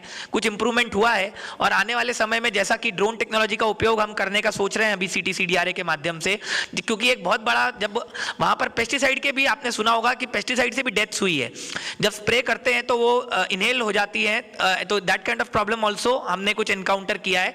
एंड मैं इस फोरम पे आप लोगों से निवेदन करूंगा, और हमारे CITI CDRA के चेयरमैन हमारे साथ बैठे हैं इस टेबल पे, हमारा रिक्वेस्ट रहेगा कि आने वाले समय में हमने इस टेक्नोलॉजी का उपयोग करना चाहिए, ड्रिप इरिगेशन का for feeding of water, drone technology का for pesticide, as well as for harvesting, mechanical harvesters, and साथ ही साथ इंश्योरेंस लेकर हम फार्मर के जान को, उसके क्रॉप का इंश्योरेंस ले सकते हैं। और हम साथ ही साथ आज सीड प्रोड्यूसिंग कंपनीज भी हमारी स्टेबल पे है, उनसे मेरा निवेदन रहेगा कि ऐसे सीड्स पे फोकस करें जिसमें हम हाई डेंसिटी प्लांटेशन के लिए जा सके, क्योंकि अनफॉर्चुनेटली हमने भले ही पिछले 5 सालों से इस बारे में बहुत बातचीत करी है हाई डेंसिटी प्लांटेशन के लिए, बट ज़्यादा सीड्स अवेलेबल नहीं है। मैं CICR के साथ काफ़ी बार काम भी किया हूँ, आपके साथ भी बैठा हूँ कई बार, बट उतनी लाइन वेराइटीज अवेलेबल नहीं है जो हाई डेंसिटी प्लांटेशन के लिए सूटेबल है, पर्टिकुलरली फॉर विदर्भ की जो सॉइल कंडीशन है उसके लिए। तो उस पर काम करें, ऐसे कॉटन पे काम करें जिसमें कॉटन लिंट का परसेंटेज 40% से ज़्यादा हो, या एटलीस्ट अधिक हो, आज 32-33% से ज़्यादा मिले। तो यदि इन चीज़ों पे काम किया जाए तो हम ये किसान का जो एक तकलीफ है कपास को उगाने में, इसको दूर कर पाएंगे। साथ ही साथ एक डाउनस्ट्रीम इंडस्ट्री का रोल है जो मैं अगले सेकंड क्वेश्चन में टेकअप करना चाहूँगा, but these are the areas which are of concern. I will ask you to prepare along with Varale ji, a piece of paper के क्या एक्शन लेने चाहिए और कौन से इलाकों पे कंसंट्रेट करना चाहिए, बिकॉज इतना बड़ा महाराष्ट्र है, अपने प्रोजेक्ट में एक डिमॉन्स्ट्रेशन करके, राइट, एक पर्टिकुलर एरिया को अडॉप्ट करके उसमें इन प्रैक्टिसेस को प्रूव करके और फिर बाकियों को वहाँ बुला के उनको दिखा के तो वो डेमोन्स्ट्रेशन करें जिससे कि वो बढ़े। तो ऐसा कोई प्रबंध अपने करेंगे और आपको हमारी जो भी CITI CDRA की भी से ज़रूरत पड़ेगी वो हम उसके लिए करेंगे। जैसे राजस्थान और मध्य प्रदेश में भी काम हो रहा है, अच्छा राजस्थान में काफ़ी हो चुका है और बढ़ता रहेगा, तो ऐसे ही महाराष्ट्र को अपने आगे बढ़ा सकते हैं। Sure uncle, will work. Okay, thank you. The second question, if anybody else, it's not that this question was to Mr. Prashant Mohta. Any of you can interject and make your contribution on this point. इसमें एक मैं अपना experience share करना चाहूँगा। 2019 में मैं Brazil visit करके आया था। Brazil is also rain fed area, कोई इसमें इरीगेशन फैसिलिटीज़ अवेलेबल नहीं है। तो ब्राज़ील यू में भी knowing highest yield giving country है, 1800 प्लस की उसकी यील्ड आ रही है, और ये सारा कुछ पिछले 5-7 सालों में हुआ वहाँ पे। इससे पहले ब्राज़ील की जो प्रोडक्शन थी ऑलमोस्ट 1.5 मिलियन टन थी, जो कि बढ़ के अब 2.8 मिलियन टन के आसपास पहुँच गई है। तो उसमें जो सबसे बढ़िया देखने वाली बात क्या थी कि चाहे वो मोटो ग्रोसो है, चाहे वो उनका दूसरे स्टेट्स हैं, फार्मर्स की अपनी ही वहाँ पे सीड ब्रीडिंग उन्होंने अपने स्टेशंस खोले हुए थे, और उन्होंने ये पक्का तय किया हुआ था कि जो भी सीड्स नए डेवलप होंगे नेक्स्ट ईयर, जो भी वो सोइंग करेंगे उसमें 20% सीड वो जो नए डेवलप हुए उसको वो सोइंग करेंगे और उसकी परफॉर्मेंस देखेंगे। विद द रिजल्ट कि ब्राज़ील अब यील्ड में तो ऊपर है ही है, एट द सेम टाइम वो US की मोट कॉटन को भी बराबर टक्कर दे रहा है और ऑलमोस्ट एट पार बेसिस पे बिक रहा है। तो ऐसा नहीं है कि रेन फेड होने की वजह से मतलब अपने उसमें वही यील्ड नहीं आ सकती, हमें और भी चीज़ें देखनी होगी कि यील्ड क्यों नहीं आ रही, हमारी जो सोइंग की जहाँ और कोई प्रैक्टिस है कहाँ पे हम फॉल्टी हैं। तो ललित, मैं आपसे रिक्वेस्ट करूँगा कि आप अपना ये जो विज़िट था उसके जो सिनॉप्सिस है और जो आपकी रिकमेंडेशंस है वो ज़रा आप सर्कुलेट करिए, हमारे को एसोसिएशन को सर्कुलेट कर दीजिए। Sure sir. हम उसके ऊपर काम करेंगे, उनकी सिखाई आगे बढ़ाएंगे। आप तो कर ही रहे हो, जैसे अभी मध्य प्रदेश वगैरह में आपने शुरू किया है तो हमारे साथ मिलके, तो बाकी जगह भी हम उसको इम्प्लीमेंट कर सकते हैं। Thank you. और anybody else has any other point? Yeah, please. Thank you. सबसे पहले तो जितने भी किसान भाई आज इस कार्यक्रम में भाग ले रहे हैं उन सबको मेरा राम राम। मैं आप लोगों के लिए ही बात करूंगा यहाँ पे। तो साहब आपने जो बहुत अच्छा प्रश्न पूछा है कि ये यील्ड इंप्रूव क्यों नहीं हो रही है। अगर आप हिस्टोरिकली कपास के उत्पादन को देखें सर, तो ये हमेशा टेक्नोलॉजी का बहुत बड़ा रोल रहा है, चाहे वो हाइब्रिडाइजेशन हो, चाहे बीटी कॉटन का इंट्रोडक्शन हो। जब तक सीड के माध्यम से टेक्नोलॉजी किसानों तक नहीं पहुंचेगी, कपास के अंदर ब्रेक थ्रू उत्पादन में लाना बहुत ही मुश्किल है। हम जितने भी चाहे गैप की प्रैक्टिसेस हो या सॉइल बेस्ड टेस्टिंग हो, INM हो, ये प्रैक्टिसेस बहुत अच्छी है, ये किसानों को इंक्रीमेंटल यील्ड इम्प्रूवमेंट दे सकती है। लेकिन एक वैज्ञानिक होने के नाते मेरा ऐसा मानना है कि कपास के अंदर पिछले 20 सालों से सीड के अंदर कोई नया इनोवेशन नहीं आ रहा है। अब ये इनोवेशन क्यों नहीं आ रहा है? क्या नए इनोवेशन मार्केट में नहीं है? क्या उन इनोवेशन को लाने में कुछ रेगुलेटरी दिक्कतें हैं?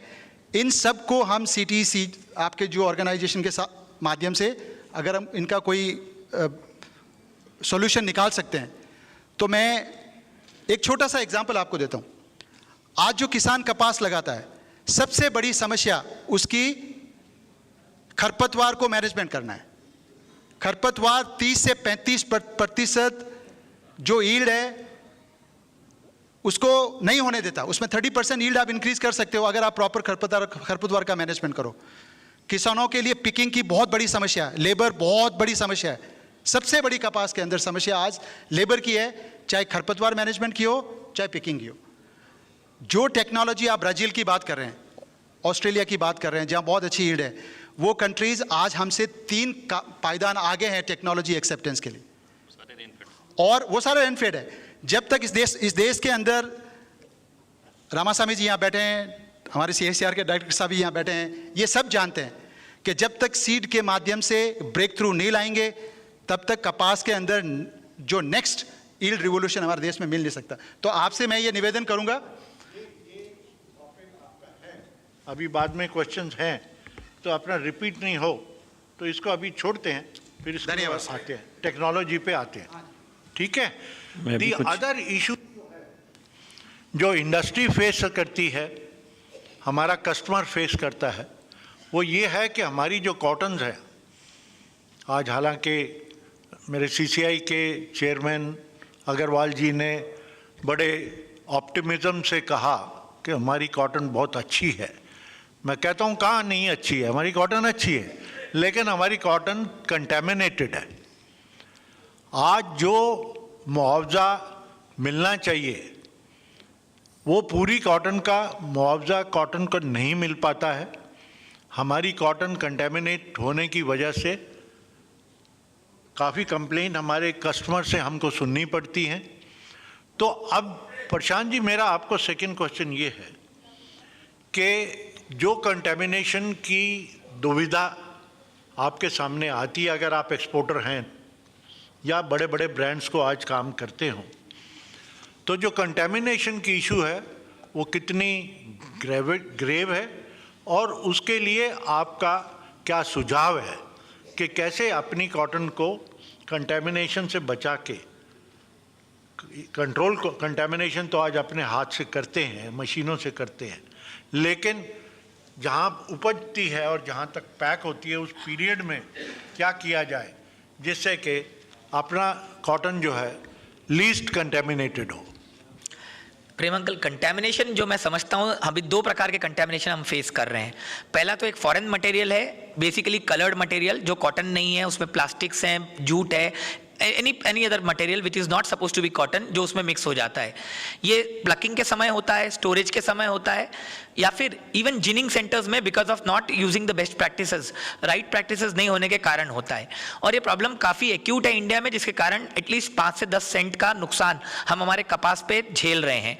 इसके लिए काफ़ी हम लोग काम कर रहे हैं, सिटी CDRA के थ्रू भी काम कर रहे हैं। हमने फर्टिलाइजर कंपनीज जो कि बहुत सारी उनके बैग्स निकलती है, उनको रिक्वेस्ट किया है कि वो किसान तक उनका कनेक्टिविटी है तो वे उनको कलर्ड फाइबर का जो बैग्स हैं वो देवें, बिकॉज अदरवाइज किसान यदि वाइट पॉलीप्रोपिलीन बैग वापरता है कपास को लेके आने के लिए एक जिनिंग सेंटर तक, तो वो वाइट को सेपरेट करने में आज बहुत सारे स्पिनिंग मिल्स या जिनिंग सेंटर्स, जिनिंग इक्विपमेंट जो है they are not capable enough कि वो वाइट कंटामिनेशन निकाल सकें। तो यदि हम एटलीस्ट वो वाइट को एक बार कलर्ड कर पाएँ तो एटलीस्ट आज स्पिनिंग में टेक्नोलॉजी अवेलेबल है कि कलर आइडेंटिफाई हो जाता है और वो सेपरेट किया जाता है। तो मेरा पहला निवेदन और पहला रिक्वेस्ट फोरम पे ये रहेगा कि व्हाइट कलर को हम अवॉइड करें, हम कलर्ड बैग्स की तरफ जाएं at the ginning centres as well as at the farmer stage, so that वो कंटामिनेशन एटलीस्ट हमारा अवॉइड हो जाए और वो सेपरेट हो सके। कस्टमर के एंगल से क्या इश्यूज आएंगे, I think Shreyaskar will be better person to answer that. Other issue of contamination is in mixing of cotton, उसको भी मैं कंटामिनेशन बोलूंगा और ये भी हमारे यहाँ बहुत प्रिवेलेंट है। इसमें एक बहुत बड़ा कारण है आज जो हमारी मानसिकता है कि जिनर्स को हम प्रीमियम देने के लिए तैयार नहीं है। जो अच्छी मिल्स है, जैसे ऐसे एक इंटीग्रेटेड मिल्स हैं या जो अच्छे स्पिनर्स हैं, वीवर्स हैं, यदि वो एक अच्छे जिनर्स को प्रीमियम देंगे तो automatically ginners will be encouraged to have अच्छे practices, better quality of cotton, make sure कि एक जैसा ही कपास वो एक जगह ग्रेडिंग करें सो दैट अच्छी क्वालिटी ऑफ आउटपुट उनको धागे में मिले, कपड़े में मिले। और साथ ही साथ हमें ये भी ध्यान रखना है कि इस प्रकार के चीज़ों का चेन एक लिंक बने, ट्रेसेबिलिटी रहे, तो अपने आप प्रीमियम यदि मिलने लग जाएगा तो आई एम श्योर ये कंटामिनेशन का प्रॉब्लम खत्म हो सकता है। Because at spinning and weaving stage and processing stage में काफी काम किया गया है, अब हमें जिनिंग और मे बी फार्मिंग में थोड़ा सा और काम करने की जरूरत है। Shirekar, if you want to add anything. तो पहले तो मैं यहाँ पे सारे किसान भाई और बहनों को बहुत बहुत शुभकामनाएं। आप सब जो भी पुरस्कृत हुए हैं आपने बहुत अच्छा काम किया। जैसे दूसरा हमारे माननीय प्रधानमंत्री जी का सपना था इस वर्ष, तो वो वैसे ही पूरा हो गया। हमारे लास्ट ईयर से जो इनकम है किसानों की डबल हो गई एटलीस्ट कपास के अंदर में, वो मैंने देखा, तो ये भी अच्छी बात रही है हमारे किसानों के लिए। और ट्रेड ऑल्दो उसके लिए कंप्लेन कर रहा है, but I think it's a good thing for the farmers. जहाँ तक कंटामिनेशन की बात है, तो अभी पिछले साल भर से हम बहुत स्टडी कर रहे हैं एट द गवर्नमेंट लेवल, और हमने पाया इन स्पाइट ऑफ जितने भी हम स्पिनिंग के अंदर में हमारे कट्स ऑलमोस्ट 25 से 40% बढ़ जाते हैं स्पिनिंग में कंटामिनेशन, ब्लो रूम के अंदर में भी और फाइनल ऑटो कॉर्नर के ऊपर में भी, उसको निकालने के बावजूद DHU डिफेक्ट्स पर 100 यूनिट्स जो मेजर करते हैं तो 6 से 14% हमारा कंटामिनेशन की वजह से आता है ऑन द बेस्ट ब्रांड्स जो हम बनाना चाहते हैं। तो उतने हमारे गारमेंट रिजेक्ट करने पड़ते हैं या मेंडिंग होती है उसमें भी सिग्निफिकेंट अमाउंट रिजेक्ट हो जाता है। काफ़ी किसानों के मैं घर गया हूँ और जिस तरीके से हम काम करते हैं खेती के ऊपर में, जो ट्रेनिंग हम बाकी बात कर रहे हैं, खाली बेसिक हाइजीन फैक्टर के ऊपर में काम करने की ज़रूरत है। हम बहुत रंगीन लोग हैं, देश हमारा रंगीन है, अच्छी बात है, पर किसान साथ में साड़ी, चप्पल, पान पराग के पाउच, सारी चीज़ें हमको मिलती है। तो वो कंटिन्यूस एंगेजमेंट, कंटिन्यूस अलाइनमेंट हमारे किसानों के साथ हमको बहुत ज़रूरी है, ये सिखाने के लिए कि ये रंग हमारी वैल्यू को बढ़ाता नहीं है, डिस्ट्रॉय कर देता है, बहुत सिग्निफिकेंटली डिस्ट्रॉय कर देता है, जिसके लिए हज़ारों लोगों की मेहनत पूरी सप्लाई चेन के अंदर में बीज से लेके जो फाइनल गारमेंट बनते हैं उसको हमको वापस से उस पर काम करना पड़ता है। जैसे प्रशांत ने बोला, अब कुछ जिनर्स हैं जो बहुत ही कॉन्शियस हैं और उस पर काम कर रहे हैं, अप्रॉक्सीमेटली 1000 रुपया पर कैंडी ज़्यादा भी चार्ज करते हैं, पर फिर भी वो वर्थ है उसके ऊपर में काम करना। पर वो सिटी CDRA को भी बहुत और काम करना है किसानों को ट्रेनिंग करने के लिए, और 90,000 किसान हमारे साथ जुड़े हुए हैं, लेकिन पॉसिबल नहीं है एक एक किसान को हम करें। तो फार्मर फील्ड स्कूल के थ्रू जो अभी है या FPOs के थ्रू हम किसानों को ये मैसेज पहुंचा सकते हैं कि कैसे कंटामिनेशन को अवॉइड किया जाए। Specially extra long staple cotton में हम देखें इतनी महंगी कॉटन है, और पीमा और इंडियन कॉटन के अंदर में मतलब एक फैक्टर जो कम्प्लीटली डिस्ट्रॉय कर देता है कॉटन की वैल्यू, वो कंटामिनेशन, फॉरेन फाइबर कंटामिनेशन है। तो हमें उस दिशा में बहुत काम करने की ज़रूरत है, और निश्चित सिटी CDRA के थ्रू हम फार्मर्स के साथ कनेक्ट कर सकते हैं और भी तरीके से कर सकते हैं। तो चौधरी साहब ने बोला, उसको एक्सटेंशन नहीं करूँगा विद डाटा ओनली, कि जैसे उन्होंने बोला कि एक्स्ट्रा लॉन्ग स्टेपल में DCH के जो प्राइजेज़ हैं आज की डेट में 1,10,000 से 1,15,000 रुपये खंडी हैं, और उसी क्वालिटी की कॉटन पीमा है, वो आज उसका भाव है 2,10,000 रुपये खंडी। और डिफरेंस में क्या है? डिफरेंस सिर्फ कंटामिनेशन का है। अगर उसमें कंटामिनेशन आओ तो आपकी 1,15,000 रुपये खंडी वाली कॉटन 2,10,000 रुपये खंडी बिके। तो आप सिमिलरली उस एक और कॉटन है गीज़ा कॉटन, वो DCH से एट पार या थोड़ी हल्की पड़ती है इन टर्म ऑफ UHML, तो वो भी 1,60,70,000 रुपये कंडी बिकती है। वो इंपोर्ट क्यों करनी पड़ती है हम सब लोगों को? क्योंकि इंडियन DCH कंटेमिनेटेड कॉटन है। Otherwise Indian DCH cotton is better than Pima, उसकी फील और शाइन की वजह से।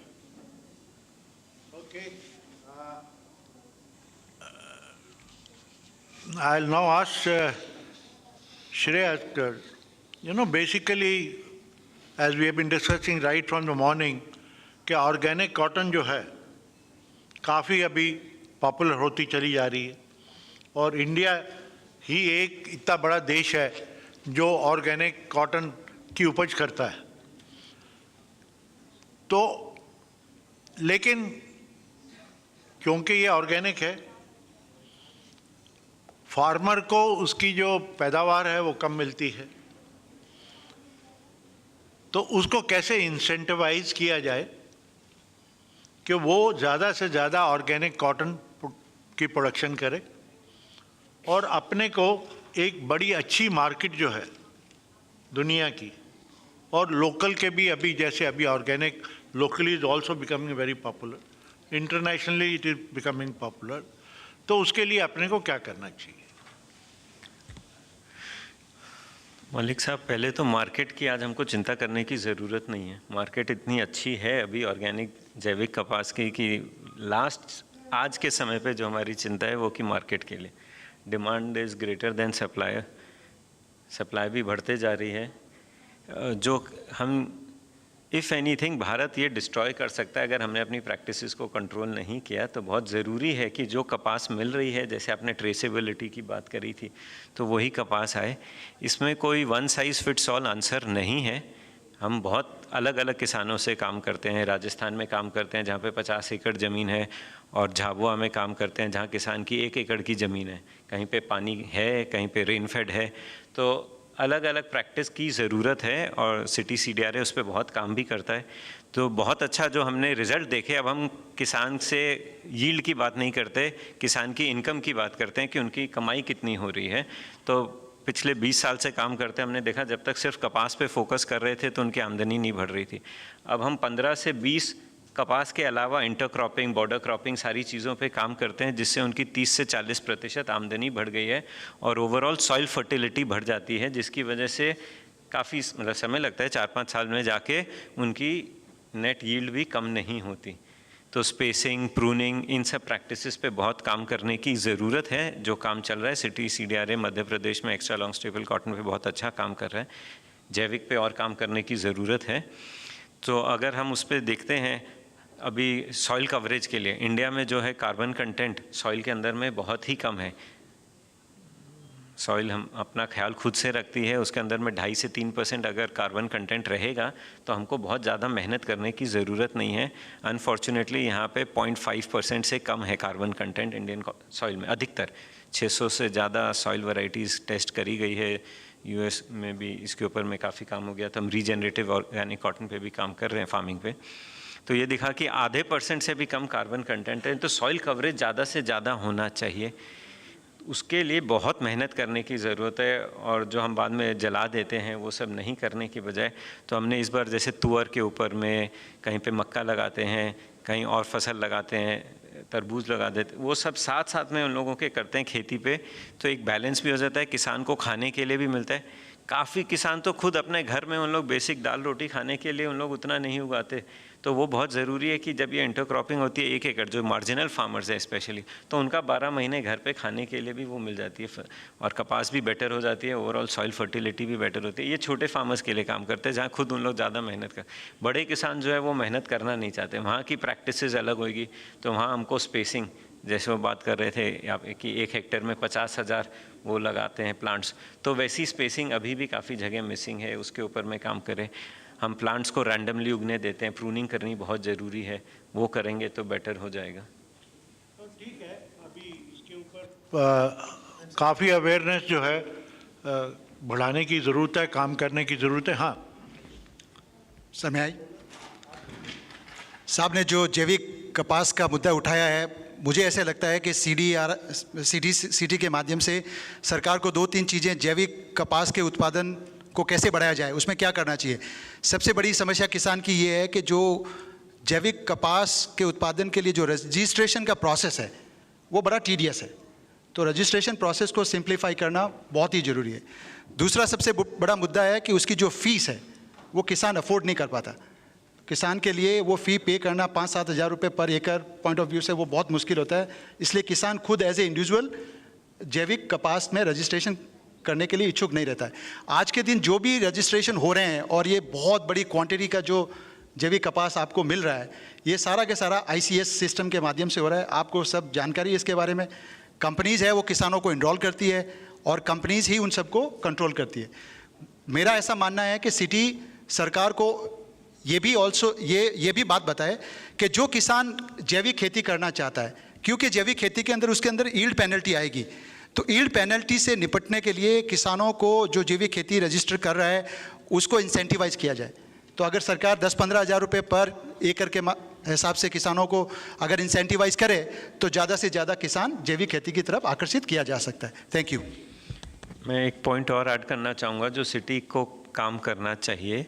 पॉलिसी एडवोकेसी बहुत ज़रूरी है, क्योंकि कंटामिनेशन बहुत हो जाता है। एक किसान जैविक कर रहा है, एक नहीं कर रहा, तो उसकी वजह से उस पर चैलेंज आते हैं। तो क्लस्टर्स हम बना सकते हैं जैविक के, जो काफ़ी सालों से बात हो रही है पर उस पर काम नहीं हुआ। वहाँ पे अगर एडिशनल प्रीमियम भी देना है, कुछ भी देना है, वो करके इंश्योर किया जा सकता है। मार्केट प्लेस है उसके लिए, पर ऐसे क्लस्टर्स एग्जिस्ट नहीं करते जैविक कपास के लिए।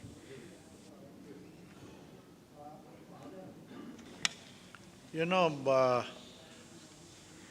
Mr. Mahajan is the raw material head of Bardhaman Group, which is one of the largest spinners in the country. What is your experience?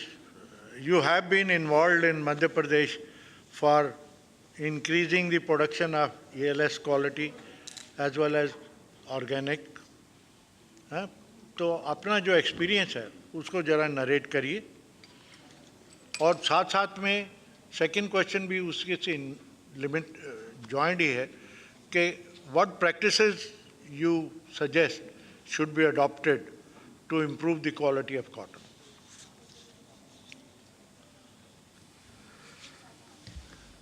जैसा कि मलिक साहब ने बताया कि वर्तमान मध्य प्रदेश में CITI CDRA का जो प्रोजेक्ट शुरू हुआ, जहाँ इसको थॉट प्रोसेस शुरू हुआ, आज से 4 साल पहले शुरू हुआ था। वर्तमान तभी से इससे साथ जुड़ा हुआ है फ्रॉम द नेशनल स्टेज, जब right from the getting approval from MP government इसके लिए, उसके बाद activity planning and implementation.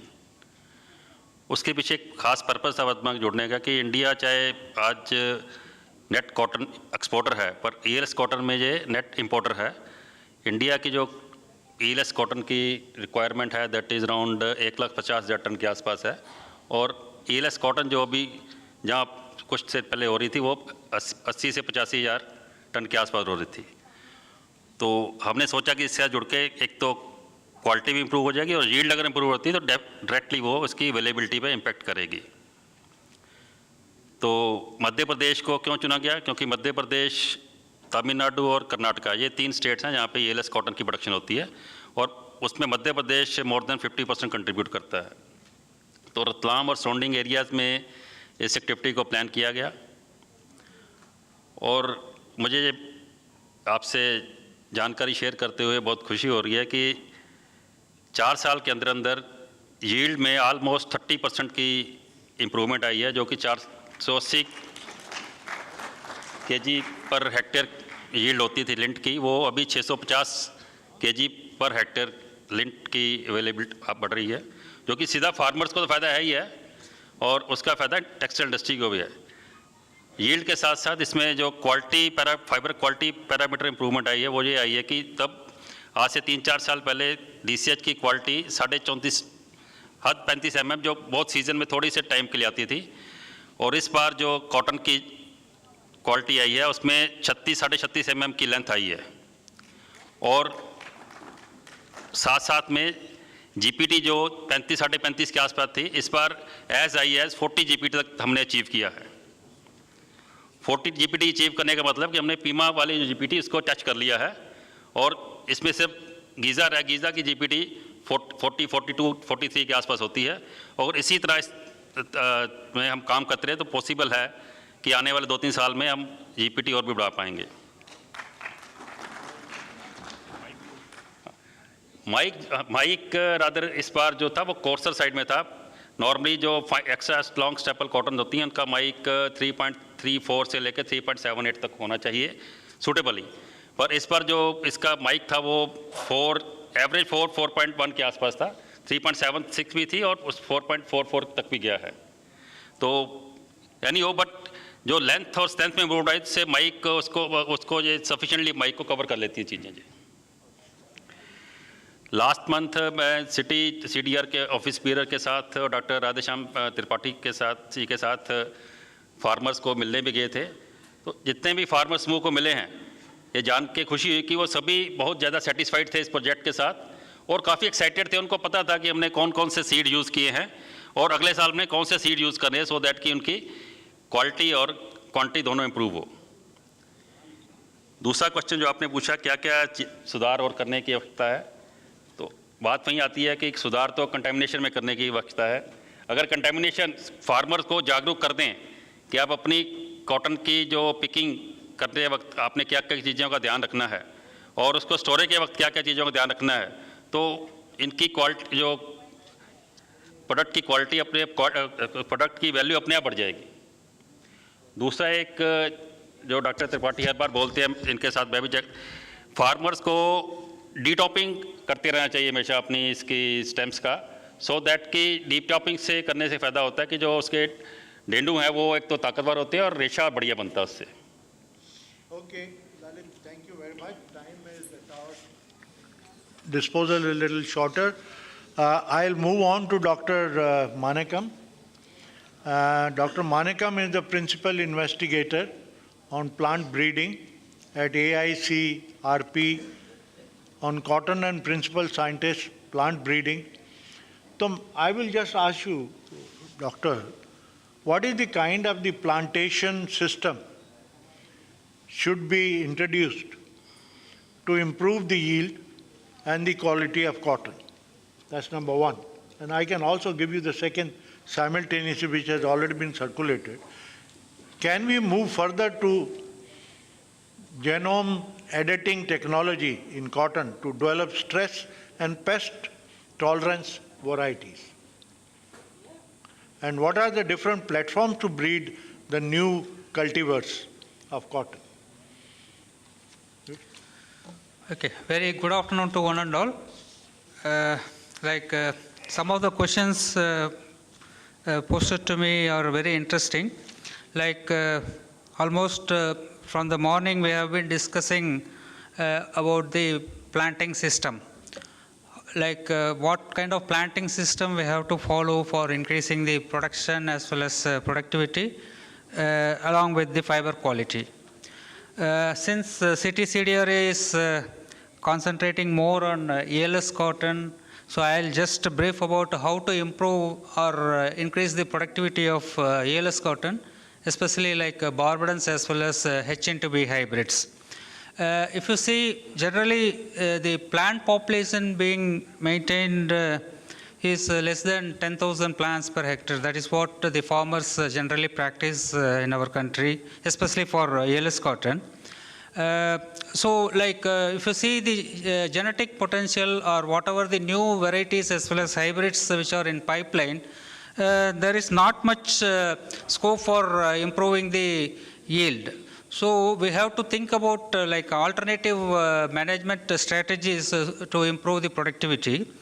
In this, we have found that by plant architecture management, we have to almost double the plant density so that we can improve the productivity by 50 to 60%.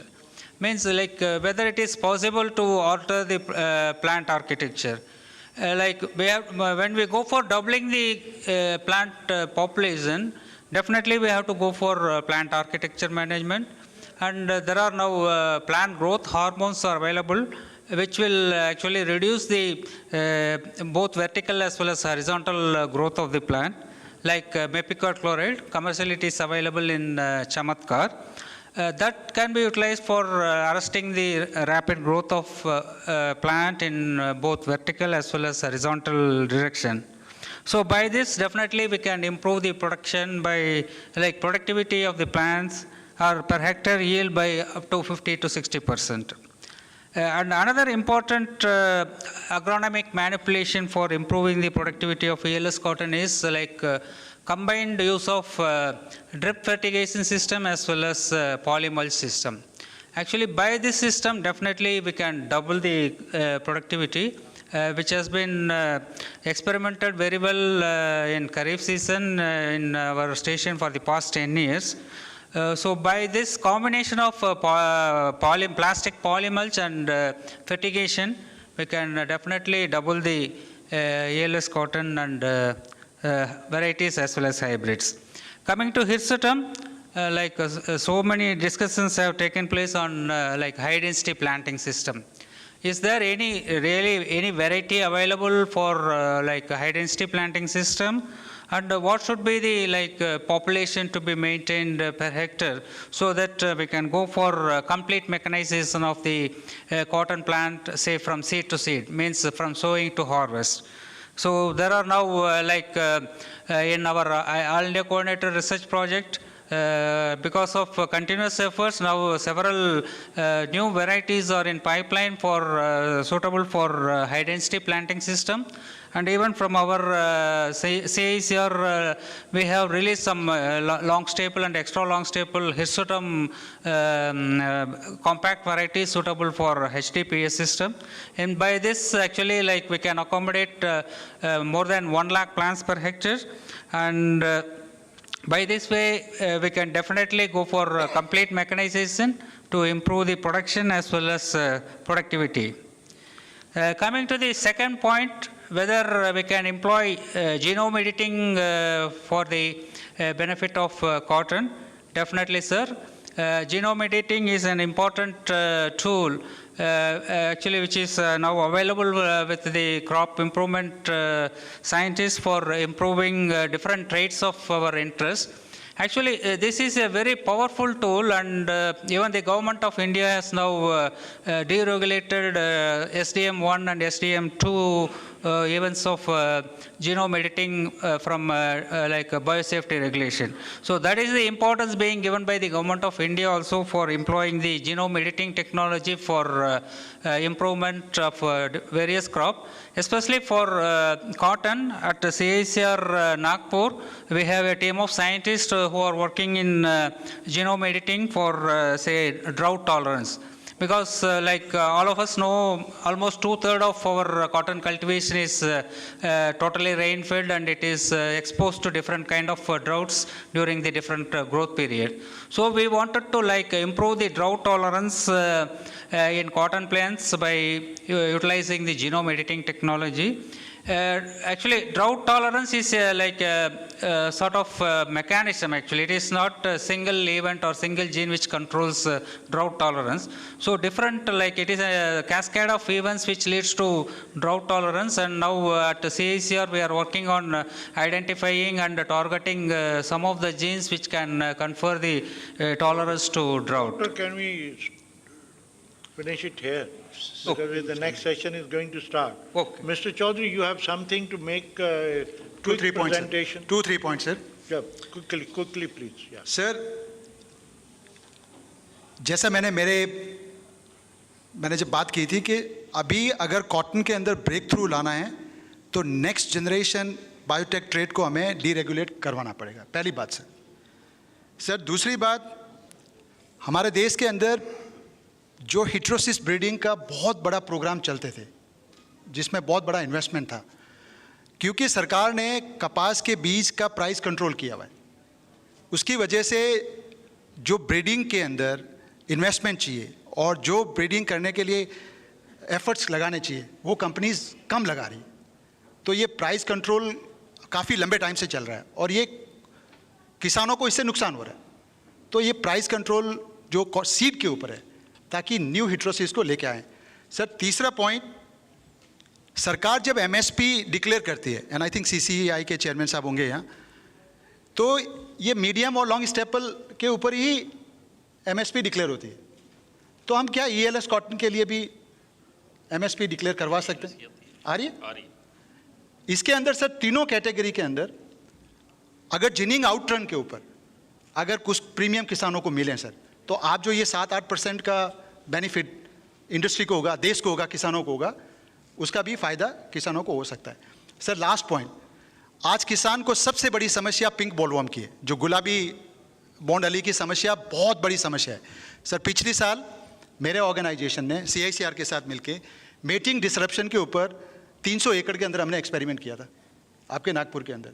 तो हमने pheromone based new technology, जिसे कि मादा और नर खेत के अंदर एक दूसरे से नहीं मिल पाए, एग लेइंग नहीं हो, लार्वा नहीं बने और कपास की नुकसान नहीं हो और क्वालिटी के अंदर भी अच्छी बने। तो ये जो मेटिंग डिसरप्शन टेक्नोलॉजी है, इसको CDRA के थ्रू और सरकार की कोई स्कीम्स के थ्रू हम किसानों तक कैसे लार्जर स्केल पे लेके जाएं, इसकी तरफ हमें एफर्ट करने चाहिए। Thank you so much.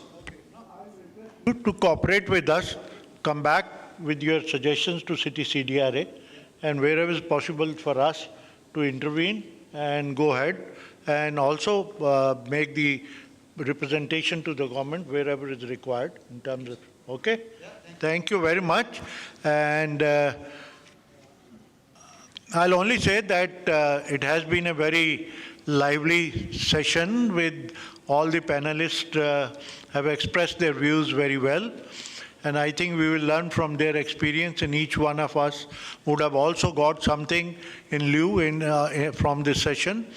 And looking forward to a very good growth and prosperity, both for the farmers, for the industry, and our consumers, seamlessly and in a transparent and traceable manner.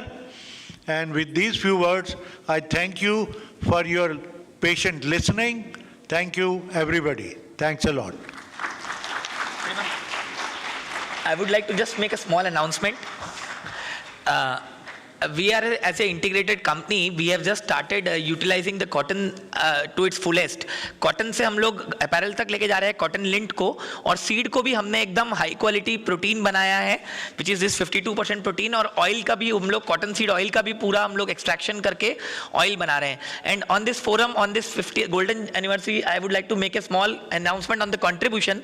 Whatever apparels we will be selling out of this product, will be contributing 25 rupees per apparel and 100 rupees per quintal on oil sale for farmers' welfare. This is a small announcement on my part from our company on this platform. Thank you.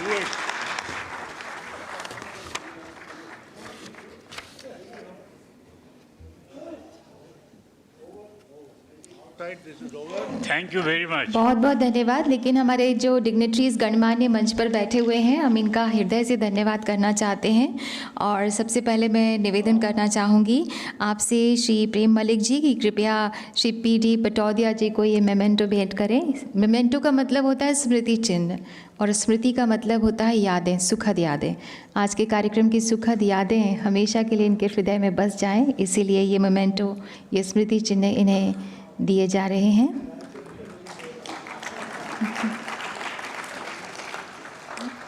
और अब मैं आपसे निवेदन करना चाहूँगी respect Shri PD Patodia जी कि हमारे सारे जो पैनलिस्ट हैं, मॉडरेटर हैं, उन्हें ये स्मृति चिन्ह भेंट करें। सबसे पहले श्री प्रेम मलिक जी, श्री प्रशांत Mohta, Shri Shreyaskar Chaudhary, Shri Lalit Mahajan, doctor Manikam Bhagirath Chaudhary and doctor S Manickam.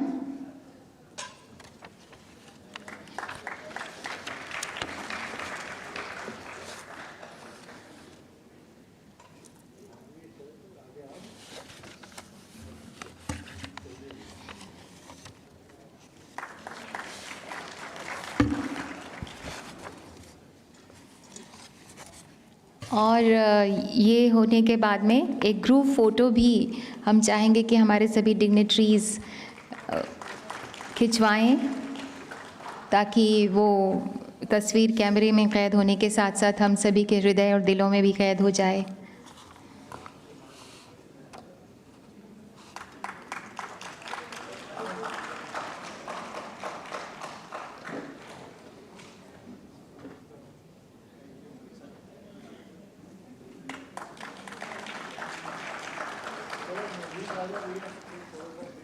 The photo opportunity, a group photograph.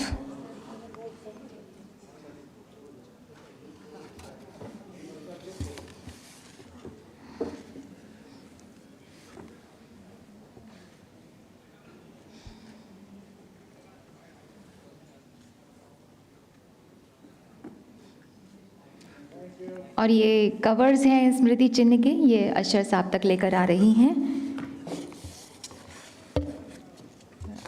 और आज किसानों के लिए बहुत ही उपयोगी जानकारी आप लोग यहाँ से जाएंगे जब अपने अपने शहर गांव में, तो बहुत अच्छी अच्छी जानकारियाँ लेकर जाएंगे। आपको जैसा कि हमने बताया कि थोड़ी देर में हमारे बीच में कृषि एवं किसान कल्याण मंत्री जी भी पधारने वाले हैं, तो अभी हमें उनका इंतज़ार है। लेकिन उससे पहले मैं निवेदन करना चाहूँगी हमारे अगले सत्र की जो अध्यक्ष महोदया हैं, miss Roop Rashi IANAS textile commissioner government of India के मंच पर पधारें। मॉडरेटर होंगे रिस्पेक्टेड श्री राम कौंडिन्य। इसके पहले मैं धन्यवाद करना चाहूँगी सभी गणमान्यों का, dignitaries on the dais, thank you so much. हमारे पैनलिस्ट जो अगले सत्र के हैं, doctor YJ Prasad, director ICAR CICR Nagpur, doctor YG Prasad, Shri Mahesh Sharda, past president Indian cotton association limited, director Deendayal Purushottam Lal, doctor K Silvaraju, secretary general the southern India mills association, Shri Manish Daga MD cotton गुरु।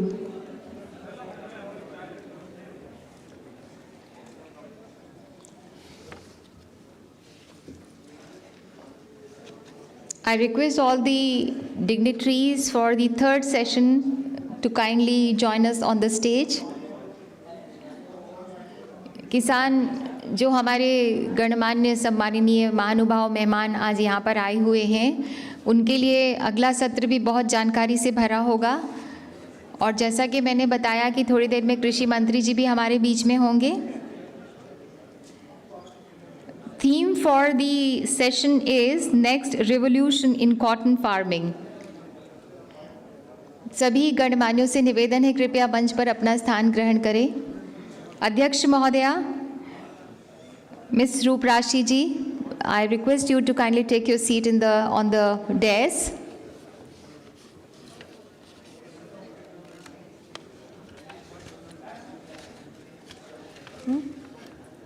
कौन देगा? Hello, कौन देगा? कौन देगा उनको?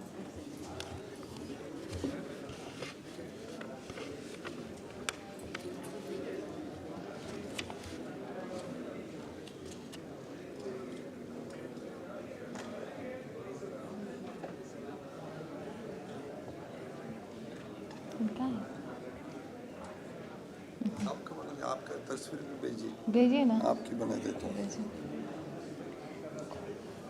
कपड़ा है, वेरी ना, कौन है? हाँ,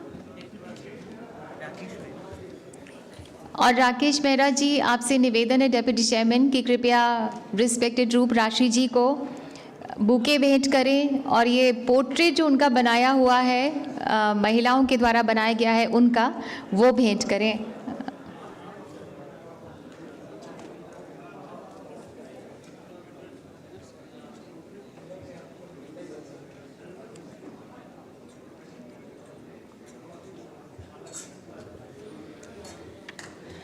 सेशन की चेयर मिस रूप राशि को ये भेंट किया जा रहा है और पोर्ट्रेट भी उनका भेंट किया जा रहा है। हाँ? जैसा कि मैंने बताया था कि महिला जो हमारी हस्तकला बुनकर है, उन्होंने ये बुना है।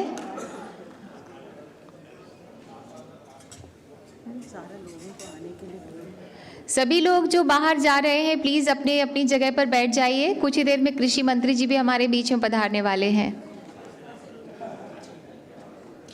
सभी लोगों से निवेदन है, माननीय कृषि मंत्री जी भी थोड़ी देर में पधारेंगे, तो अब ये जो हमारा सत्र है वो शुरू हो रहा है और इसकी कार्रवाई को आगे बढ़ाने के लिए मेरा निवेदन है आपसे मिस रूपराशि की कृपया इसकी कार्रवाई को आगे बढ़ाएं। Now I hand over the floor to miss रूपराशि।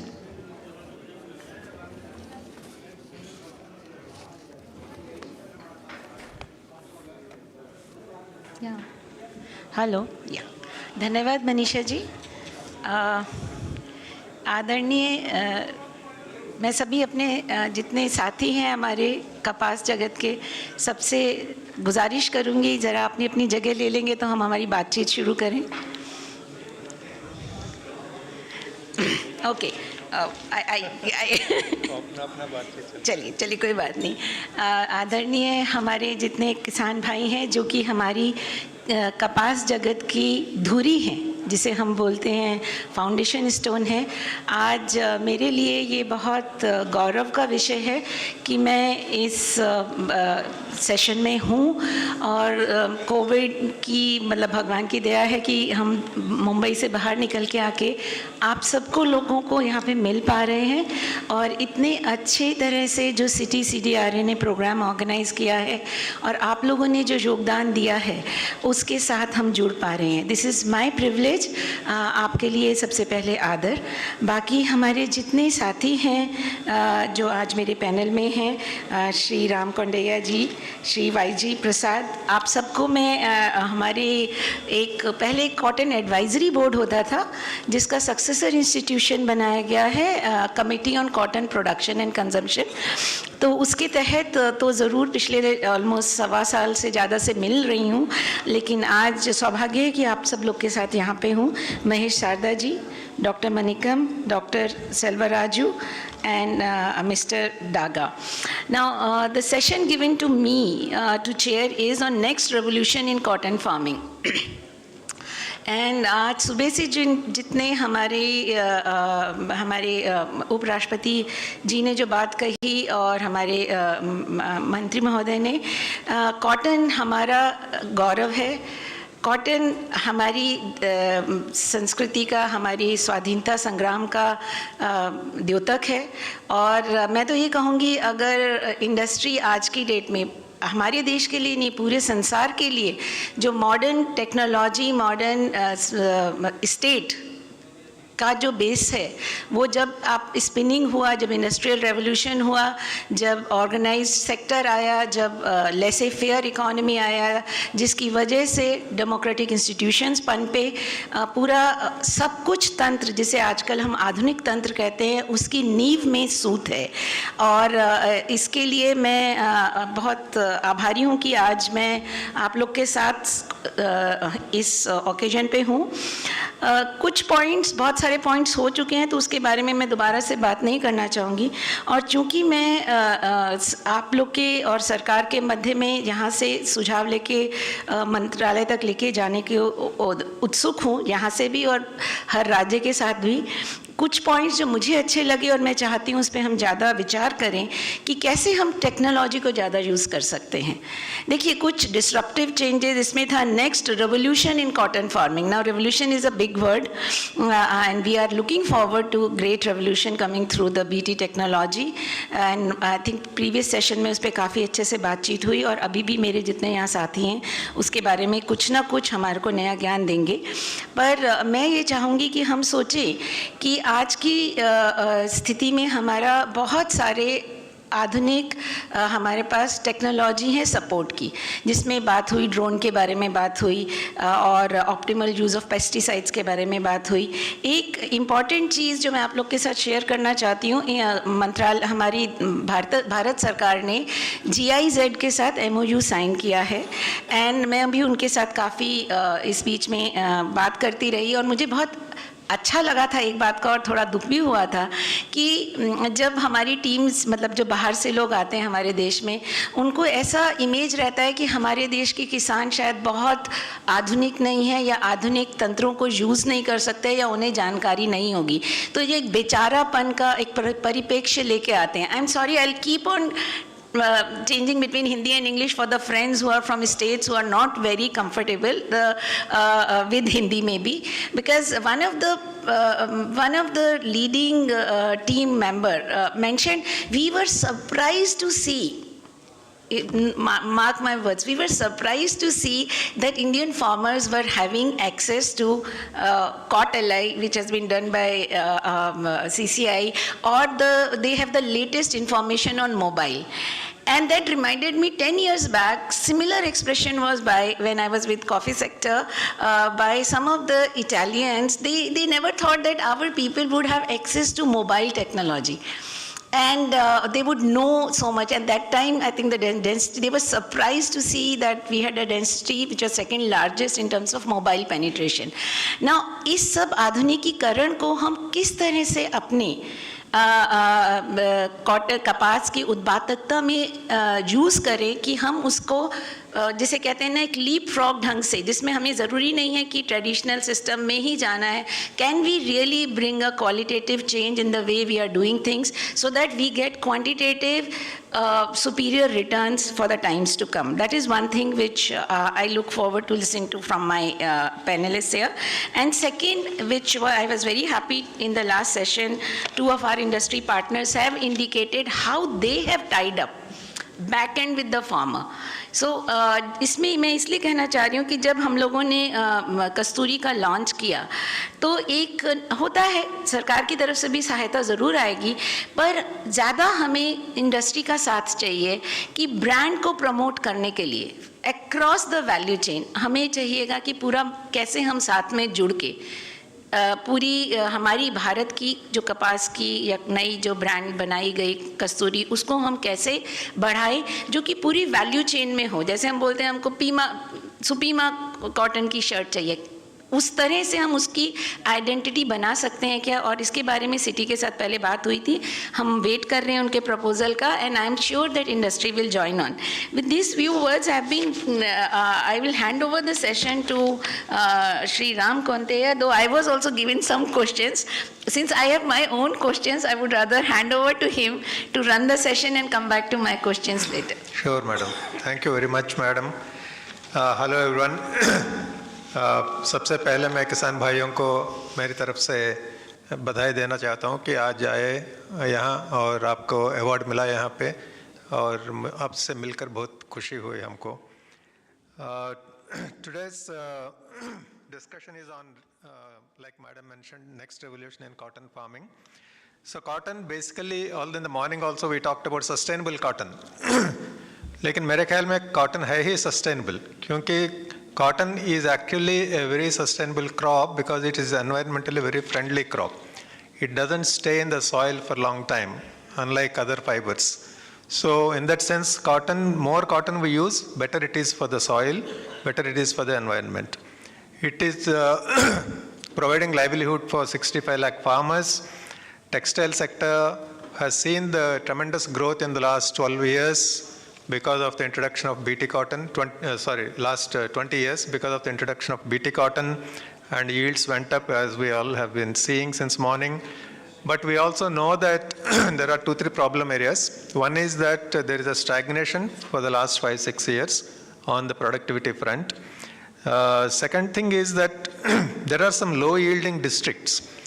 If you see our national average of 480 is an average between high yielding districts and low yielding districts, and in the middle there is average yielding districts. So 37% of our area is with 62 districts which are low yielding, and 82 districts are having 28% of the area, but they are producing much higher percentage of the output. So this is something which actually Madam only mentioned in the World Cotton Day seminar, that how do we bridge this gap as one of the measures to increase productivity of cotton. So cotton productivity बढ़ाने के लिए 2-3 तरह के काम हम कर सकते हैं. इसमें पहली बात तो यह है कि यील्ड बढ़ाना है कि टेक्नोलॉजी का इस्तेमाल करना है. कौन सा नया टेक्नोलॉजी हमको लाना है, जैसे आप अभी बताए थे.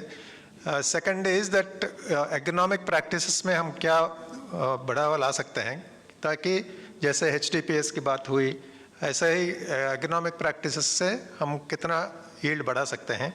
और तीसरी बात यह भी है कि जो लो यील्डिंग डिस्ट्रिक्ट्स है, जहाँ 37% ऑफ कॉटन एरिया है अभी, वहाँ हम कैसे टेक्नोलॉजी ट्रांसफ़र करके जो हाई यील्डिंग डिस्ट्रिक्ट्स है वहाँ से टेक्नोलॉजी ट्रांसफ़र करके लो यील्डिंग डिस्ट्रिक्ट से हम कैसे अधिक यील्ड हम ला सकते हैं। तो ये तीनों रूट्स है हमको ओवरऑल इंक्रीज बढ़ाने के लिए, यील्ड बढ़ाने के लिए पूरे देश में। तो ये एक तरह से हमारे सामने एक एजेंडा बनती है अगले 10 साल के लिए कि हम ये सब लेके आगे चलें। लेकिन यहाँ हमारे पास 4 बहुत एक्सपर्ट्स हैं, इनमें on all these aspects they are experts, so I would look to hear from them that what is their thought on some of these aspects. So सबसे पहले Mr. Selvaraju, I would like to ask you to make your comments, especially on the technology mission. So there is a lot of discussion on the technology mission, number 2. Morning also there was a discussion on this by the Minister and Vice President both. So what do you think of this technology mission? What will it achieve? Why are we asking for technology mission number 2? Respected Chairperson Ruprashji and moderator and fellow speakers and ladies and gentlemen, good afternoon to one and all. In fact, why TMC is required at all? In fact, I'm very glad to share that TMC 1.0 was conceived in CIMA. In fact, our former Agriculture Minister is Sri late C. Subramaniam, recommended that when to our city farmer chairman, Dr. Krishraj Vanavarayar, when we were talking about low yield in India and all, he said that, we brought oil seed technology mission. We became, one of the world's largest oil producer in the world. Same way, when you are having so many farmers and there's such a big industry, you should come out with a dedicated mission. Because in agriculture, you have so many items. If you don't have a dedicated mission, you will not be able to achieve. So he also supported, and former President Mr. Venkatraman also supported at that time. And we engaged Dr. Swaminathan that time. He came to CIMA at least 5 times. And we formed an expert committee. We prepared the concept note.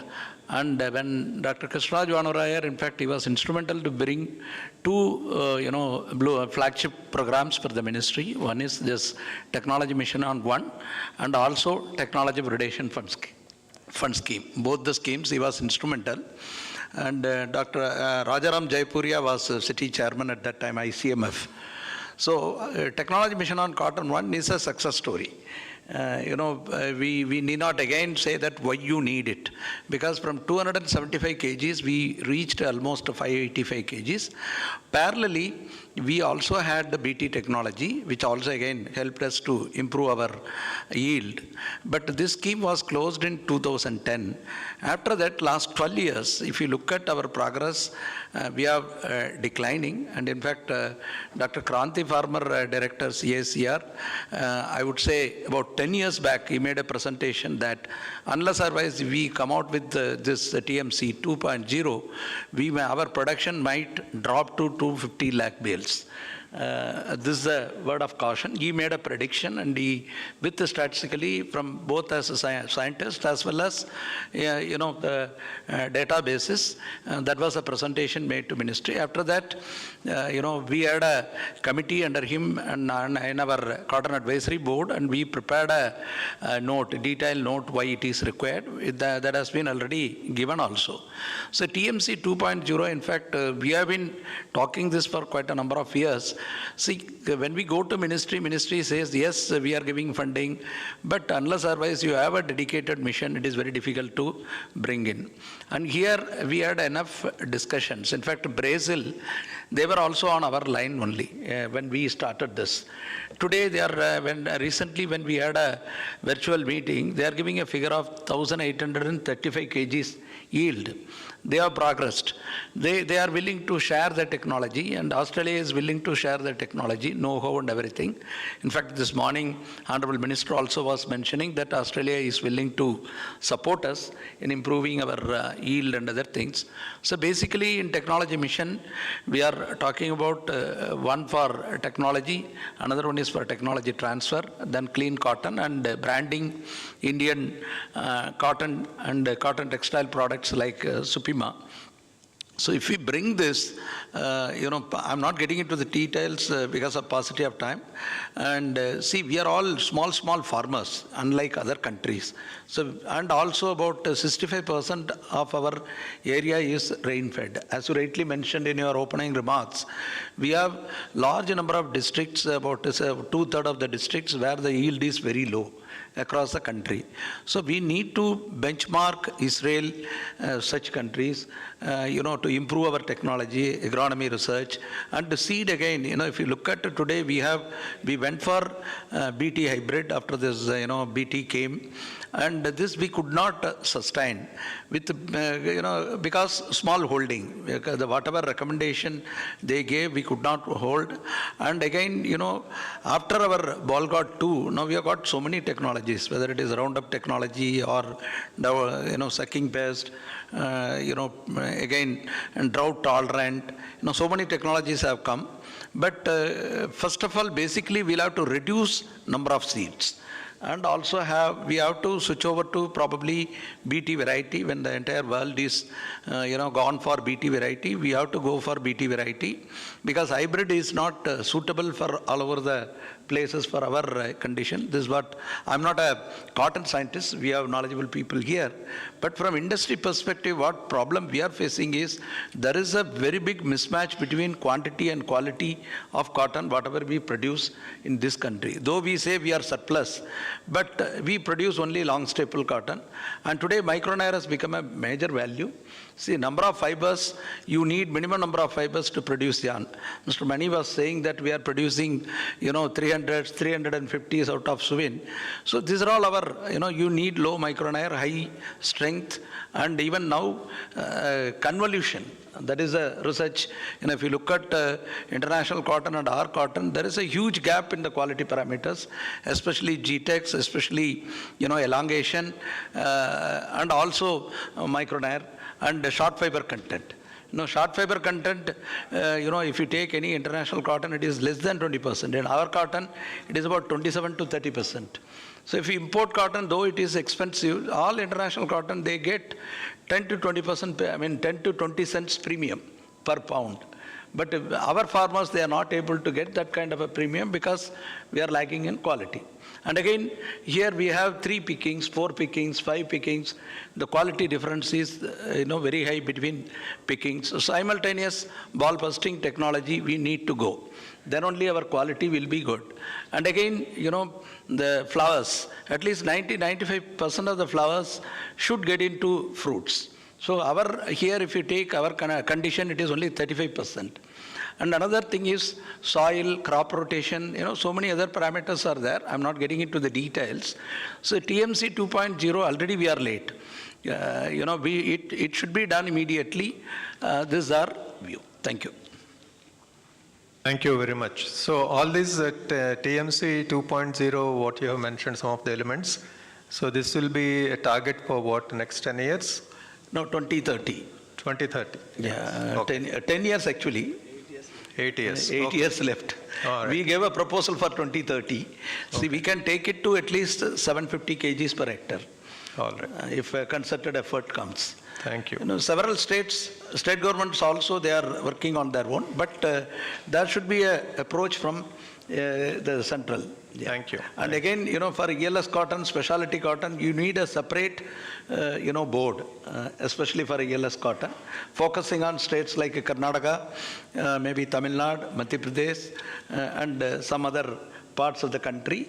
ELS cotton is one area where, again, as rightly mentioned by His Excellency Vice President as well as our Minister, we are producing 5 lakh bales. Again, there is a very big mismatch in the quality. So that is one more area where we'll have to. And of course, Better Cotton Initiative, organic cotton or the other areas. All specialty cotton, we should have a separate board and separate mission. Okay. Thank you. So I think you have laid out a lot of agenda for Dr. Prasad, actually. Dr. Prasad is the one who has to give all these technologies and get the products out of his research programs. So what do you think, Dr. Prasad, about this kind of agenda?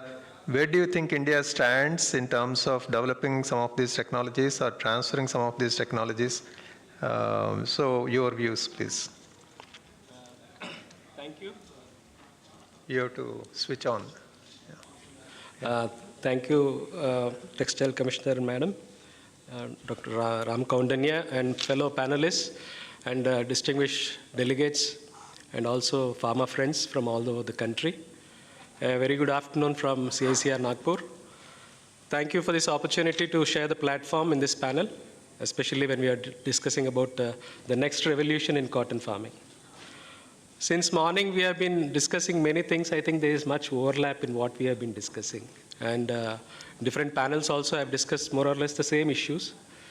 So rather, I would, especially when it comes to technology focus, when we talk about productivity as a first point, then definitely many times we get the feeling that globally there are best practices, and in India we are not following them. Globally they have the best varieties, in India we don't have them. And many times I feel that we are comparing apples and oranges actually. When we talk about Brazil, we talk about China, we talk about USA, we talk about Turkey, Australia. If you look into critically, many times we just harp on productivity. They have 2,000 kg lint per hectare. We have only 600, 500 kg lint per hectare. But what are the factors that have enabled these countries to really achieve those kind of targets or achievements? If you look at, many people have discussed that. Most predominantly it is all irrigated. Brazil, many said it is rain-fed, but it's still under assured rainfall. They use only part of the rainfall season to produce cotton. First half they take soybean. So half the rainwater is used for soybean, half of it only in the dry season they use for cotton. They have entirely changed their system of cultivation of cotton. They have moved from south to north, central region, northwest region and northeast region. Predominantly the entire focus, the cultivated area is shifted to different area. So that kind of changes have gone into Brazilian success. They have had their own ups and downs. Over the years, if you see, like in India also we had ups and downs. Before hybrids came, we were depending upon Desi cotton and much research. After much research, only hybrid came in 1970. And that was a game-changing technology. In the North Zone, we didn't produce cotton, only single crop. Wheat was not possible. Then Bikaneri Nirma came, short duration, 170 days cotton came. Then only wheat was possible. Then cotton wheat system became very good in, say, the North Zone. So many game-changing technologies have come into, and BT cotton technology has, over a period of 10 years, it has actually catapulted from area expansion from 8 million hectares to 12 million hectares. 4 million hectares increase from 260 kg lint per hectare, 560 kg lint per hectare. But of late, of course, we are all bothered because we are not able to sustain this kind of productivity. More so because ours is a rain-fed situation where 67% of the area is under rain-fed. In the last 10 years, if you see, there are extreme weather events actually, excess rainfall and deficit rainfall and uneven distribution.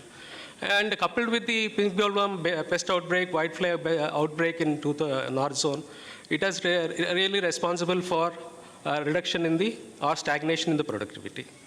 When we talk about what are the ways and means, given the situation that we are facing now, predominantly rain-fed situation, what are the ways and means?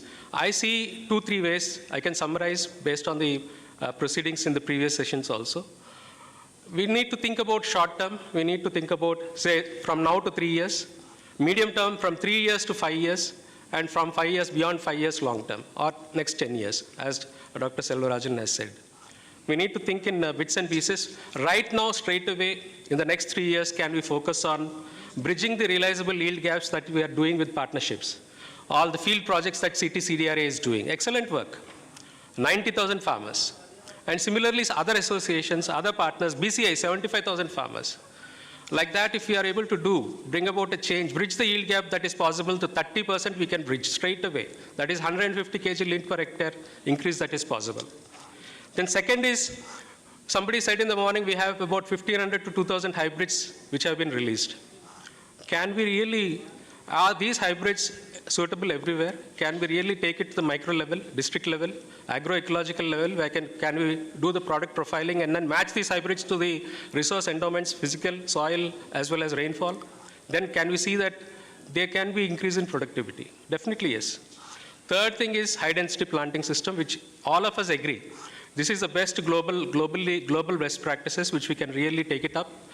Whether it is time now, whether we can really are in a position to take up HTPS, my answer is yes. More than before, now we are ready. Whether it is hybrid or cultivar. CICR also has come up with some short duration compact cultivars, and industry is also ready.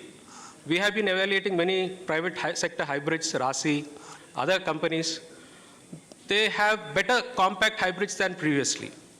Only the issue is about seed rate, but seed rate, the returns will definitely able to compensate. But HTPS is a complicated technology, technical complications are there, where actually a lot of technicalities have to be conveyed to a large section of farmers. Especially I would advocate HTPS in 38 lakh hectares, which is spread in Madhya Pradesh, Maharashtra, and Telangana. These are the 3 states where shallow to medium soils, rainfall is about 800 mm less, soils are 1 meter depth less. So these are the areas we need to focus. Then in the next medium term, HTPS 3 to 5 years, we should be able to be in a position towards mechanization. Because picking cost is about 32% of the total cost of cultivation. And labor cost, we are just still traditional in our way the cotton is cultivated in many parts, especially in Maharashtra and such other large areas where cotton is cultivated. We need to mechanize. For HTPS, a host of mechanization is required from planting to harvesting.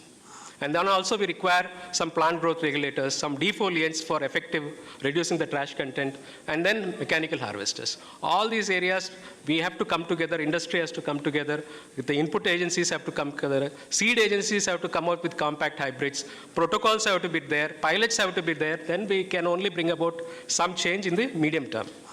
Then some of the new gene technologies are in the pipeline, but they are not in the offing. They are in the long term, 10 years. There are technologies in the US which have been introduced. One product which can take care of all the bollworms, but that will take 10 years to come. So in the meantime, in Brazil, in Turkey, in Australia, in all others, insect resistance is combined with herbicide tolerance, invariably. So that technology is not available to the Indian farmers.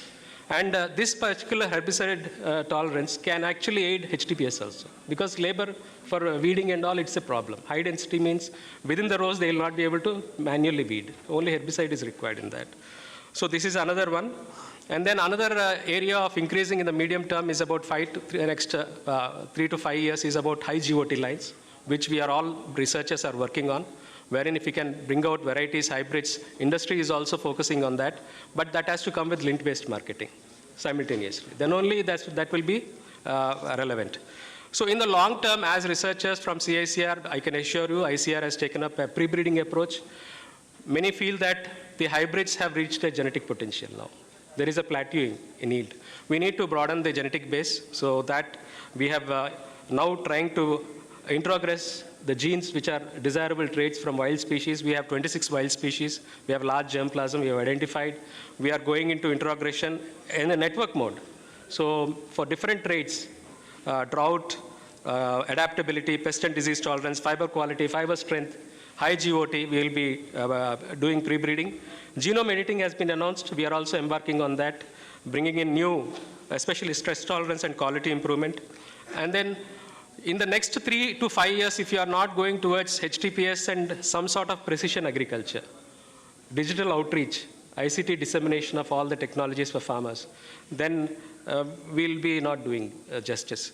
Another area which CICR and ICR is doing is about the extra long staple cotton, color cotton, and desi cotton. We have come out with a lot of varieties which many of you don't know actually. We have varieties, but there is no indent for seed. We have 26 non-BT varieties suitable for organic cotton which are of desirable staple length. There are many desi cotton which have 29 mm length. There is 5 color cotton varieties we have released now, almost identified. These are there for uptake. Partnerships are required to take them in a pilot cotton value chain mode. We are also trying to do our bit. But collectively, through an integrated mission project, technology mission, definitely we will be able to achieve. These are my inputs, sir. Thank you very much. Thank you very much. That was a very comprehensive and excellent summary of what we can expect from the technology pipeline, especially what CSIR is working on. And that's very encouraging, and it's very, it gives us a lot of hope about the next decade. That's very good. Thank you, sir. Thanks for that. Now I will go to Mr. Mahesh Sharda, and he has a presentation, I think, right? Yes. So please. हमारे इस panel के अध्यक्ष textile commissioner Shri रूप राशि जी, अन्य स्पीकरगण, सभा में बैठे सभी डिग्नेटरीज, किसान भाइयों बहनों, मेरा सबको आपका राम राम।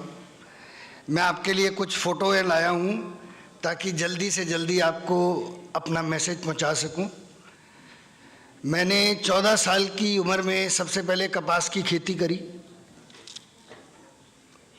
मेरे पिताजी का खेत है मेहरवाला गांव, हनुमानगढ़, राजस्थान में, और शुरू से ही मुझे नेचर का काफ़ी शौक़ था। और कॉलेज से आने के बाद थोड़ी सी मैंने बीज की कंपनी चालू करी, जिससे मेरे को कुछ प्रैक्टिकल एक्सपीरियंस हुआ। मैं कोई साइंटिस्ट नहीं हूँ और आज भी कपास की खेती में रुचि रखता हूँ और कपास का व्यापार करता हूँ, उद्योग चलाता हूँ। पर मैं किसान भाइयों के साथ कुछ खास चीज़ें शेयर कर रहा हूँ और अध्यक्ष महोदय का खास ध्यान चाहूँगा। तो सबसे पहली ये स्लाइड है, ये काफ़ी रिपीट हो चुकी है। बहुत सारी चॉइसेस हैं, किसान को याद नहीं रहता क्या लेना है क्या नहीं लेना। इसको प्लीज़ कम करा जाए, इसको रेगुलेट करा जाए। 1128 वैरायटी मई 2012 में थी। दूसरा है, फार्मर्स को डोर पे जाके एजुकेट करना बहुत ज़रूरी है, उसको वीडियो दिखाना ज़रूरी है। इसमें खास चीज़ है फेरोमोन ट्रैप की। फेरोमोन ट्रैप एक ऐसा चीज़ है, ऐसा यंत्र है जिससे किसान को जब पेस्ट आता है उसका पता लग सकता है। ये हर फैक्ट्री में, हर किसान के खेत में जहाँ कपास होती है, इसका उपयोग करना बहुत अति आवश्यक है मेरे हिसाब से।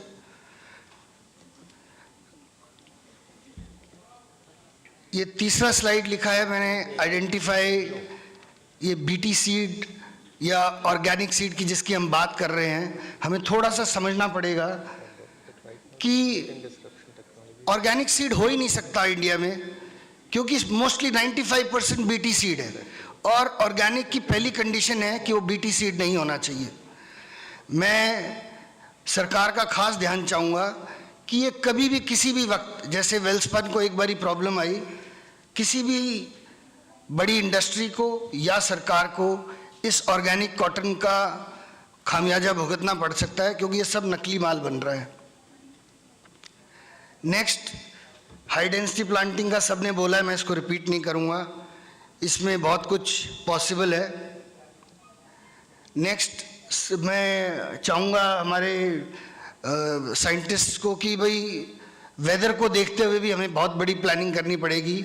बहुत ज़्यादा रेंज भी आएगी कई एरियाज़ में और बहुत ज़्यादा ड्रॉट्स भी पड़ेंगे, जिस तरीके की आईपीसीसी रिपोर्ट बोल रही है। नेक्स्ट, मैंने कई बारी सीड की कॉस्ट पे पॉलिटिक्स होनी चाहिए। कोई भी चीज़ की कॉस्ट फिक्स नहीं होती, चाहे मोबाइल है चाहे कुछ भी है, तो सीड की भी कोई करनी ज़रूरी नहीं है। इससे इसका रिसर्च रुक गया है। We need to open it up. किसान के लिए सीड की कॉस्ट कुछ भी नहीं है अगर उसका उत्पादन बढ़ रहा है। इस बात को सोचने की ज़रूरत है। ये मैंने एक स्लाइड दिखाया है, इसमें आज हम हवाई जहाज खरीद रहे हैं, मोबाइल खरीद रहे हैं। क्यों खरीद रहे हैं? क्योंकि हमारे पास टेक्नोलॉजी नहीं है। तो जिस चीज़ की हमारे पास टेक्नोलॉजी नहीं है, उसको अगर सरकार को खरीद के किसानों को फ्री भी बांटना पड़े, उसके बारे में हमें सोचना चाहिए।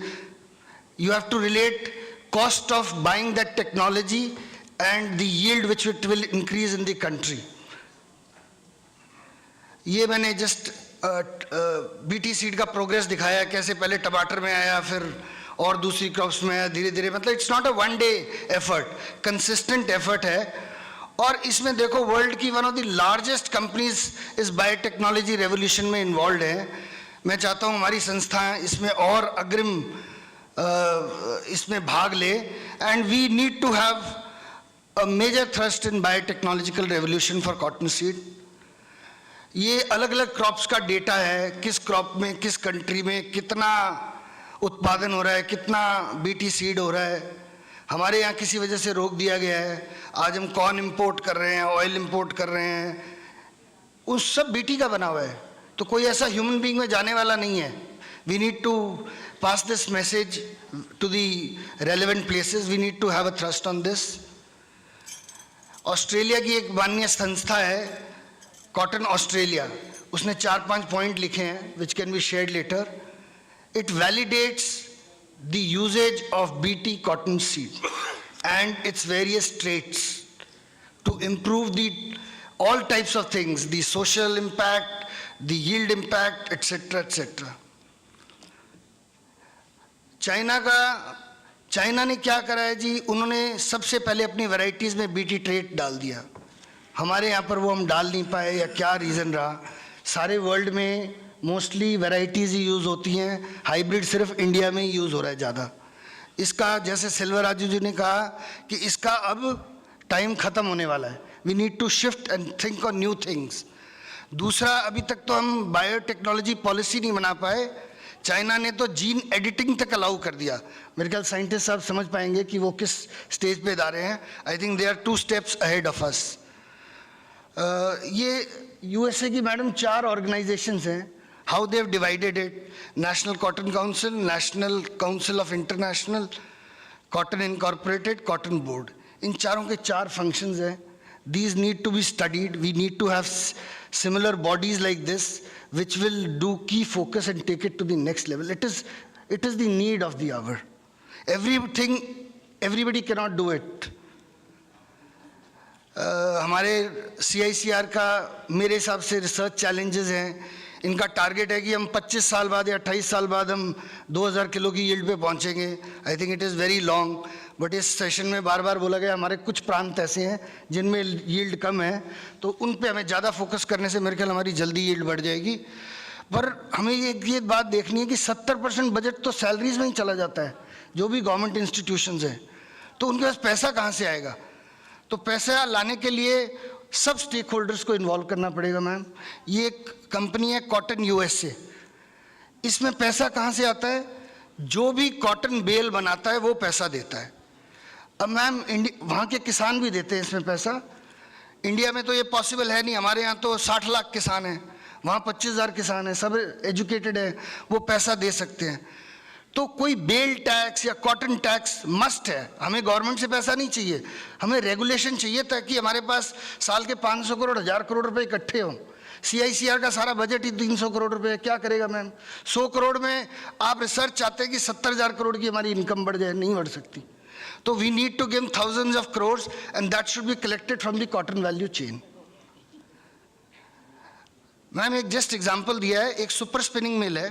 सुपर स्पिनिंग मिल ने CICR के साथ आज प्रोजेक्ट करा, आज से 10 साल पहले. उन्होंने उनको 9 करोड़ रुपए दिए कि जी आप हमारे के लिए इस तरीके का धागा बनाइए. इट इज़ लाइक मेकिंग सुपीमा और it is like making Pima.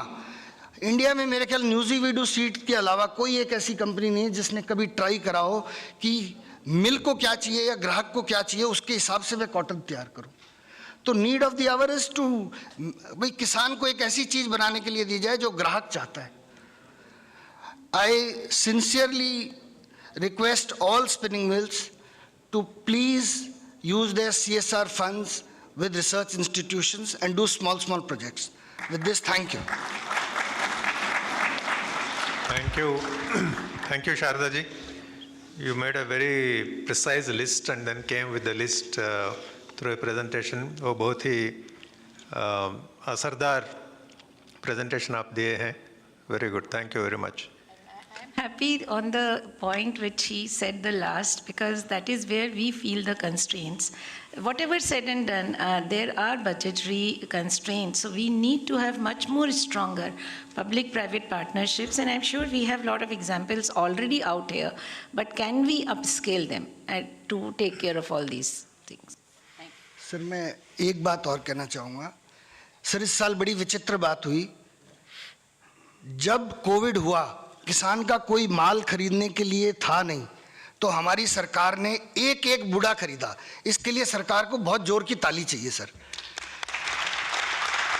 दूसरी बात, ये एक पहला साल था जब किसान के पास सिर्फ 10% माल था, नहीं किसान शुरुआत में ही इंडस्ट्री के पास सिर्फ 10% माल था और 90% किसान के पास था। बहुत लोगों ने पॉलिसी इंटरवेंशन की बात करी, पर सराहा जाता है CCI को, टेक्सटाइल कमिश्नर को, टेक्सटाइल मिनिस्टर को, सेक्रेटरी को कि उन्होंने पॉलिसी में वेवरिंग नहीं लाए और इससे किसानों को 50,000 करोड़ रुपए फालतू मिला है। Thank you. Thank you. So, हक्का मिला है, ठीक है, आपने सही कर दिया शब्द को। उनका मतलब है सरप्लस प्रॉफिट मिला है। नहीं, बट उनका ड्यू भी है। चलिए आगे। Yes, we will go to Mr. Manish Daga finally, Cotton Guru. So, you please give your point of view.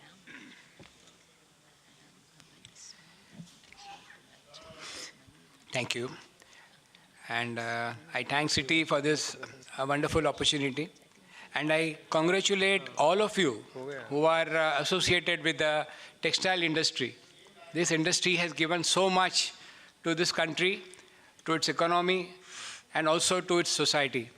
और किसान भाई बहनों को सादर नमन। आपके बिना हमारा अस्तित्व शक्य नहीं था।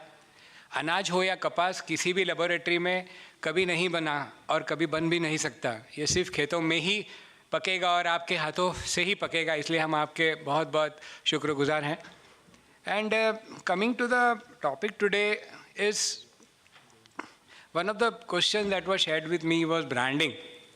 I would just share a thought or two on that this subject also breached in the last or the previous session. कि what is branding और Indian cotton जो brand हुआ है उसका मायना क्या है and what can be next possible for us. तो branding is like trust, एक विश्वास का सेतु है और प्राइस के दायरे से बाहर निकलकर वैल्यू के दायरे में अगर आना है तो उसी को हम ब्रांडिंग कहते हैं। कि जब कस्टमर कुछ खरीदता है तो वो भाव के पीछे इतना ध्यान नहीं देता, वो सोचता है कि कौन सी कंपनी ने ये बनाया है या कौन सा ब्रांड है ये जो मैं खरीद रहा हूँ। रेमंड का सूट जो भी खरीदता है उसको पता है कि 10,000 के नीचे कुछ नहीं मिलेगा, फिर भी शादी के वक्त हर एक जन सपना देखता है और काफ़ी जन खरीदते हैं वो रेमंड का ही सूट होता है। तो इसको ब्रांडिंग की वैल्यू बोलते हैं। अमूल भी ऐसा है और ऐसे ही एक ब्रांड है द ट्रस्ट प्रोटोकॉल। अमेरिका में ये मुहिम शुरू हुई 2-3 साल पहले कि हम बहुत कुछ कर रहे हैं लेकिन ऐसा कुछ कर रहे हैं कि लोगों को हमारे पे इतना विश्वास बैठे कि अपने से ज़्यादा वो हम पे ट्रस्ट करने लगे। और वही फाउंडेशन था ट्रस्ट प्रोटोकॉल का। उसी पे मैं इनवाइट करूँगा आज के मंच को और सिटी को और सभी एसोसिएशंस को। Can we recreate and rethink the real value of brand. अब आते हैं इंडियन ब्रांड के ऊपर। कस्तूरी कॉटन ये एक ब्रांड अनाउंस हुआ 2020 7 अक्टूबर, जो दूसरा विश्व कपास दिवस था। 7 अक्टूबर ये विश्व कपास दिवस के हिसाब से मनाया जाता है। 2019 में उसकी शुरुआत हुई थी और दूसरे विश्व कपास दिन के अवसर पर कस्तूरी कॉटन ब्रांड अनाउंस हुआ। अभी इस ब्रांड में क्या कहा गया था कि कस्तूरी कॉटन इस मैंने कुछ लिखा है पॉइंट्स के whiteness, brightness, softness, purity and Indianness, ये डेफिनेशन है। तो Kasturi cotton denotes well made cotton hopefully which is less contaminated. पर ये एक अंदाज है। तो कस्तूरी कॉटन ने एक काम ये किया कि जिस बेसिस पे इंडियन कॉटन डिस्काउंट हो रहा है कंटामिनेशन, उसको हैंडल किया और लेस कंटामिनेटेड कॉटन मिलेगा, ये एक बेस बनाया इंडियन कॉटन के लिए ब्रांड के हिसाब से। पर मुझे लगता है कि इसमें और बहुत कुछ हम कर सकते हैं। अगर हम डीपर पेनिट्रेशन चाहते हैं, अगर हम कोई ट्रस्ट प्रोटोकॉल जैसा वैल्यू चाहते हैं, तो इस ब्रांड को और हमें डिफाइन करना पड़ेगा। डिफाइन किस तरह कर सकते हैं? तो पैरामीटर्स में करना पड़ेगा। तो there has to be basically a categorise, catalogue and assorted set of parameters which are consistent in every delivery. कोई ये नहीं बोले कि अगली डिलीवरी कैसी होगी। हमारा ये डिक्लेरेशन है कि इस ब्रांड की डिलीवरी ऐसे ही होगी, और यही ट्रस्ट जो बनेगा वो इंडियन कॉटन को एक ऐसी ऊंचाई तक ले जा सकता है जो पूरी इंडस्ट्री को हेल्प करेगा। क्योंकि लोग जिस शान से कहते हैं कि हम अमेरिकन पीमा यूज करते हैं, पहले बोलते थे, अब बोलते सुपीमा यूज करते हैं, या हम गीजा यूज करते हैं, या मैं गीजा का शर्ट पहनता हूं, तो क्या उस दिन कहेंगे कि हाँ मैं कस्तूरी कॉटन का शर्ट पहनता हूं? क्या आपको पता है कि एक ऐसा भी समय था जब जापान ने अपने एक शर्ट को शंकर 6 नाम दिया था? तो उन्होंने इंडियन कॉटन की वैल्यू की एक समय में, और उन्होंने उसको कैपिटलाइज किया, उसको कैटेगराइज किया, और उसको असॉर्ट किया कि इस तरह का अगर वो शर्ट बनता है तो वो शंकर 6 शर्ट कहलाएगा। तो कैन वी नॉट क्रिएट और रिक्रिएट दैट ब्रांड? तो रीथिंकिंग का मेरा जो डेफिनेशन है वो है futuristic strategy which is practically implementable. तो इस स्ट्रैटेजी को पकड़ते हुए और ब्रांड की महत्ता को समझते हुए अगर हम आगे काम करते हैं और इंडियन कॉटन को, कस्तूरी कॉटन ब्रांड को पैरामीटर्स में बहुत क्लियरली डिफाइन करते हैं, तो मेरे ख्याल से दुनिया राह देख रही है इंडियन कॉटन के उस रूप को देखने के लिए, और इंडियन मिल्स को भी उसका डायरेक्ट फायदा होगा। अब इकोनॉमिक बेनिफिट एक ब्रांड का क्या हो सकता है? तो एक है प्रेडिक्टेबल डिमांड। आज किसान के सामने सबसे बड़ी समस्या क्या है?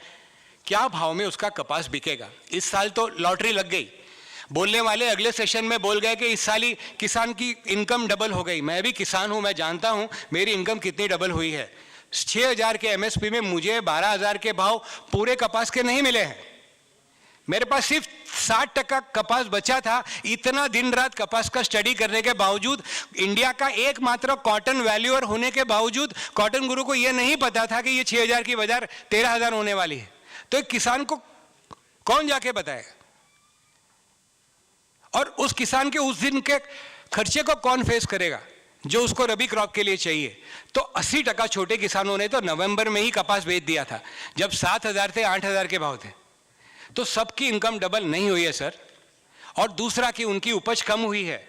आज किसी किसान से पूछ लीजिए कि गत 5 वर्ष के कंपैरिजन में उनकी उपज बढ़ी है या कम हुई है गए साल में। कोई एक किसान बता दे मेरा यील्ड बढ़ा है लास्ट ईयर में। तो हम बेसिकली बात करते हैं कि ब्राजील में बारिश को उस तरह डिफाइन किया, इन्होंने ये किया वो किया। साहब 5,000 सालों से कपास की खेती हो रही है। कितने मौसम हमने देख लिए। क्या बारिश के कम ज्यादा होने से हमारी उपज 30-40% कम ज्यादा होने वाली है? तो साइंस एंड टेक्नोलॉजी का यही इंप्लीमेंटेशन हमने किया है। क्लाइमेट रेसिलिएंट एग्रीकल्चर सिर्फ पेपर पे नहीं है। Are we aware to the fact that climate resilient agriculture बनाने के लिए हमें सीड्स भी भारत के एग्रो क्लाइमेटिक कंडीशन को सूट करते हुए बनाने पड़ेंगे। जो सीड इजराइल में और ब्राजील में चलते हैं, क्या वो सीड इंडिया में चलेंगे? और अगर नहीं चलेंगे, इंडियन इंडस्ट्री को एक हाई स्ट्रेंथ वाला कपास चाहिए, इंडियन जिनिंग इंडस्ट्री को एक हाई जिनिंग आउटन वाला चाहिए, किसानों को लंबे तार वाला कपास चाहिए, हाई यील्ड वाला कपास चाहिए। तो ये कोई बहुत रॉकेट साइंस नहीं है कि सीड इंडस्ट्री समझे और इस तरह के सीड बाजार में लाए। आज एक इंडस्ट्रियलिस्ट ने तो खड़े होकर पूछ लिया इस टाइप के आपके पास कितने सीड है, मैं खरीद सकता हूं। मार्केट तो है, पर क्या हमारा थॉट प्रोसेस उस तरह है कि क्या चाहिए? और हम उम्मीद करते हैं कि एक एक किसान कंटामिनेशन के प्रॉब्लम को हैंडल करेगा। 65 लाख किसान कंटामिनेशन के प्रॉब्लम को कैसे हैंडल करेंगे? अपने खेत को नहीं हैंडल कर सकते। 2.5 एकड़ का तो होल्डिंग है हमारा, फिर भी किसान को लेबर नहीं मिलता। 40% कॉस्ट तो लेबर का हार्वेस्टिंग का है। तो टेक्नोलॉजी वहां लगाए जहां पे वो प्रैक्टिकली पॉसिबल हो। और वो 2 सजेशन मेरे हैं कि फार्मर प्रोड्यूसर कंपनी के पावर को हम अभी तक समझ नहीं पाए हैं। अकेला किसान ये नहीं कर पाएगा, पर अगर फार्मर प्रोड्यूसर कंपनी बन गई तो 100 करोड़ तक तो आपकी प्रॉफिट फ्री ऑफ टैक्स है। और फार्मर प्रोड्यूसर कंपनी का नेगोशिएशन पावर बहुत अलग होता है, उसके इनपुट में नेगोशिएशन पावर का अलग होता है, उसके अंदर जानकारी नॉलेज का पावर बहुत अलग होता है। तो उसका हम एक व्हीकल, एक प्लेटफॉर्म बना के यूज करें। और मेरा सिटी और सिटी CDRA से भी ये इनविटेशन है, आपके इसके पावर को समझे। दूसरा है, आप एक मिल्का एसोसिएशन है, can you not use the benefit of contract farming? एक किसान 1.5 एकड़ में कितनी टेक्नोलॉजियां लगाएगा, कितना दिमाग लगाएगा, कितने टाइप के सीड लगाएगा, लेकिन अगर एक इंडस्ट्री 500 एकड़ का एक कॉन्ट्रैक्ट फार्मिंग कर लेती है 150 किसान के साथ में, आज तो गवर्नमेंट 50 इयर्स का लीज भी परमिट करती है, जिसमें किसान को एग्जिट का चॉइस भी बहुत लिमिटेड सिचुएशंस में है। मेरी अभी लास्ट वीक में गुजरात के एग्रीकल्चर मिनिस्टर से बात हुई, वो बोले अभी पहले से माइंडसेट बहुत चेंज है, सिर्फ किसान के फेवर में नहीं है, इंडस्ट्री और किसान के बैलेंस फेवर में है। बैठ के बात करेंगे तो इसमें काफ़ी सॉल्यूशंस पॉसिबल हैं। तो ये दो चीज़ बहुत ही फ्यूचरिस्टिक हो सकती हैं और हमें आगे बढ़ने के लिए बहुत ही यहाँ से मदद मिलेगी। यील्ड बढ़ाना पर्टिनेंट है हमारे सर्वाइवल के लिए। अगर यहाँ से यील्ड नहीं बढ़ा, 2019 में कॉटन एसोसिएशन के कॉन्फ्रेंस में मैंने कहा था कि सोचिए अगर एक दिन ऐसा आएगा कि इंडिया कॉटन सरप्लस कंट्री नहीं रही तो क्या होगा। बहुत लोग हंसे थे कि ऐसा कभी हो नहीं सकता है, इंडिया के कपास का किसान को रात को नींद में जगाओ, भाई साहब क्या उगाने वाले हो, कपास। आज आप मस्टर्ड को देखिए, आज आप सोयाबीन को देखिए, आज आप चना किस तरफ जा रहा है उसको देखिए, आज आप धनिये को देखिए, मिर्ची को देखिए, उसके भाव एक्स्ट्रॉर्डिनरी हाई है। तो किसान को क्या जरूरत है, सिर्फ कपास उगाए और 6 महीने का क्रॉप उगाए? नहीं, हमें उसको एक पॉजिटिव चॉइस देनी पड़ेगी। Thanks a lot. Thank you for those powerful points. I think your 2 points are very valid, the FPO power and the contract farming power, and consistent quality delivery through branding. I think those are all very important points. So I think we have got some excellent points from all. We have exhausted our time. But one thing is very clear, and this would be my concluding remark, that we have many points coming from different stakeholders. I think there should be a forum, there should be a kind of a group which includes the textiles, agriculture ministries and the seed industry, textile industry and other stakeholders like this. We should sit together and then create a plan of action for next 10 years. Because I think otherwise what happens is that all these things will go in the air and there might be proceedings of this conference, but where will it get crystallized into an action plan is a question mark. I think government should set up a committee like that, a group with a target to define, maybe this is the technology mission we are talking about. So what do we want to do in the next 10 years? How do we want to reach that 750 kg or 800 kg? And then these are all the different components, they must be added together. So that would be my final conclusion. I request Madam to give her final words. Ramji, Madam, one sentence if you permit me. Sure. Management guru C.K. Prahlad had said that preserve the past and act in the present so that you can create the future. So सीढ़ियों की ज़रूरत उन्हें है जिन्हें है छत पे जाना, सीढ़ियों की ज़रूरत उन्हें है जिन्हें है छत पे जाना, जिनका निशान हो आसमां उन्हें है अपना रास्ता खुद बनाना. Thank you. Thank you, Manoj, and thank you all the panelists. The suggestion regarding having a group to deliberate on all the recommendations here, I would just like to reiterate that we had started this function under the Committee on Cotton Production and Consumption. We have very dedicated working groups there under the guidance of our Additional Secretary V.K. Singh sir. We have also created working group on statistics, wherein we will try to do much more integration on the statistics than possible with the available data sources. And we are working on that. And one of the interesting things which came out was, and which I feel very nice sharing with all of you, that 33% of ownership in the whole textile chain through available NIC data is with women. So just because being a woman, I feel this is bigger than most other sectors. But we are looking forward to more of these suggestions. And we have this combined, COCPC is this combined entity between Ministry of Agriculture and Ministry of Textiles on कपास. तो मैं आशा करती हूँ कि आज के जितने suggestions आए हैं उनमें जिन पे हमें time bound action करना है, हम लोग उस पे ज़्यादा से ज़्यादा जल्दी से जल्दी आगे बढ़ने की कोशिश करेंगे. और महेश ने तो खैर बेंचमार्क बहुत हाई कर दिया, लेकिन मैं आप लोग के साथ 2 शब्द के साथ इस सेशन का क्लोज करना चाहूँगी. ये मैंने कभी लिखा था इस सेक्टर के लिए, रेशों से धागे, धागों से रिश्ते, रिश्तों से परिवार, परिवार से समाज, समाज से संस्कृति, संस्कृति से राष्ट्र.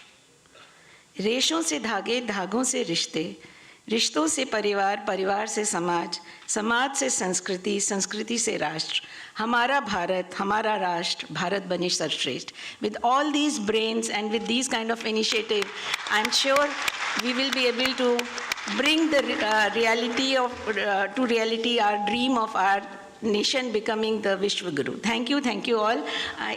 Anything you want to say? Yeah, I think Mr. One small presentation we have, just 2 minutes, I think. How much? Money.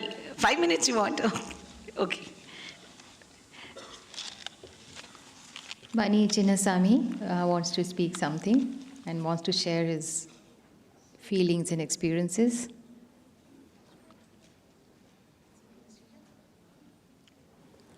Vanakkam वालगुमडन नमस्कार. मैं तमिलनाडु से हूँ, थोड़ा सा हिंदी बोलता हूँ. 1920 नहीं 50 सो माफ़ कीजिए अगर कुछ गलती हो गया तो मैं एक छोटा सा कहानी ले आया हूँ तमिलनाडु पोल्लाची गांव से. Slide please. ये आप सुना होगा जो सवेरे से चल रहा है, ये कौशल विकास, ये टेक्सटाइल मंत्रालय का एक कार्यक्रम है. स्किल डेवलपमेंट मतलब कौशल विकास का बुनकर लोगों के लिए विकास के लिए ये ले आए हैं सेंट्रल गवर्नमेंट. तो ये कार्यक्रम हम पोल्लाची में इम्प्लीमेंट कर रहे हैं. 47 लेडीज़ को, ये क्या है, बुनकर का काम ये जात का होता है, 4-5 जात के अलावा किसी को भी वो सिखाते नहीं है. और अगर किसान हिसाब से देखें तो सबसे ज़्यादा रोजगार किसान का होता है देश में. दूसरा सबसे ज़्यादा रोजगार बुनकर लोग ही करते थे. अभी वो करते करते वो चली जाने का स्थिति में है. नेक्स्ट. सो हम एक कार्यक्रम शुरू किया गवर्नमेंट के माध्यम से. सो लोगों ने आए, ये जो औरत दिख रहा है वो पहला मुसलमान महिला होने वाला है बुनकर, trend. Okay, next one. So इसी हम हमारा एक संस्था है, हमारा खुद का 44 लूम्स लगे हैं. उसमें एक 20-22 लूम को हमने ट्रेनिंग करने के लिए हमने इसको तैयार किए. Would you want to see it? Okay, next. So देखिए ये सब सीख रहे हैं. ये 47 महिला हैं, वो SC ST OBC MBC, 6 महिलाएं मुसलमान हैं, 2 क्रिश्चियन हैं. ये सब प्रोग्राम में एनरोल किया है. ये एनरोल क्यों किया है? खाली ये लर्न करने के लिए नहीं है, वो सीखने के लिए नहीं है. जो गवर्नमेंट जो दे रहा है, अगर 44 दिन अटेंडेंस किया है कंप्यूटर में, अब उंगली डाल के अटेंडेंस दिया है, दिल्ली में होता है इनका अटेंडेंस, और शाम को 5 बजे दबाना है, तो हो गया 44 दिन. आखिरी 45th डे में 13,500 रुपया खुद का अकाउंट में गवर्नमेंट का पैसा आ जाएगा. अगर सेंट्रल गवर्नमेंट का सर्टिफिकेट भी मिलता है कि ये लर्निंग हो गया, तो इनका बैंक 50,000 रुपया, वो भी 6% ब्याज में, इनको 50,000 रुपये तुरंत सैंक्शन हो जाता है. सैंक्शन होने के हाथ में 10,000 रुपया छूट, तो खाली ये 40,000 रुपया इनको भरना है. और अलावा अगर ये औरत के पास 300 स्क्वायर फीट का घर में ज़मीन है, जगह है, 2 लाख का मुफ्त में वो शेड भी बना देगा, और ये जो बुनने का ये एक लूम है ना, वो भी डाल देगा. पूरा साल का सूत और जो एक्सेसरीज है वो गवर्नमेंट देगा. ये जो 47 महिलाएं तो हमारा कार्यक्रम में शामिल किया है, खाली ये सीखने के लिए नहीं आया था, ये पैसे के लिए आया था. हमने क्या किया, अंदर गेट के अंदर छोड़ा, फिर वापस गेट को बंद कर दिया. हमने बोला 10 दिन में आपको तैयार करके ही छोड़ूंगा, नहीं तो हमको मेरा चिट्ठी नहीं मिलेगा कि इसके माध्यम से तुमको 50,000 और 2 लाख मिलने वाला है. नेक्स्ट. तो ये लोग आए, सीखें.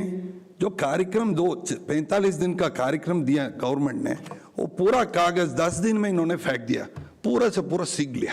तो मेरा पास वापस 35 दिन बाकी है, क्या करूं इनसे? नेक्स्ट. तो ये लोग वार्पिंग जो सिलेबस के आगे, ये सब सिखा है इनको. और इन कार्यक्रम से हमने क्या करेंगे, तो गवर्नमेंट का नज़र में हम कैसा आएंगे। तो आप सुबह से देख रहे हैं ये जो औरतें, जो 6 औरत हमने सेलेक्ट किया है 21 से 23 ईयर्स एज क्या, हमने बोला क्यों प्रधानमंत्री का तस्वीर बनाए, क्यों वेंकैया नायडू जी का तस्वीर नहीं बनाए, हमारा जो पीयूष जी का तस्वीर नहीं, मैडम के जी का तस्वीर नहीं, क्यों बोला हमको तो पहले ही लिस्ट आ गया था कौन कौन इधर होने वाला है, कौन कौन आने वाला है। सो सबका तस्वीर, वो जो लड़की बीच में है वो 7 साल से कर रहा है, ये इसको बोलते हैं टेपेस्ट्री वीविंग, वो 7 साल से कर रहे हैं। वो बोल रहा है ये कठिन काम है, मेरे को भी नहीं आएगा। हम बोल रहे नहीं आएगा, तुम शुरू तो करो। एक दिन आके इनको ट्रेनिंग करके दिया है। नेक्स्ट, तो देखिए ये सब नारियल का जो क्या बोलते हैं इसको, शेल क्या बोलते हैं हिंदी में, और नारियल का शेल लगा के ये गाना शुरू किया पहला दिन। और नारियल क्या होता है, जो अपना समाज, ये औरतों को नो रीडिंग, स्कूल मत जाओ, इधर ही गांव में खाना पकाओ, ये सब बोलते रहते हैं ना, उसका तोड़ के आना है, उसका तोड़ के बाहर आना है। क्यों बोले तो ये औरतें बीकॉम है, इंजीनियर है, इसमें अगर काम नहीं मिल रहा है और इतना फ्रस्ट्रेटेड है, शादी भी नहीं हो रहा है, क्यों बोले तो बहुत करीब है, तो ये तोड़ के वैसा आना। तो हम इन्हें ये कार्यक्रम को कैसा इस्तेमाल किया। ये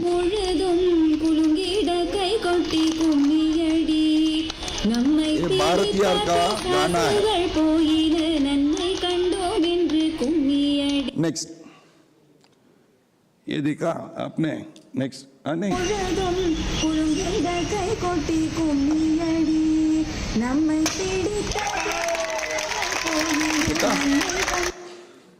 नेक्स्ट, ये जो कपड़ा है ये बना रहे हैं लोग, ये आश्चर्य की बात है। जिसी को साइकिल नहीं चलाना आता है, इनके हाथ में हमने बुलेट दे दिया। हाँ, ये बोंडा होते हैं ना, बोंडा, बोंडा के अंदर आलू कैसा घुसा, ये विदेश वाले में पूछते हैं।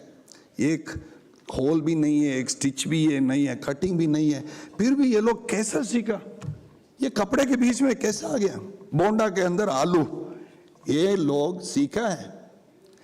देखिए नेक्स्ट, ये भी चल रहा है। हमने ये पहला वाला जो कॉइन 5 रुपए का सिक्का अंदर डाले थे, ये बोला हमने मैट बनाएंगे, टेबल मैट। वो टेबल मैट बना के एक टम्बलर डाला था, वो टम्बलर गिर गया था। क्यों बोला था, इतना छोटा सा जगह। तो उन्होंने आइडिया किया नहीं, ये क्यों नहीं करना, हमने फ्लैट का एक लकड़ी का हमने बांट रहा हूँ, हम हर चीज़ को सब, ये अब सबको मेरा कार्ड बांट रहा हूँ। वो कार्ड ने गुस्सा दिया, हर 47 लेडीज का हस्ताक्षर डाल के हम नारी शक्ति है, पोल्लाची में एक इतिहास बन रहा है करके तारीख लिख के वो कपड़े के अंदर कर रहे हैं। वो एक कपड़ा में 36 बॉक्सेस है। क्यों 36? वाइंड अप करेंगे, मंत्री जी के भी आने का टाइम हो रहा है। क्विकली सो ये बनाया, ये मोदी जी का तस्वीर बन रहा है, ये बना दिया। और अगर मान लीजिए मम्मी जी बैठे हैं, वो काली सुबेरे पूरी नहीं आया, बच्चों को मम्मी बोलेंगे तुम इससे खेलो पहले 5 मिनट में तुम्हारा पूरी आ रहा है, ऐसा एक चीज बना दिया इन लोगों ने। नेक्स्ट, तो देखिए ये सब तस्वीर खाली 3 दिन में, जो 10-15 दिन भी नहीं हुआ, वो ट्रेनिंग में बन सकते हैं। ये बनाया, खुद हाथ से बनाए। ऑल ऑफ दिस वुमेन और our future people who can protect and resurrect our handloom, dying handlooms. Next. So ये एक तस्वीर है, कहानी है निवेदिता का। ये निवेदिता का हाथ है, BCom CA graduate and she 23 years का है। वो हाथ हमने क्या कर रहे हैं, ठीक है हम तो ये कार्यक्रम सीख लिया, अभी 10 दिन बाकी है, क्या करने वाला है, आगे क्या करेंगे, कैसे ले जाएंगे। हम बोलने वाले हैं मंत्री जी को, ये डिपार्टमेंट को, हमको एक मौका दीजिए, हम इसको व्यापार करेंगे। कैसा व्यापार? Okay 2 minute we will ask मंत्री जी to introduce us to rails, no palace, wheels on palace, what you call them, the famous rails. We will train the ladies to walk on the tapestry and the your textiles, whatever you see on the train. So we want to take these ladies to the highest level. Give us an opportunity, we'll definitely do it.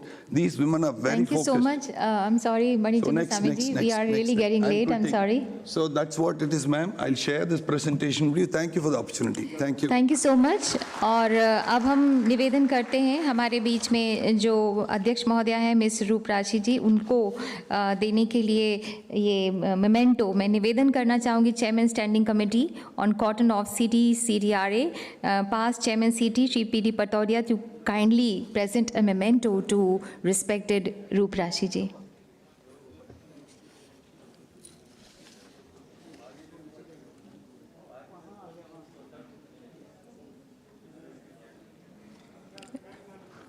और उसके बाद मैं रूपराशि जी से निवेदन करूंगी कि हमारे moderator और सभी पैनलिस्ट्स को वो मेमेंटो प्रदान करें, स्मृति चिन्ह.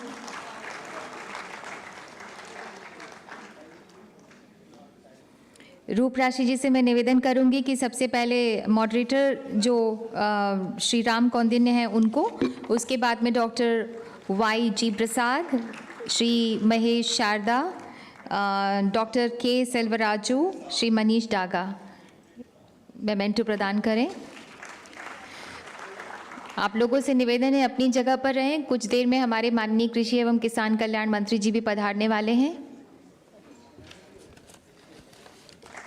और ग्रुप फोटो के लिए भी आपसे निवेदन करना चाहूँगी हमारे डिग्निटरीज ऑन द डायस कि कृपया खड़े हो जाएं एक ग्रुप फोटो के लिए. और एक बार जोरदार तालियां हमारे सभी मंचासीन गणमान्यों के लिए.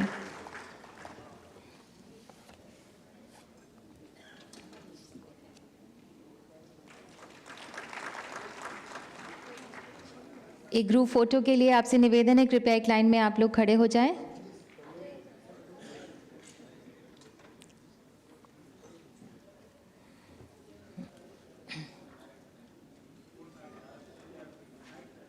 बहुत बहुत धन्यवाद. और अब मैं चौथे सेशन के लिए निवेदन करना चाहूँगी मंच पर पधारने के लिए. हमारे बीच में हैं श्री विजय कुमार सिंह जो कि अध्यक्षता करेंगे इस सेशन की. और उसके बाद में मॉडरेट करने के लिए मैं निवेदन करूंगी Shri G Chandrashekhar, economist and senior journalist. Shri Vijay Kumar Singh जो है वो एडिशनल सेक्रेटरी है मिनिस्ट्री ऑफ टेक्सटाइल में. आपसे निवेदन है मंच पर पधारें. हमारे एमिनेंट पैनलिस्ट से भी निवेदन करेंगे कि वो मंच पर पधारें. हाँ, भी देती हूँ. Shri Mukul Tayal, president Indian cotton association limited. Shri TVK Chaitanya, head agri the multi commodity exchange of India limited. Shri Sumit Mittal, India head of cotton Louis Dreyfus company.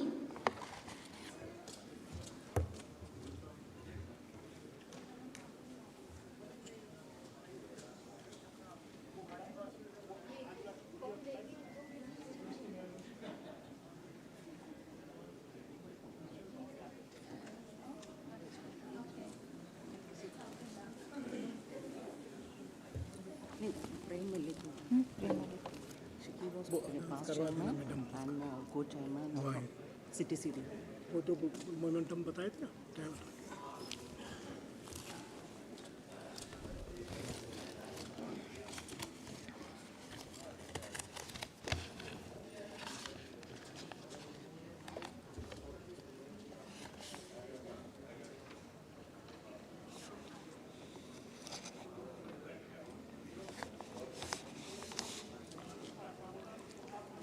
मैं मंच पर स्वागत करती हूँ श्री विजय कुमार सिंह आपका. और सभी पैनलिस्ट से भी निवेदन करती हूँ, मॉडरेटर से भी निवेदन करती हूँ कि मंच पर पधारें.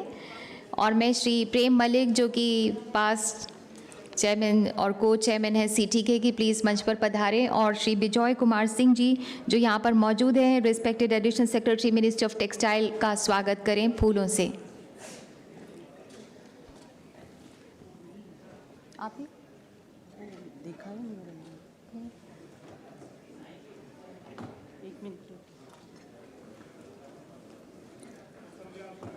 एक बार जोरदार तालियां हमारे मंचासीन गणमान्यों के लिए. मेरा निवेदन है सभी पैनलिस्ट से भी कि कृपया मंच पर पधारें. Shri Mukul Tayal, Shri TVK Chaitanya, Shri Sumit Mittal, chairman Shri T Rajkumar ji से निवेदन है कि कृपया Shri Bijoy Kumar Singh, respected additional secretary ministry of textile का स्वागत करें, उन्हें फूल भेंट करके।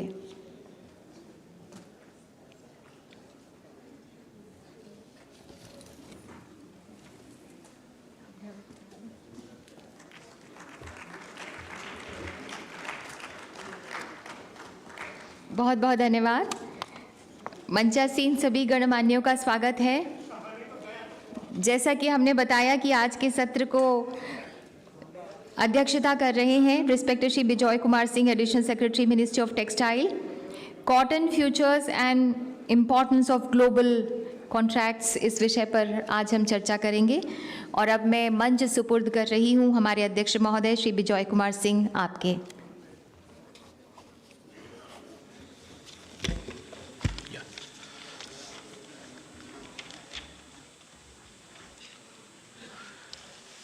Respected dignitaries on the dais and the friends from CITI और दोस्तों जो किसान बंधु लोग भी आए हैं और friends, it's great pleasure to be here in the program of CITI CDRA. I am very, very happy to say that in fact I spent one full day once, I think just before this pandemic set in, with Malik Saab, Mr. Patodia and all, the whole full day in Ratlam district. And I had occasion to see the work done under CDRA very, very closely. It's an excellent work, but for this pandemic, we had a great plan to upscale this work. Because I happened to sit through the earlier session also, and I heard the basic problem. Even the Honorable Vice President also in the morning mentioned the problem that we are the largest area, but not very good productivity.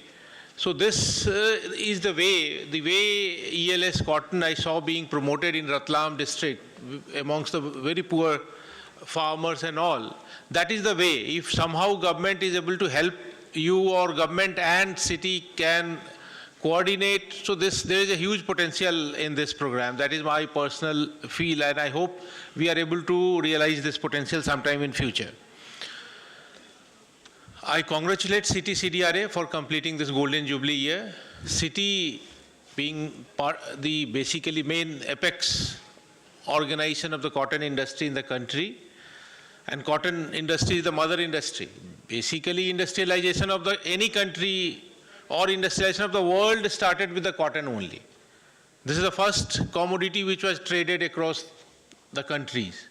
And fortunately, we had a very, very strong foothold in that market when it started. So basically, one way what I look at, this is a civilizational commodity. If you look at the history of the cotton, that is the history of the mankind. The industrial revolution, हम सुनते रहे industrial revolution, औद्योगिक क्रांति जो Manchester में, Birmingham में हुआ, and that's the way the Europe took lead from us. That's all happened on cotton only. So cotton has a very, very dynamic past. It has shaped the history of the people all through on this planet basically. So it's and CITI being the premier industry organization of India, which is the premier country for the cotton, it's a great thing. We must celebrate this. I congratulate the farmers who were honored in the morning for better productivity, because that is the goal we are looking at. For this session, I will like to say that I am sitting here more as a student, because the contracts, the futures and all, I have very, very little knowledge. I try to learn sometimes, but what I have found that whenever this contract and this stock, commodity exchange thing starts happening, the price goes beyond it goes to a stratosphere. And we are unable to understand that how it has happened. But regarding cotton, I must tell you one thing, because now I have almost spent 3 years in this ministry. And so first and 1.5 years, the first half of the 3 years, we used to wonder and we used to worry that why Mr. Agarwal is holding so much cotton and why he is not selling. He is increasing the cost of subsidy for the government, and we will be it was very difficult for us to manage for the money. And last 1.5 years, I am thinking that why did he sell all the cotton? So I have no clue. How can a commodity which was selling at 42,000 rupees a candy or something like that is now selling at 90,000 in such a thing? But it's not only happened to cotton, even steel prices, aluminium prices, most of the commodity prices are going like this. So I fail to understand. And this situation, how can this commodity exchange add value and stabilize things, bring some balance to the system? I'm curious to know. I will be a very, very good student. If people can make me aware and all, I will be very, very happy to learn. But definitely there is a need to keep some balance, because such type of volatility may not be helpful in long run, because the way it goes up, it may come down again. So then it is of no use, but there has to be some predictability, so that the farmer takes some decision, the trader some decision, they can make some investment, and we can do some planning. This type of fast-paced changes creates a lot of problems. So that is my personal understanding.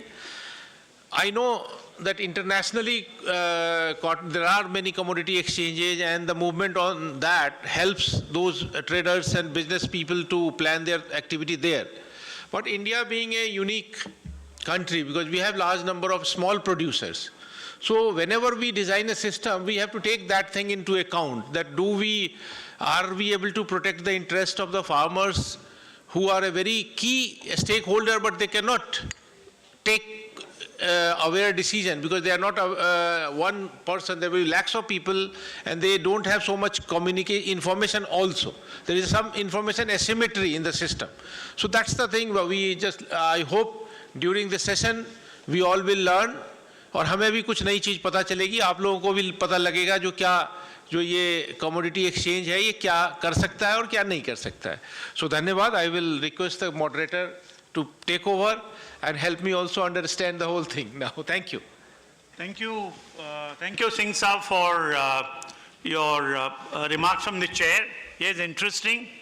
और मैं सबसे पहले city को बधाई देना चाहता हूँ on their golden jubilee. Heartiest congratulations. I'm sure they are doing a great job and they'll continue to do so. Sir ji, ये जो market है, futures market, is a risk management market. The futures market is a messenger. The futures market does not create volatility. It reflects the volatility in the underlying physical commodity, because the futures market is a derivatives market. And it derives its volatility from the underlying physical market. तो जब तक हम physical market में reform नहीं लाएंगे, जब तक हम फिजिकल मार्केट में ट्रांसपेरेंसी नहीं लाएंगे, और जब तक हमारा मार्केट विश्व बाजार से जुड़ा हुआ है, तो इसमें वॉलेटिलिटी रहेगा. क्योंकि when our market is integrated with the global market, we are subject to global influences. If America's production is low, it will impact Indian prices. If Chinese import demand is high, it will impact Indian prices, because we will have to export to China. Okay, therefore, this world is unified, the markets are well integrated, therefore the players in this space need a 360-degree vision.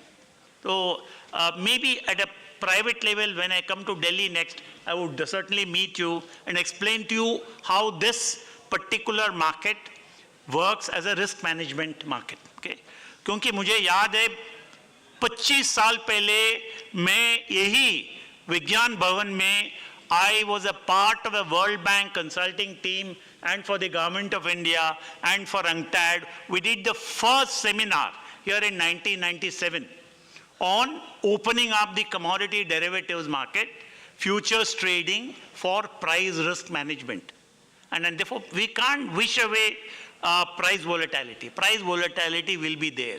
But we need to teach people how to manage that price risk and how to benefit from the price risk. For 25 साल का बाद मैं यहाँ आ रहा हूँ, and I feel so good addressing this event on the same subject of futures trading. तो हमारा पास समय काफ़ी सीमित है, 5 बजे हमें इस सेशन को बंद करना है। तो इसके पहले मैं ये कहना चाहता हूँ कि हमारा जो देश में कपास का उत्पादन बढ़ रहा है, we have the largest area under cultivation, we are the world's largest producers of cotton, we are the world's largest consumers of cotton, we are the world's second or third largest exporters of cotton. हमारा इतना बड़ा शक्ति है इसमें in this cotton market, रुई market. इसके बावजूद भी India is not the global price setter. India is a price taker. We need to start thinking about how to make India the global price setter, because you are a dominant player in the global market as a producer, as a consumer, and as an exporter. Therefore, unless that, this has to sink in the minds of all the policy makers.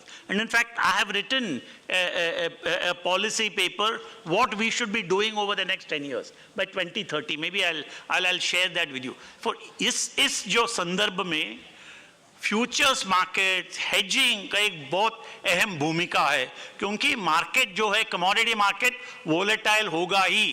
There is no market without volatility. It's like the stock market, the equities market. It is volatile, and people do play that market and benefit from that market. Commodity markets are very, very similar. Although commodities are a consumption asset class, equities are an investment asset class. But now a lot of investment is flowing into commodity derivatives also. For I think it is in this context that we need to discuss. I have a lot of things to share, but I'm sure it's only appropriate that I give an opportunity to our fellow panelists. Sirji, Mukul Tayal Saab, I'll start with you. आप तो president हो Indian cotton association का, and I'm sure a large number of your members have exposure to cotton. They trade cotton, they consume cotton. How do you see the current ये जो माहौल है हमारा देश में? There are 2 or 3 exchanges which have cotton contracts. Some of them are doing well, some of them are not doing so well. तो इसमें are you happy with the way the contract has been designed? Are you happy with the way the deliveries are taking place? Do you have any comments or suggestions for modification, for improvement? That's the response. Yeah.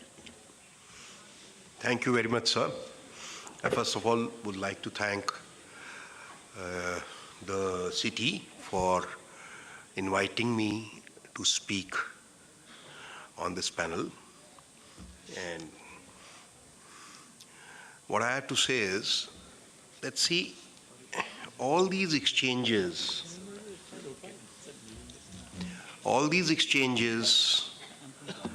they are basically future exchanges like MCX, like BSE, whomever. And they are also, again, they help you to discover price. As Chandrasekhar ji himself said very rightly, see, anything today that we do, let's understand first of all, what is risk management? The first thing about risk management is to recognize the risk. Anything that we do, there's a risk involved in it. It could be even crossing a road. When you cross a road, there's a possibility that you may be hit by a car or a truck. That's a risk. So the important thing is to recognize that risk. That is why when you cross a road, you see right and you see left, and then you cross the road. In a similar fashion, commodities also inherently come with risk. And what is important is to manage this risk, to mitigate this risk. Now, how do we do that?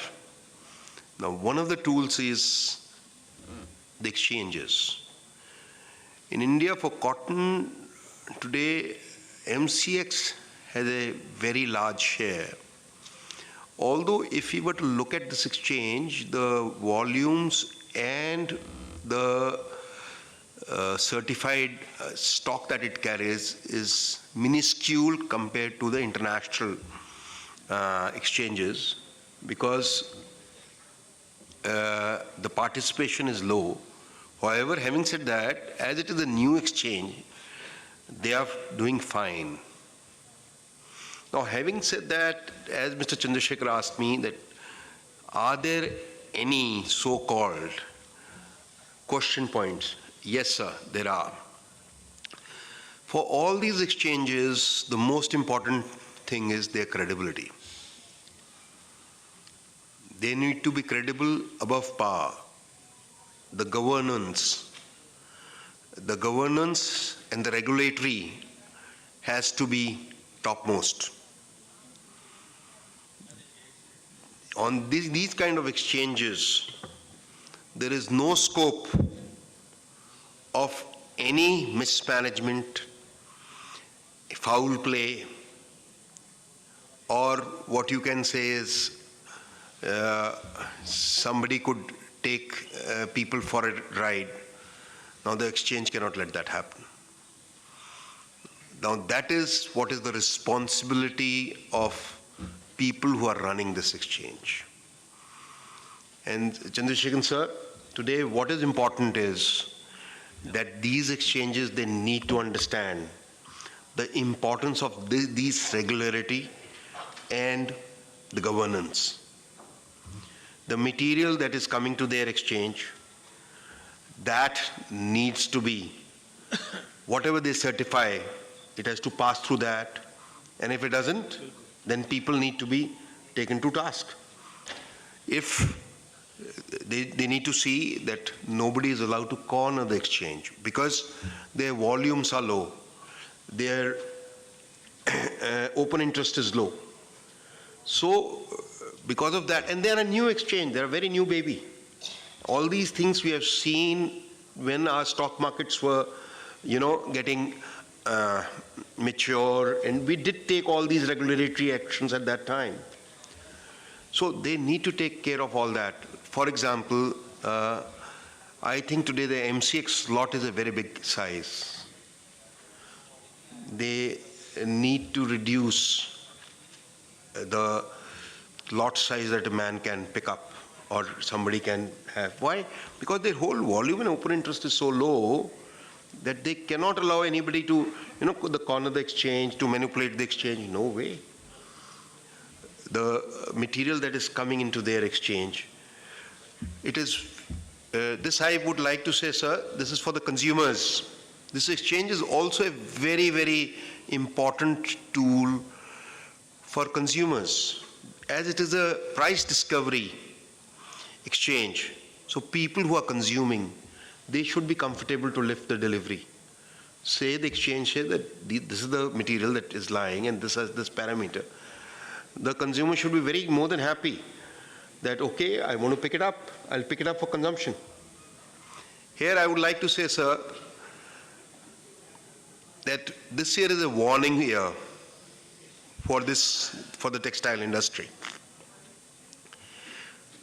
India is heading from a net surplus to a net importer country. In the next 3 to 4 years, we are going to face big challenges as the consumptions are increasing and the production isn't because of various reasons. And if we do not take action, I can assure you that there would be bloodbath in this industry. And that's why the exchange needs to be more cautious, more regulatory, more careful. Because the exchange not only gives delivery physically, but it also changes the sentiment of the trade in a very big way. Let the sentiments be going up or going down. That is the reason why a lot of control in terms of governance and regulation and fair. I'm not of the opinion that the MCX should be closed. No. MCX should remain there, it should operate, but it should have proper governance and regulatory. Thanks. Thank you, Tayal Saab. I think point taken. I'm sure the MCX representative here is taking note of all this. I'll come to you, Sumit. You represent, of course, a multinational corporation, very large player in the cotton space. How do you see the contracts currently with 2 or 3 of the exchanges in India? Are they satisfactory? Do they work well for you? Do you recommend any modification? What are your comments? Thank you, Chandrasekhar ji. I'd like to congratulate CITI on the Golden Jubilee celebrations and all the dignitaries over here. According to me, the MCX contract, it is not a baby anymore. Already 10 years have passed since the MCX cotton contract was launched. So 10 years is a long time. For a country like India that produces 3.5 crore to 4 crore bales every year, we should have been at a stage कि MCX पे जो open interest था, मतलब at any given point of time जो open contracts थे, वो कम से कम 20 लाख नहीं तो 10 लाख बेल के हो जाने चाहिए थे. But today we are at a stage कि वो 1.5 लाख बेल पे हैं खाली.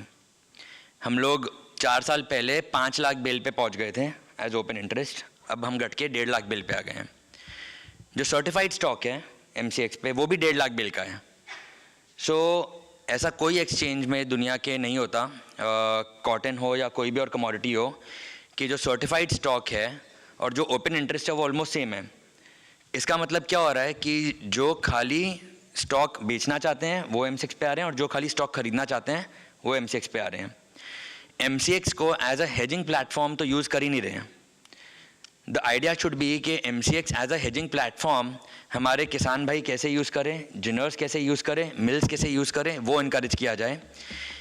वो नहीं हो रहा है, बट रादर MCX की निंदा हो रही है, या जब भी प्राइस ऊपर या नीचे जाते हैं वो MCX पे ब्लेम कर देते हैं कि MCX को कुछ छोटे प्लेयर्स या कुछ बड़े प्लेयर्स चला रहे हैं और इसलिए प्राइस ऊपर नीचे हो रहे हैं. बट असल बात तो ये है कि MCX जो पब्लिश करता है अपना डेटाबेस ऑफ टॉप 10 लॉन्ग या टॉप 10 शॉर्ट, उसको अगर आप देखेंगे तो उसमें कुछ गलत नहीं लगता है. कॉन्ट्रैक्ट का डिज़ाइन बिल्कुल सही है. हम लोग इनफैक्ट MCX कॉटन के प्रोडक्ट कमेटी पे काफ़ी लोग हैं, मुकुल जी है, मैं हूँ, और काफ़ी सालों से हम लोग ने काफ़ी चेंजेस सजेस्ट करे हैं. और हर साल आफ्टर अ सीज़न जो हमको दिखता है कि इस बार का क्रॉप कैसा दर्शाता है और आगे आने वाले सालों में कैसा लगता है क्रॉप, वो MCX पे हम चेंजेस लाने की सुझाव देते हैं. कुछ वो अग्री करते हैं, कुछ नहीं करते हैं, बट मोर और लेस MCX बहुत ओपन है कि ये सारे suggestions they take into consideration and then launch the next contract. The bigger problem is कि जैसा आपने कहा कि India should be a price setter and not a price taker. We are the largest producer, we are the second largest consumer, we are the third largest exporter of cotton, and we are a significant importer of cotton. तो cotton के supply chain में ऐसा कुछ काम नहीं है जो India नहीं करता. So क्यों हमको हमारे जिनर्स हो गए या मिल्स हो गए, उनको न्यूयॉर्क या आइस इंटरकॉन्टिनेंटल एक्सचेंज का प्राइस देखना होता है before deciding what price they want to buy और सेल. इनफैक्ट हमारे किसान भाई भी हैं, वो लोग के मोबाइल पे MCX का भाव कम आता है और न्यूयॉर्क का ज़्यादा आता है कि 8 सेंट ऊपर बढ़ा है या कम हुआ है. अगर आप पूछेंगे तो कुछ लोगों ने आज भी देखा होगा कि 3 सेंट अप है market. Having said that, MCX ने एक चीज़ ज़रूर करी है कि आज जो भी सौदा होता है देश में, मतलब 1.5 लाख बेल का ओपन इंटरेस्ट है, खाली 30-40 हज़ार बेल की डेली वॉल्यूम होती है. इंडिया में आवक 2 से 4 लाख बेल की होती है पीक सीज़न में. बट जो भी सौदे होते हैं लोग MCX का भाव ज़रूर देखते हैं, चाहे वो मिल वाला हो, जिनर हो, किसान हो, ट्रेडर हो, कि यार MCX क्या भाव पे चल रहा है, कि कहीं मेरे से धोखा तो नहीं हो जाए कि मैं अपना माल सस्ते में ना बेच दूं या मेरे को ज़्यादा भाव में ना खरीदना पड़ जाए, जिससे मैं अगर खरीद रहा हूँ या बेच रहा हूँ. तो मैं MCX का भाव देखता हूँ, मैं बोलता हूँ हाँ ठीक है, ये MCX का भाव चल रहा है, प्लस माइनस 2-3% जो भी क्वालिटी के हिसाब से whatever people want to assign the premium and discount to their cotton, they price it that way. So that is one of the biggest advantages जो MCX पूरे सिस्टम में या country में लाया है, कि वो एक प्राइस ट्रांसपेरेंसी है. वोलेटिलिटी होगी मार्केट में, वो चाहे MCX रहे ना रहे, कॉटन कॉन्ट्रैक्ट रहे ना रहे, वोलेटिलिटी तो फिर भी होगी. आज एटलीस्ट वो वोलेटिलिटी दिखती है. अगर MCX अगर कोई फ्यूचर्स मार्केट नहीं है तो वोलेटिलिटी नहीं दिखेगी। आज सोयाबीन के हमने कॉन्ट्रैक्ट जैसे बंद करे कुछ टाइम के लिए या कॉर्न के बंद करे तो उसकी वोलेटिलिटी दिखती नहीं है, बट वोलेटिलिटी तो उसमें भी है। क्रूड ऑयल है जो पैंडेमिक के टाइम पे it was less than $0 negative पे चला गया था। सो मतलब इट वाज शोइंग कि आज कोई फ्री में भी क्रूड ऑयल नहीं खरीदना चाह रहा, आज वही क्रूड ऑयल $100 पे है। So it is a supply demand function to your question कि क्या हो गया कॉटन को कि पहले CCI के पास इतना माल था, अभी माल नहीं है और भार ऊपर चले गए हैं। So it's a supply demand equation. Mukul ji ने कहा कि we are going to a net deficit country. अगर हमारी यील्ड नहीं इंप्रूव होती है तो वो हो जाएगा, हमें आगे जाके बड़ी मात्रा में कॉटन इंपोर्ट करनी पड़ सकती है। And that is why the focus should be on improving the yield and making the contract so strong कि हमारा जो ओपन इंटरेस्ट है वो 1 लाख से 10 लाख, 10 लाख से 20 लाख और 50 लाख बेल तक पहुंच सके। आज जो US का कॉटन कॉन्ट्रैक्ट है, for an example ice cotton contract, उस पर खाली US की कॉटन डिलीवरेबल है, उसका ओपन इंटरेस्ट है 2 करोड़ 20 लाख बेल। US की क्रॉप की प्रोडक्शन, टोटल प्रोडक्शन है 1 करोड़ 70 लाख बेल या 1 crore 80 lakh bale. So total crop की प्रोडक्शन से ज़्यादा US का ओपन इंटरेस्ट है। वो क्यों है? क्योंकि उसमें जो ट्रस्ट है वो इतना ज़्यादा है कि ना केवल US का किसान या trader, Brazil, Australia, Africa, even India, सब लोग उसको एज बेंचमार्क यूज़ करते हैं और उसको एज हेजिंग प्लेटफॉर्म यूज़ करते हैं। US को आइस फ्यूचर्स कॉन्ट्रैक्ट को। ZCE जो चाइना का कॉटन कॉन्ट्रैक्ट है, उसका भी जो ओपन इंटरेस्ट है वो 15 से 20 लाख बेल है, हमारे से 10 to 15 टाइम्स ज़्यादा है। So we should be at a stage कि हमारा ओपन इंटरेस्ट यहाँ से 10 गुना बढ़े और उसके लिए स्टॉक बढ़ना ज़रूरी नहीं है, क्योंकि लोगों को क्या लगता है कि फिजिकल स्टॉक नहीं है MCX में लेकिन ओपन इंटरेस्ट इतना ज़्यादा है। वही काम है फ्यूचर्स मार्केट का कि स्टॉक कम हो फ्यूचर्स एक्सचेंज पे, क्योंकि स्टॉक डिलीवर करना बहुत महंगा होता है, बहुत तरह तरह के खर्चे लगते हैं। बट उसको हेजिंग प्लेटफॉर्म यूज़ करने के लिए आपको स्टॉक डिलीवर करने की ज़रूरत नहीं है, ना कि खरीदने की ज़रूरत है। जैसे मिल है, अगर मिल को आगे का 6 महीने का अपना कंजम्पशन लॉक इन करना है, आज कोई बेच नहीं रहा है, तो वो जाके MCX पे अगले 3 महीने 4 महीने का अपना प्रोडक्शन कंजम्पशन बाय कर सकता है। सिमिलरली जिनर और किसान वो बेच सकता है। या Chandrashekhar ji, Right, Sumit, thank you very much. Because we are, एक second sir, we are racing against time. Minister should be coming in the next few minutes. I need to certainly give an opportunity to Chaitanya to speak. I also have a lot of comments to make. Boliye, whatever. Basically, role of MCX, what are you doing to promote the contracts? Yes. There are concerns expressed by multinationals, expressed by domestic users, etc. So what would be your response? First of all, congratulations to CITI and CDRA for on Golden Jubilee and सभी किसान भाइयों को हमारी तरफ से शुभकामनाएं हैं। Sir, more than explaining MCX, I would like to clarify whatever the questions raised by the panel as well as whatever questions the people might be thinking on MCX. MCX जो है सर फर्स्ट लिस्टेड एक्सचेंज है and under the SEBI regulatory framework it works, and as per latest study by IIT Kharagpur, the ILS factor is more than ICE. That is, ILS is information leadership sharing. यानी कि आपकी जो information market में जो share करने का जो factor है MCX में ज़्यादा है। इसका मतलब ये है कि हमारे यहाँ पे प्राइस डिस्कवरी जो है ट्रांसपेरेंट हो रहे हैं और रिस्क मैनेजमेंट जो है हमारा दोनों ऑब्जेक्टिव्स हैं एक्सचेंज का। सो MCX में क्या होते हैं सर, हमारे यहाँ पे हर 6 महीने में एक बार प्रोडक्ट एडवाइजरी कमेटी होता है जिसमें कई वैल्यू चेन पार्टिसिपेंट्स को बुलाते हैं। हम उनकी जो सूचना है उनके हिसाब से हम चेंज करते हैं। लास्ट ईयर भी हमने बहुत सारे चेंजेस किए, जैसे मुकुल जी ने बताया था, उनको सारे सर को याद नहीं शायद। हमने लॉट साइज कम कर दिया, पहले 100 था अभी 25 कर दिया ताकि फार्मर लोग आसानी से पार्टिसिपेट करें। और हम लोग फार्मर्स के लिए FPO के लिए बहुत सारी सुविधा दिया हमारे कॉन्ट्रैक्ट में कि उनका एक्सचेंज का जो भी प्राइजेस होते हैं, जैसे सुमित जी ने बताया था एक्सचेंज पे आने के लिए उनको बहुत सारे खर्चा करना पड़ता है। जैसे कि अगर माल एक्सचेंज पे डिलीवरी करना है, वहाँ से खेत से इधर लाना, जिनिंग मिल से इधर लाना है, तो उनका जो ट्रांसपोर्टेशन का कॉस्ट है वो 100% माफ़ कर दिया। और क्वालिटी असेसिंग जो है एनालिसिस का, एक्सचेंज में जो भी आता है क्वालिटी एनालिसिस करना पड़ता है, क्योंकि हमारा कॉन्ट्रैक्ट के हिसाब से हम डिलीवरी लेते हैं, तो उसका भी हमने उसको माफ वेवर दे दिया, यानी कि रीइंबर्स कर सकते हैं उनका। कुछ भी खर्चा नहीं जो फार्मर को एमसीएक्स में कमोडिटी लाने के लिए या ट्रेड करने के लिए, यानी कि लास्ट में हमारा जो भी ब्रोकरेज का फीस रहता है उसका भी रीइंबर्स करते हैं। इतना सारा हम एनकरेज कर रहे हैं आज की तारीख में। और मैं ये 2 पॉइंट आपको बोलना चाहता हूँ कि हम तो एज चंद्रशेखर सर ने बोला था कि MCX is a clear A messenger है, we don't set any prices, we are only a messenger between the demand and supply। जो भी बायर सेलर डिसाइड करेगा प्राइजेस हम वो करते हैं। तो डोमेस्टिक सप्लाई एक कंसर्न था इस साल, इसकी वजह से एक हैं, और ग्लोबल की डिमांड भी बढ़ गया। और हमारे यहाँ पे पिछले 5 साल में हमारे डिलीवरी हुआ था 2016-17 में 96,000 का डिलीवरी हुआ था एक्सचेंज में, 17-18 में 1,86,000, 18-19 में 4 लाख की बेल हुआ, और 19-20 ड्यू टू पैंडमिक कम हो गया था 231, और 2021 वापस बढ़ गया 3,13,000 पे आ गया। इस साल अभी नया सीज़न है, 63,000 का डिलीवरी हुआ था एक्सचेंज में।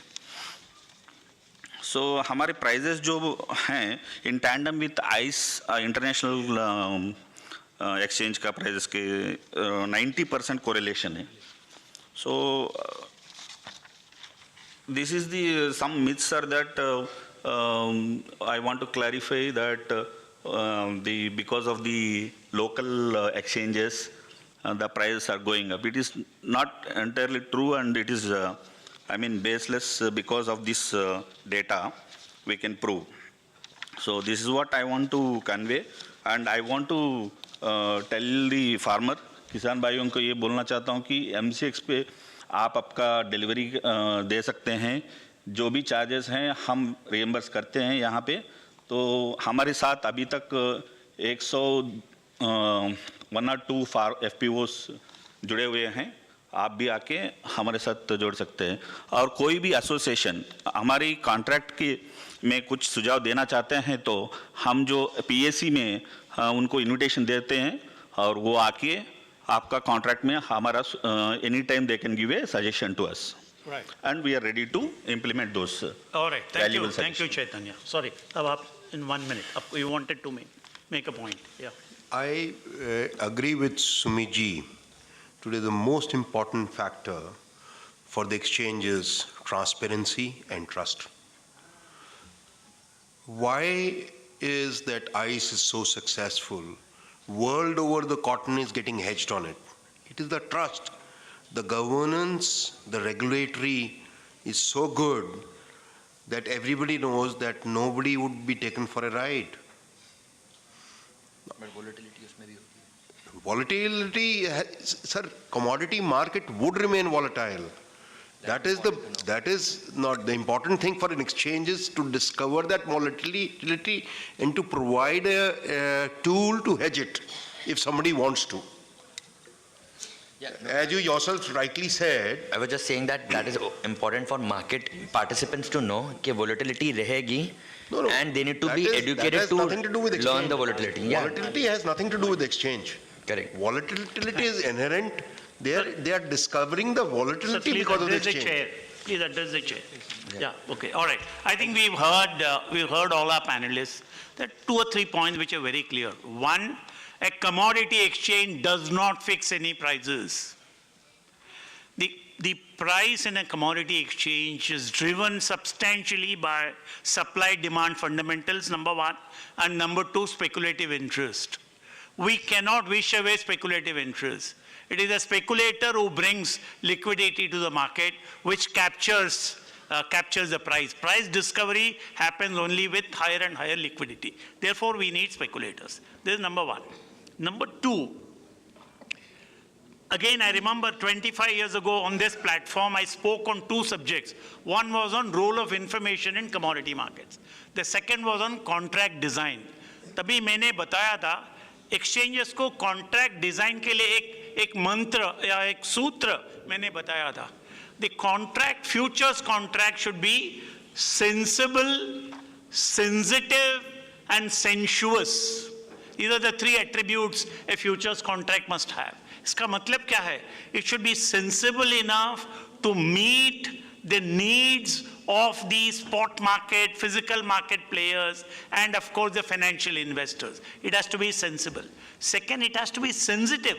It has to be sensitive to the needs of farmers, for example, primary producers. It has to be sensitive to the needs of actual users. It has to be sensitive to the needs of exporters. And the third one is sensuous. Sensuous ka matlab hai very attractive. It should be designed in such a sensuous way that all the stakeholders, all the value chain participants are attracted to start trading this commodity. That is a test for a good futures contract. Sensible, sensitive, sensuous. And I think that's the way forward. That is how the exchanges will have to now start thinking about designing their contract. Obviously, stakeholder consultation is extremely important, but the exchange, take it from me, will not be able to meet all the demands of all the stakeholders. It is not possible because it's a standardized contract. There is a level of standardization which has to be accepted. And last but not the least, I'm saying the markets are going to be volatile. The next 10 years I'm seeing, and I've written actually an opinion piece on this, that our demand-supply fundamentals are going to undergo changes. Our supplies are going to get tighter and tighter. And therefore our prices will keep rising. And therefore we need to be producing more. Otherwise we'll become net importers as someone mentioned. Yes, I've written about this. We will become importers. There's no doubt at all. And if business as usual continues, and we should not allow business as usual situation. We need creative disruption. And in that creative disruption, to make India a price setter rather than a price taker, the futures market has a very critical role to play. We need to recognize that. Value chain participants need a tool for price risk management, and it is a futures market which provides that tool. And therefore, a lot of awareness, education, and training is required amongst the farming community, FPOs, ginning and pressing factories, the textile mills, spinning mills, and all the stakeholders. I think that's the job which the exchanges have to do aggressively. That's the job an agency like, an institution like CITI will have to do aggressively, tell their members it is so required, it is so necessary for value chain participants to manage their risk through hedging. They're hedging their price risk through a commodity futures exchange. If that is done, and I'm sure our prices will become globally benchmark prices, and the overseas participants will start looking at our prices. At the moment, it's not happening, but that's the place we need to reach very soon, for which all of us will have to work together. Thank you very much. Good luck. God bless you all. I'll request the chair to make the final remarks. Yeah. So it has been very enlightening discussion here. आप लोगों को भी अच्छा लगा होगा, क्योंकि ये जो कमोडिटी एक्सचेंज है उसके बारे में ज़्यादा हमें ही नहीं पता होता और बहुत लोगों को नहीं पता होता. लेकिन यहाँ उसके जो 3 तरह के लोग पार्टिसिपेंट्स हैं वो सारे थे. एक्सचेंज की व्यू, आइडिया ओरिजिनेटर का व्यू, पार्टिसिपेंट्स के व्यू काफ़ी अच्छे आए. बट एक चीज़ मैं कहना चाहूँगा कि proof of pudding lies in eating. And दूसरा इसका साथ में ये कि it will take some time. There is always a lag because it's a small young exchange. It will take time. It will get matured over the time. But definitely we all have to work together to increase the number of participants. अगर बहुत ज़्यादा लोग हो जाते हैं then people starts getting trust कि भाई इसमें कोई fixing नहीं हो सकती. Otherwise, you know that our exchanges and our markets are basically prone to fixing, and that's the major thing which लोगों को डरा देता है. We have to really wind up because Honorable Minister is just arriving in Yeah, a so short I while. thank all the participants. I hope this session must be useful to participants. Thank you very much. Thank you so much. मैं निवेदन करती हूँ आपसे, अभी dignitaries on the DISE का हम स्मृति चिन्ह देकर सम्मान करना चाहते हैं. मैं मिस्टर प्रशांत मोहता आपसे निवेदन करती हूँ, managing director Gimtex industries private limited, कि रिस्पेक्टेड श्री विजय कुमार सिंह को मेमेंटो भेंट करें, और विजय कुमार सिंह जी मंच के सभी डिग्निटरीज को मेमेंटो भेंट करेंगे. सुनंदा जी और विजय कुमार जी से निवेदन है कि मंच के सभी जो डिग्निटरीज हैं उन्हें स्मृति चिन्ह प्रदान करें. G Chandrashekhar, economist and senior journalist, उनका और सभी पैनलिस्ट्स का. और उसके बाद एक फ़ोटो सेशन होगा, और हमारे माननीय मंत्री कृषि एवं किसान कल्याण भी पधार चुके हैं, किसी भी वक्त हमारे बीच में होंगे.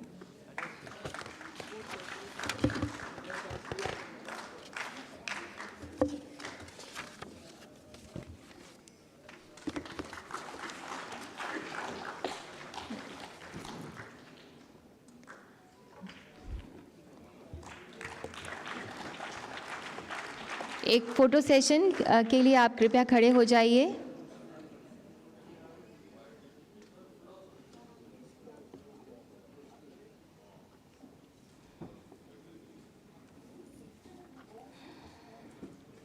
बहुत बहुत धन्यवाद. एक बार जोरदार तालियां मंच के लिए, मंचासीन सभी गणमान्यों के लिए.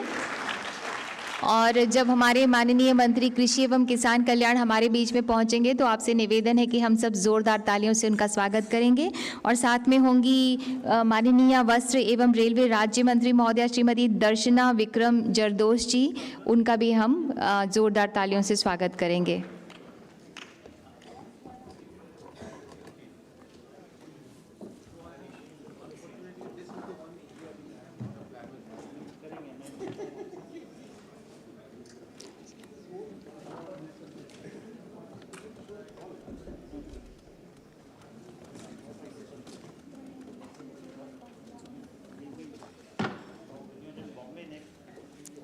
सभी जो अवॉर्डीज़ हैं सभी के सभी यहाँ पर हैं, आपका भी सम्मान किया जाएगा माननीय मंत्री जी के द्वारा. तो जैसा हमने सुबह किया था माननीय उपराष्ट्रपति महोदय जी के साथ में, वैसे ही हम करेंगे. एक एक आते जाएगा, और सम्मानित होने के बाद में वापस से अपनी जगह ऐसे मत आइएगा. चाहे तो आप इस तरह से आ सकते हैं, जैसे ये जो सेकंड वाला है ना, दूसरा वाला वहाँ से. मंच को क्रॉस ना कीजिएगा, यहाँ से आ जाइएगा ऐसे करके.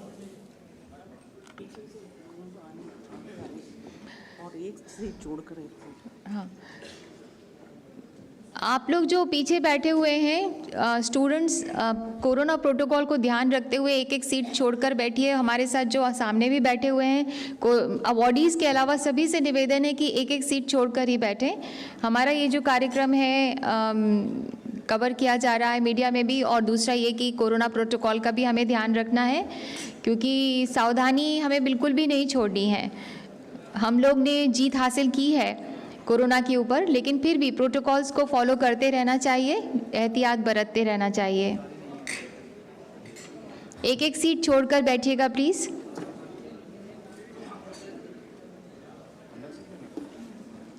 और जैसे ही माननीय मंत्री जी आएंगे हम सब जोरदार तालियों से स्वागत करेंगे और ये बताएंगे उनको कि हम लोग कितने खुश हैं आज उनको अपने बीच में देखकर.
स्वागत करते हैं,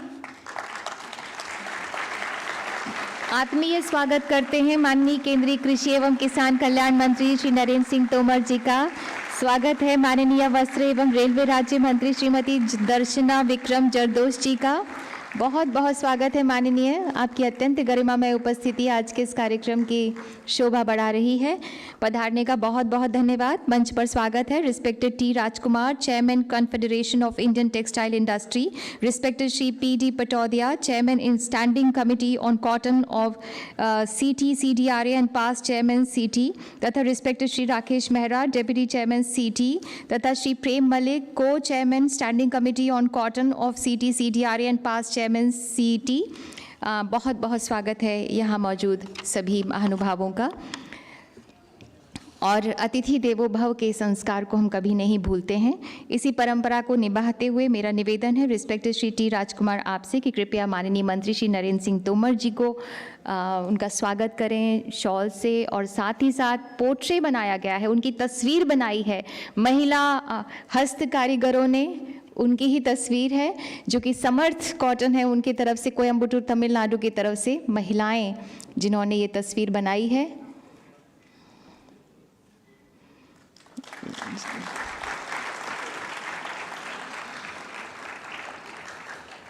ये आप ही का पोर्ट्रे तस्वीर महिला वीवर्स जो हस्तकला बुनकर हैं उन्होंने बनाई है।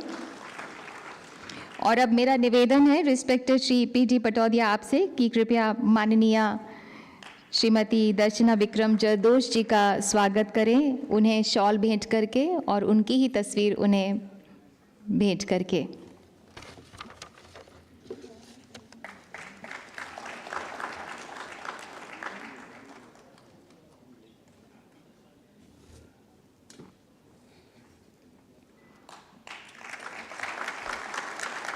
हमारे भारत में हाथों की जादूगरी का कमाल जगह जगह देखने को मिलता है।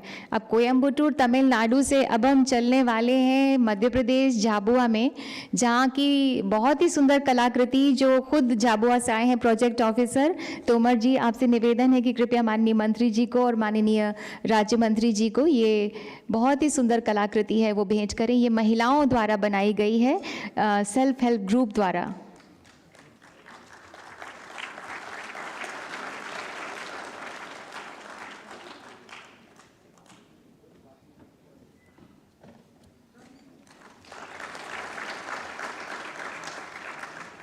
बहुत बहुत धन्यवाद सर और मैडम। आज दिन भर विचारों का मंथन चलता रहा और कहते हैं कि समुद्र मंथन से अमृत की प्राप्ति हुई थी।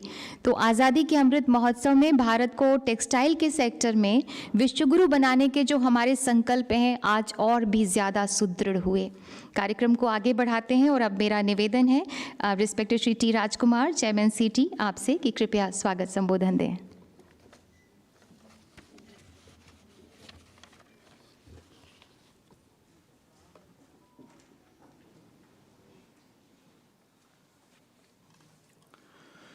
Honorable Union Minister for Agriculture and Family Welfare, Shri Narendra Singh Tomar ji, Honorable Minister of States for Textile and Railways, Srimati Darshana Vikram Jardoshi ji, Chairman Standing Committee on Cotton of CITI CDRA and past Chairman CITI, Shri P.D. Patodia ji, Deputy Chairman CITI, Shri Rakesh Mehra ji, Co-Chairman on the Standing Committee on Cotton of CITI CDRA and past Chairman CITI, Shri Prem Malik ji, esteemed members, member associations, and invitees of CITI, friends from media, delegates and friends from all textile associations, ladies and gentlemen, good evening to all. It's my proud privilege to welcome amongst us the Honorable Union Minister for Agriculture and Farmer Welfare, Shri Narendra Singh Tomar ji. Sir, we are very grateful to your good self for your esteemed presence at the CITI CDRA Golden Jubilee celebrations and for agreeing our humble request to deliver the valedictory address on this special occasion. I also feel immensely pleasure in welcoming our beloved Honorable Minister of State for Textiles and Railways, Srimati Darshana Vikram Jardoshi ji. Madam, on behalf of CITI, I convey my sincere gratitude to you for accepting our request to deliver the special address on this special occasion.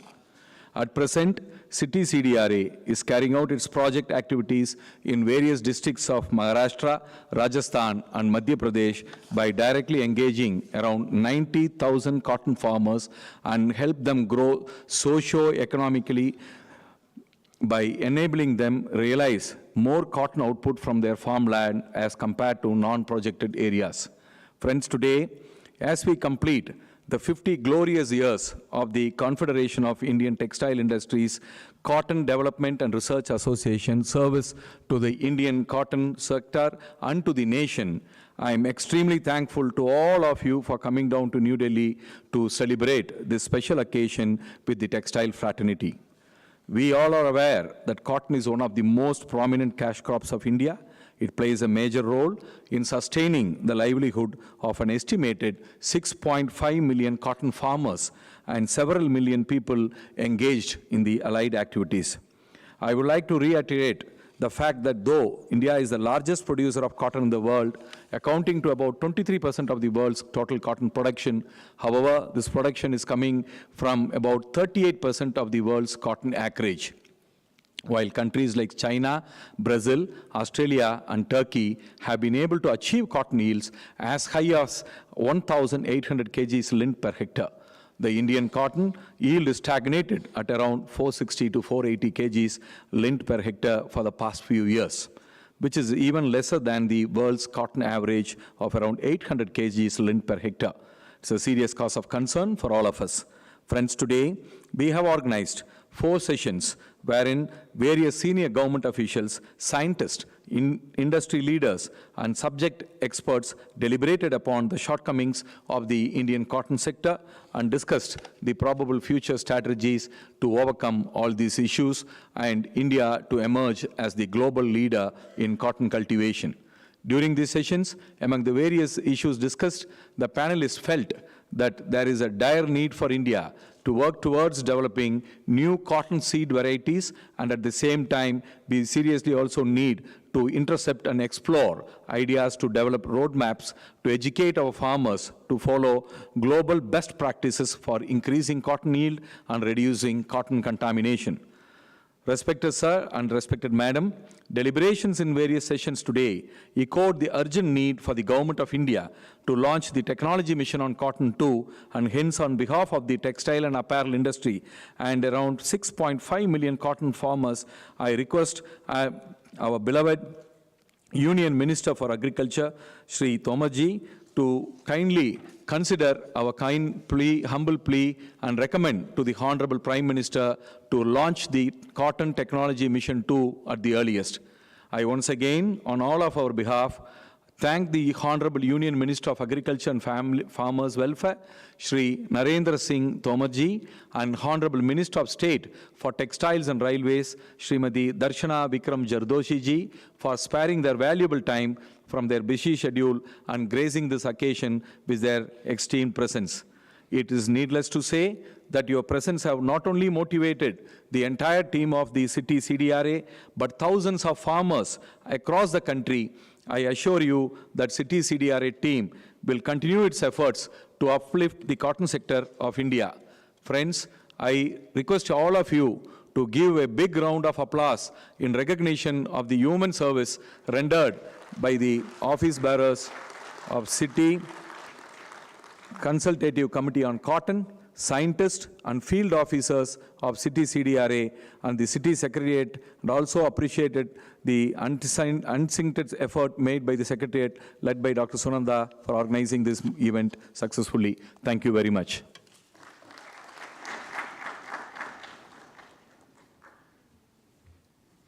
बहुत बहुत धन्यवाद आपका chairman सीटी।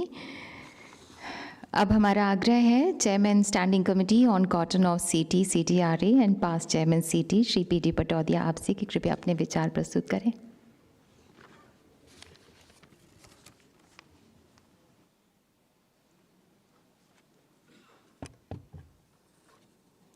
Honorable Union Minister of Agriculture and Farmers Welfare, Sri Narendra Singh Tomar ji, Honorable Minister of State for Textiles and Railways, Srimati Darsana Vikram Jardos ji, Chairman CITI, Sri Rajkumar ji, Deputy Chairman Mehra ji, esteemed members and members associations and invitees of CITI, friends from media, delegates and friends from all textile associations, ladies and gentlemen, good afternoon to all of you. At the outset, I deem it an honor to highlight the important activities and achievements of CITI CDRA during the last 50 years in the area of cotton development. First and foremost, I thank all the former chairmen, office bearers of CITI, state governments, Ministry of Textiles, and all other stakeholders of cotton textiles value chain for providing me an opportunity to be the chairman of Standing Committee on Cotton for CITI CDRA for almost 20 years to serve the nation, especially the cotton farmers. Friends, our homegrown cotton has enabled us to be the global leader in yarn exports and also earn sizable foreign exchange even during the pandemic years and create a record in the exports of cotton textiles products during 2021-22. This clearly shows the importance of cotton and our capacity in Atmanirbhar Bharat. CITI CDRA mainly focuses on guiding farmers at the field level, improving the yield and quality, and thereby benefit the farmers and the industry. In the recent years, CITI CDRA has been giving major thrust for promotion of extra long staple cotton, as country produces only around 5 lakh bales of cotton as against the requirement of 20 lakh bales. With today's cotton prices, the estimated textile business size in the Indian extra long staple cotton value chain is estimated maybe about 1,50,000 crores, and this value chain provides jobs to over 1.2 million people. This shows the importance of developing ELS cotton. Long duration, lower yield, absence of appropriate technology, high cost of production, and lower minimum support price have made the farmers to switch over to long staple from extra long staple.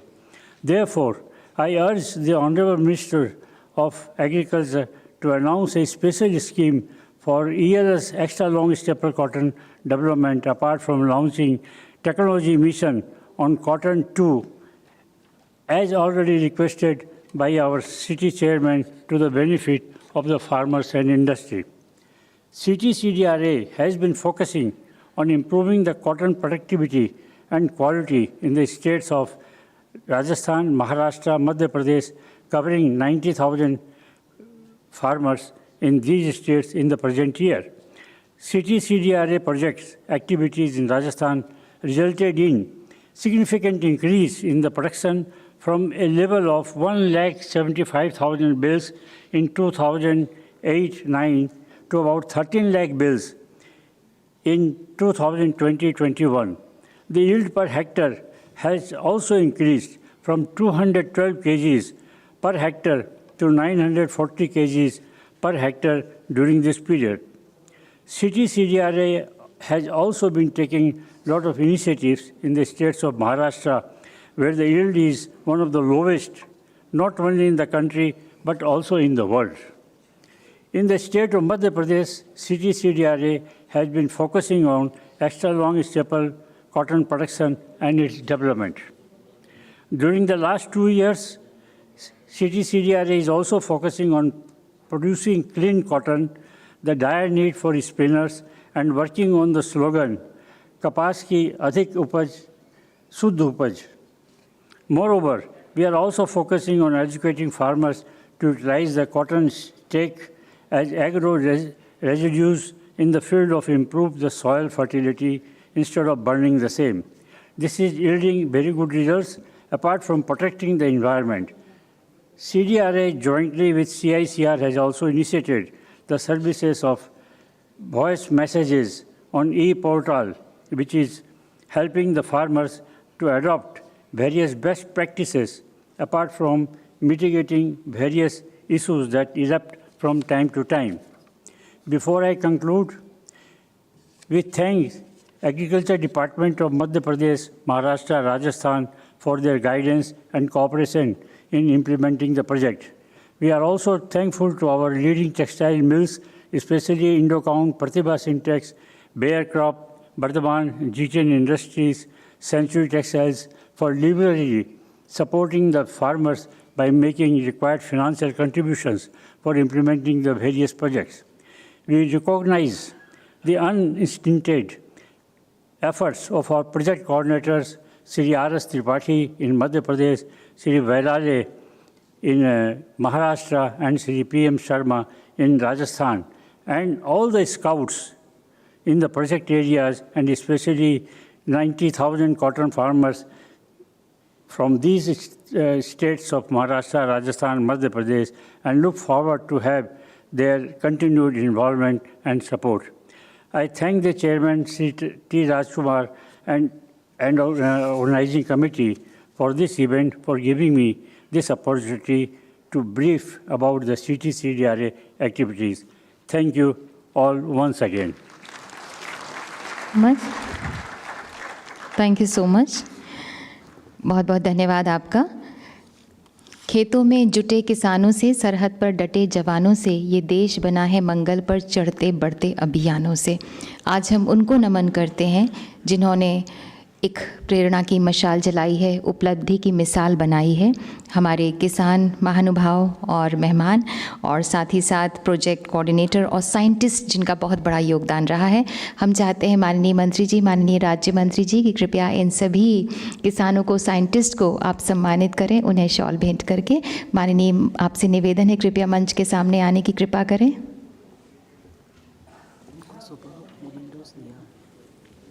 इन सब माननीय उपराष्ट्रपति महोदय के कर कमलों द्वारा सुबह इन सभी को स्मृति चिन्ह प्रदान किए गए, पुरस्कृत किया गया।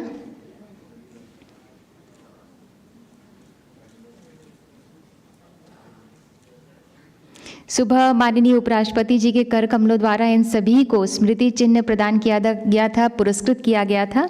अब इन्हें शॉल से सम्मानित किया जाएगा।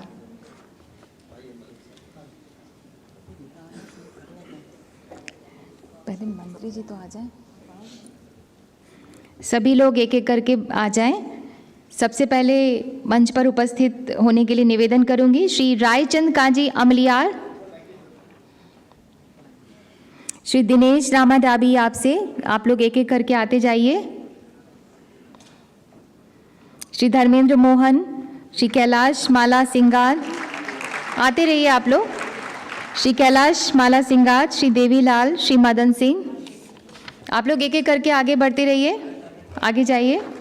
श्रीमती भेरी देवी, Shri Bherulal, Shri Deepak Shankar Balpande, Shri Ravindra Vasant Vaidya, Shri Ramarao Ramkrishna Kadu, Shri Bhanudas Uddhav Bodhane, doctor Sujit Kumar Shukla, principal scientist CIR COT Nagpur, doctor Radheshyam Tripathi, Shri Purushottam N Sharma, Shri Govind H वेराले।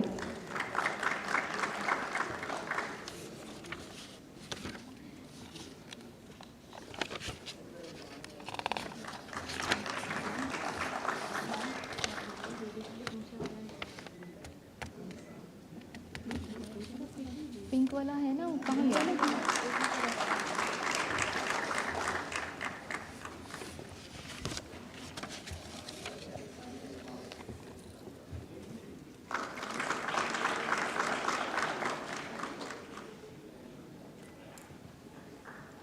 इन सभी का उत्साहवर्धन करें, और क्योंकि तालियां जो होती हैं वो शुभकामनाएं भी होती हैं, जो इन सभी के साथ जानी चाहिए इनके गांव शहर तक।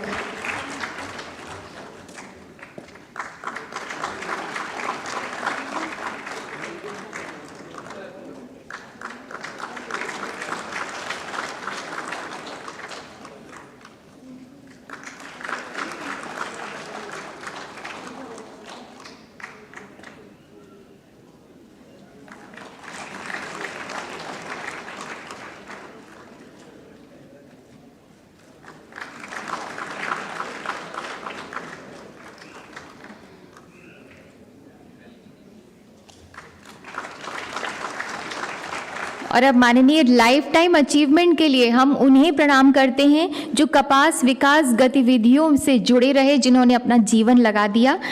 मैं सबसे पहले निवेदन करूंगी Shri PD Patodia, chairman CITI CDRA standing committee on cotton and past chairman CITI। माननीय मंत्री जी से निवेदन है, कृपया श्री PD पटौदिया जी को सम्मानित करें लाइफ टाइम अचीवमेंट के लिए।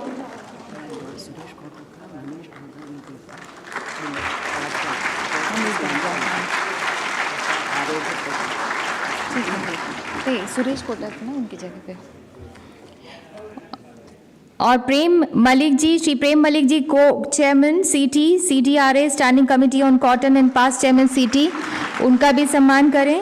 और Shri Suresh Kotak member standing committee on cotton and chairman Kotak ginning and pressing industries limited, उनके बिहाफ पे मनीष डागा जी से निवेदन है, कृपया ये पुरस्कार ग्रहण करें।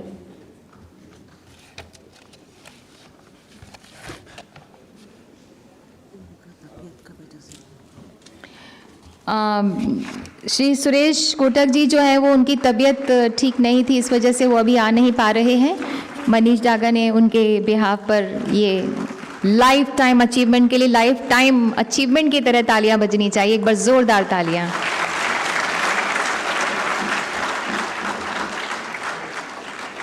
और अब माननीय Birla economic and textile research foundation पुरस्कार दिए जा रहे हैं। CITI Birla economic and textile research foundation पुरस्कार दिए जा रहे हैं। ये दिए जाते हैं उत्कृष्ट शोध के लिए, टेक्सटाइल इंडस्ट्री की ब्रांच के लिए। तो माननीय 2 साल से अभी कोविड की वजह से दिए नहीं जा रहे थे, लेकिन अब दिए जा रहे हैं। मैं माननीय मंत्री जी, माननीय राज्य मंत्री जी से निवेदन करती हूँ, और ये पुरस्कार दिया जा रहा है 2019-20 के लिए कोविड-19 and equipping the textile and clothing workforce Vardhman spinning and general mills limited को। और निवेदन है Shri Lalit Mahajan, corporation raw materials Vardhman textile limited, to receive the award. और 2020-21 के लिए sustainable and innovative manufacturing in textile mills के लिए ये पुरस्कार दिया जा रहा है प्रतिभा सिंटेक्स लिमिटेड को। श्री श्रेयस्कर चौधरी, मैनेजिंग डायरेक्टर प्रतिभा सिंटेक्स लिमिटेड, आपसे निवेदन है, कृपया मंच पर पधारें और ये पुरस्कार ग्रहण करें।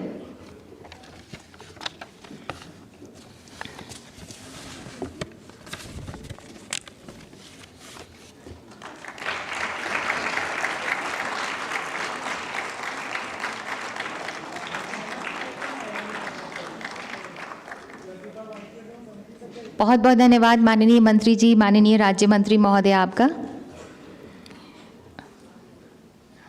और अब हम आग्रह करते हैं माननीय वस्त्र एवं रेलवे राज्य मंत्री महोदया श्रीमती दर्शना विक्रम जरदोश जी आपसे कि कृपया हम सबको अपनी शुभकामनाएं दें, हमें संबोधित करें, हमारा मार्गदर्शन करें।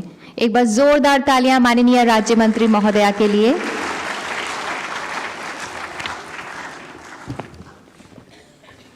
कुछ नीचे स्टैंड नहीं है, दिखता नहीं। माननीय केंद्रीय कृषि एवं किसान कल्याण मंत्री श्री नरेंद्र सिंह तोमर जी, जो मध्य प्रदेश के काफ़ी सीनियर मंत्री हैं, और हमारे बड़े भाई साहब जिनके मार्गदर्शन में कृषि विभाग ने बहुत अच्छे से, जो भारत में प्रधानमंत्री जी के नेतृत्व में हम लोगों ने जो संकल्प किया है, इसके लिए उन्होंने बहुत अच्छी पहल लगाई है। अध्यक्ष CITI श्री टी राजकुमार जी, अध्यक्ष CITI CDRA कपास संबंधी जो स्थायी स्टैंडिंग कमेटी के श्री पटोडिया जी, जिनको अभी हम लोगों ने लाइफ टाइम अचीवमेंट अवार्ड दिया, उपाध्यक्ष श्री राकेश मेहरा जी, प्रेम मलिक जी, इंडस्ट्री के सारे लोग, किसान जिनको अवार्ड मिले हैं, सभी भाइयों बहनों, देवियों, सज्जनों, आप सभी को मेरा नमस्कार। मैं सबसे पहले सिटी को इसके विस्तार शाखा विकास अनुसंधान जो CDRA की सेवा के 50 वर्ष पूरे होने के अवसर पर इसके आयोजन के लिए बधाई देती हूँ। ये गोल्डन जुबिली ईयर है, और ऐसे समय में ये कार्यक्रम सुबह से शुरू हुआ है कि जब हम प्रधानमंत्री जी के नेतृत्व में हम आज़ादी के 75 साल का सेलिब्रेशन कर रहे हैं। तो आपका गोल्डन जुबिली काल, सुवर्ण काल और हमारा अमृत काल, तो दोनों दोनों आज कपास की अधिक उपज, शुद्ध उपज जैसे विशिष्ट विषय का चयन करके CITI और CDRA ने जो आज कार्यक्रम रखा है, इसकी मैं सराहना करती हूँ। ये विषय भारतीय कपास क्षेत्र की वर्तमान आवश्यकता को स्पष्ट रूप से दर्शाता है। मुझे यह जानकर भी खुशी हो रही है कि आज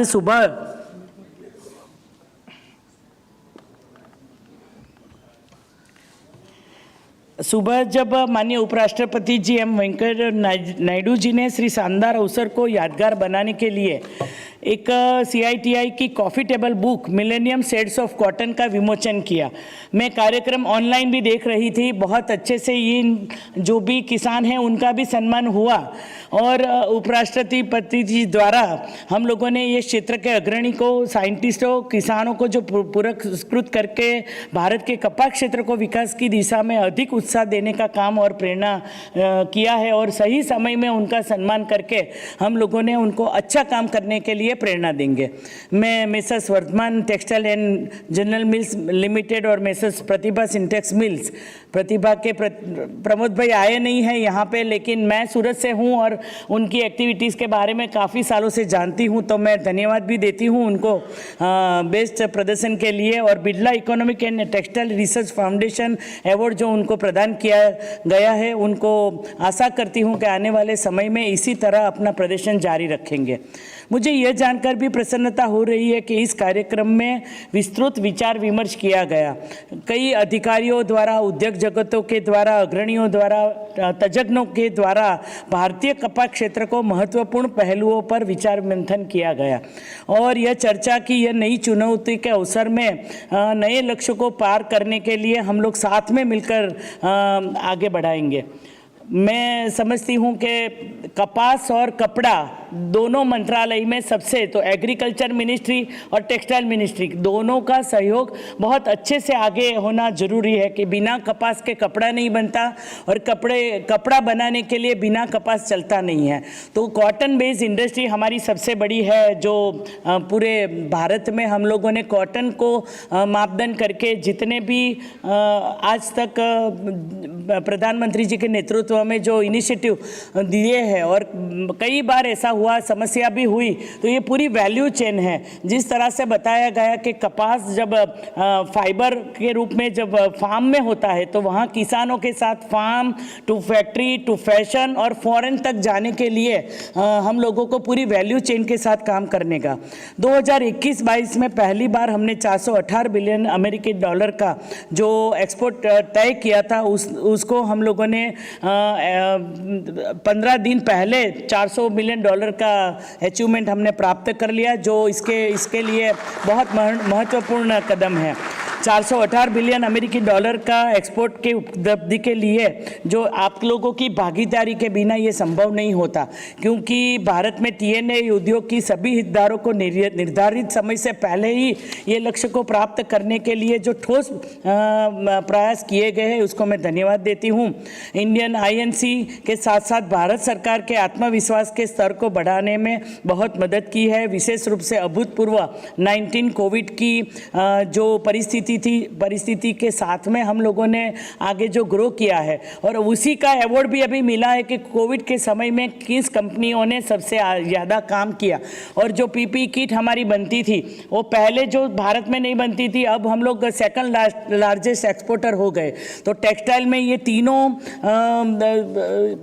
योजनाओं को मिलाकर हम लोगों ने एक नई PLI स्कीम जो निकाली है, इसमें फैब्रिक कैसे बने, रेडीमेड गारमेंट्स और टेक्निकल टेक्सटाइल, इसके लिए काफ़ी हम लोगों ने सुधार किए हैं। जो एक्सपोर्ट के लिए हम लोगों ने RODTP और ROCTL के माध्यम से जो योजना बनाई थी उसका भी हम लोगों ने विस्तार किया है। तो ये सरकार के दृढ़ संकल्प को बताता है।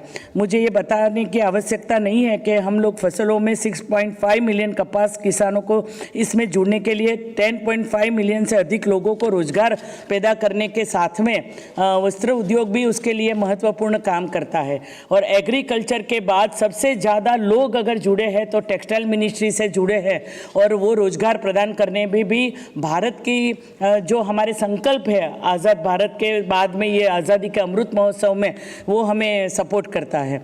यह गर्व की बात है कि केवल कपास की सबसे अधिक खेती होती है, लेकिन हम लोग उसके सबसे बड़े उत्पादक भी है, लेकिन हमारा 23% हिस्सा है। और वोकल फॉर लोकल और आत्मनिर्भर भारत की ओर आगे बढ़ते हुए हम लोगों ने जितने भी कदम बनाए हैं, जैसे खादी का अभियान हो, स्थानीय ब्रांडों को उनके साथ में पूरे वैल्यू चेन बनाकर उनको मेक इन इंडिया की तरह प्रोजेक्ट करने के लिए हम लोगों ने विशेष ध्यान दिया है। फाइबर की मांग दिन प्रतिदिन बढ़ती जा रही है। यहाँ पे बहुत सारे रिसर्च हुए हैं, उसके बारे में मैं बार बार वो चुनौतियों के बारे में नहीं बोलूँगी, लेकिन इतना कह सकती हूँ कि आधुनिक कपास कैसे उगाया जाए, उनको कैसे ये किसानों को सपोर्ट किया जाए, ट्रेनिंग दी जाए, इनके बारे में हमारे मंत्री जी ज़्यादा बता पाएंगे। लेकिन अटल बिहारी वाजपेयी जी की सरकार के दौरान जो TMC 1 को क्रियान्वयन किया गया था, जिसमें किसानों और वस्त्र उद्योग को काफ़ी मदद मिली थी, तो TMC के दौरान भारतीय उद्योग ने बहुत उत्पादन भी अच्छा किया था और इसके बाद में उसके साथ में उत्पादन में धीरे धीरे कमी आने लगी है। तो वही स्थान हम लोगों ने मिशन 2 की शुरुआत की मांग जो है इसके बारे में CITI द्वारा की जा रही है, अभी भी उन्होंने बताया। तो सरकार को इस बात की भी जानकारी है कि पिछले 1 वर्ष में विशेष रूप से बजट में कपास पर प्रभावी 11% इंपोर्ट ड्यूटी लगाने के साथ साथ में कीमतों में अधिक वृद्धि हुई है। बार बार हम लोग बोलते हैं टेक्सटाइल के, जब रेडीमेड गारमेंट्स के पास जाए, प्रोडक्शन वाले के पास जाए, तब हम बोलते हैं कि किसानों को पहली बार कपास के अच्छे दाम मिले हैं, तो उनके भी अच्छे दिन आए हैं। तो सब लोगों को साथ में मिलकर ये पूरी वैल्यू चेन से काम करना पड़ेगा और आगे वाले समय में ये स्टेक होल्डर को विश्वास दिलाना चाहती हूँ CITI और भारतीय उद्योग को कि भारत कपास उद्योग की चिंताओं के बारे में बहुत गंभीर है। आने वाले समय में ये मुद्दों का समाधान करने की हम पूरी कोशिश करेंगे। नीति के मामले में भी सकारात्मक घटनाक्रम का बात ये प्रमाण है कि केवल नरेंद्र मोदी जी ने ये आवश्यकताओं भली भांति समझा है, बल्कि उनके साथ में जैसे मैंने बताया PLI योजना, PM मित्र पार्क और ऐसे बहुत सारी योजना टेक्सटाइल मिनिस्ट्री के माध्यम से हम लोगों ने मैनमेड फाइबर के लिए भी हम लोगों ने शुरू करी है। और आज़ादी के अमृत महोत्सव के समय में ये उत्कृष्ट पहल है। 75 वर्ष का जश्न हम लोग अलग अलग तरीके से मनाते हैं और उसका इतिहास, हमारा भारत का, देश का लोगों का गौरवशाली इतिहास, संस्कृति और यादगार बनाने में आप लोगों की उपलब्धि बहुत महत्वपूर्ण भूमिका निभाती है। मुझे खुशी है, अभी मैं गई थी वहाँ पे फैशन शो में, खादी को भी, वो भी जैसे हमारे गांधी जी के चरखे से साथ, और आज भी हमारी मीरा चानू हैंडलूम के ऊपर कापड़ बनाती है और उनको हम लोगों ने हैंडलूम डे के ऊपर ब्रांड एम्बेसडर के रूप में अगर चयन किया था उनके साथ में। परंपरागत शिल्पकार, मुझे अच्छा भी लगा कि इस स्कीम के माध्यम से हमारा स्वागत किया गया। जो महिलाओं ने समर्थ की ट्रेनिंग के माध्यम से उन्होंने जो चीज़ें बनाई है, तो अच्छा भी लगा कि हैंडलूम, हैंडीक्राफ्ट, टेक्सटाइल, कॉटन सब साथ में मिलकर हम लोग ये पूरी जो इंडस्ट्री है, टेक्सटाइल इंडस्ट्री, उसको हम लोग आगे ले जाने के लिए एक अमृत महोत्सव की अभियान की तरह हम ले रहे। और जो प्रधानमंत्री जी का दृष्टिकोण है, आत्मनिर्भर बने हम लोग, भारत का एक जो भारत की अलग पहचान हम सब लोगों ने पहचानी है। जब यूक्रेन के हालात हुए तो भारतीय तिरंगे का स्थान किस तरह से हुआ, किस तरह से हम लोगों का गौरव बढ़ाया, तो प्रधानमंत्री जी ने हम सबका हमेशा गौरव बढ़ाया है, हमेशा हम लोगों को मार्गदर्शन दिया है। तो आने वाले समय में स्टेपल वाली कपास, ऑर्गेनिक कॉटन और उसके लिए जो भी हम लोगों को पर्याप्त स्टेप लेने हैं वो जरूर लेंगे। और टेक्सटाइल के और स्टेक होल्डर से अनुरोध करती हूँ कि हम लोग आपस में बातचीत करके उसके लिए संस्था, रिसर्च, उसके साथ में हम लोग आगे बढ़ेंगे। सरकार whole of the government approach रखती है, ऐसा नहीं है। जिस तरह से आप देख रहे हैं, टेक्सटाइल मिनिस्टर भी साथ है, हमारे एग्रीकल्चर मिनिस्टर भी साथ है। इसके साथ में अगर हमारे ड्यूटी के लिए कुछ चाहिए तो हमारी फाइनेंस मिनिस्टर से भी हम लोग संपर्क करते हैं। अगर विदेश नीति से काम करना है, कॉमर्स के साथ में सभी मंत्रालय एक साथ में जुड़कर ये उनको आगे ले जाने के लिए बहुत अच्छे से काम करते हैं। मैं भारतीय कपास क्षेत्र के उत्थान के लिए CITI, CDRA और उनके द्वारा किए गए कठिन परिश्रम को फिर से शुभकामना देती हूँ। आज मुझे इस कार्यक्रम में सहभागी बनकर आप सबका सम्मान करने का मौका भी मिला, इसके लिए भी धन्यवाद। जय हिंद।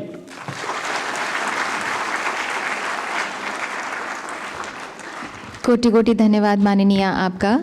हमें बेहद खुशी है कि आज हमारे बीच में माननीय कृषि एवं किसान कल्याण मंत्री श्री नरेंद्र सिंह तोमर जी उपस्थित हैं। माननीय, आपकी अत्यंत गरिमामय उपस्थिति आज हम सब का गौरव बढ़ा रही है। आपसे विनम्र विनती है, कृपया हमें आशीर्वाद दें, हमारा मार्गदर्शन करें, हमें राह दिखाएं। जोरदार तालियां माननीय मंत्री महोदय जी के लिए।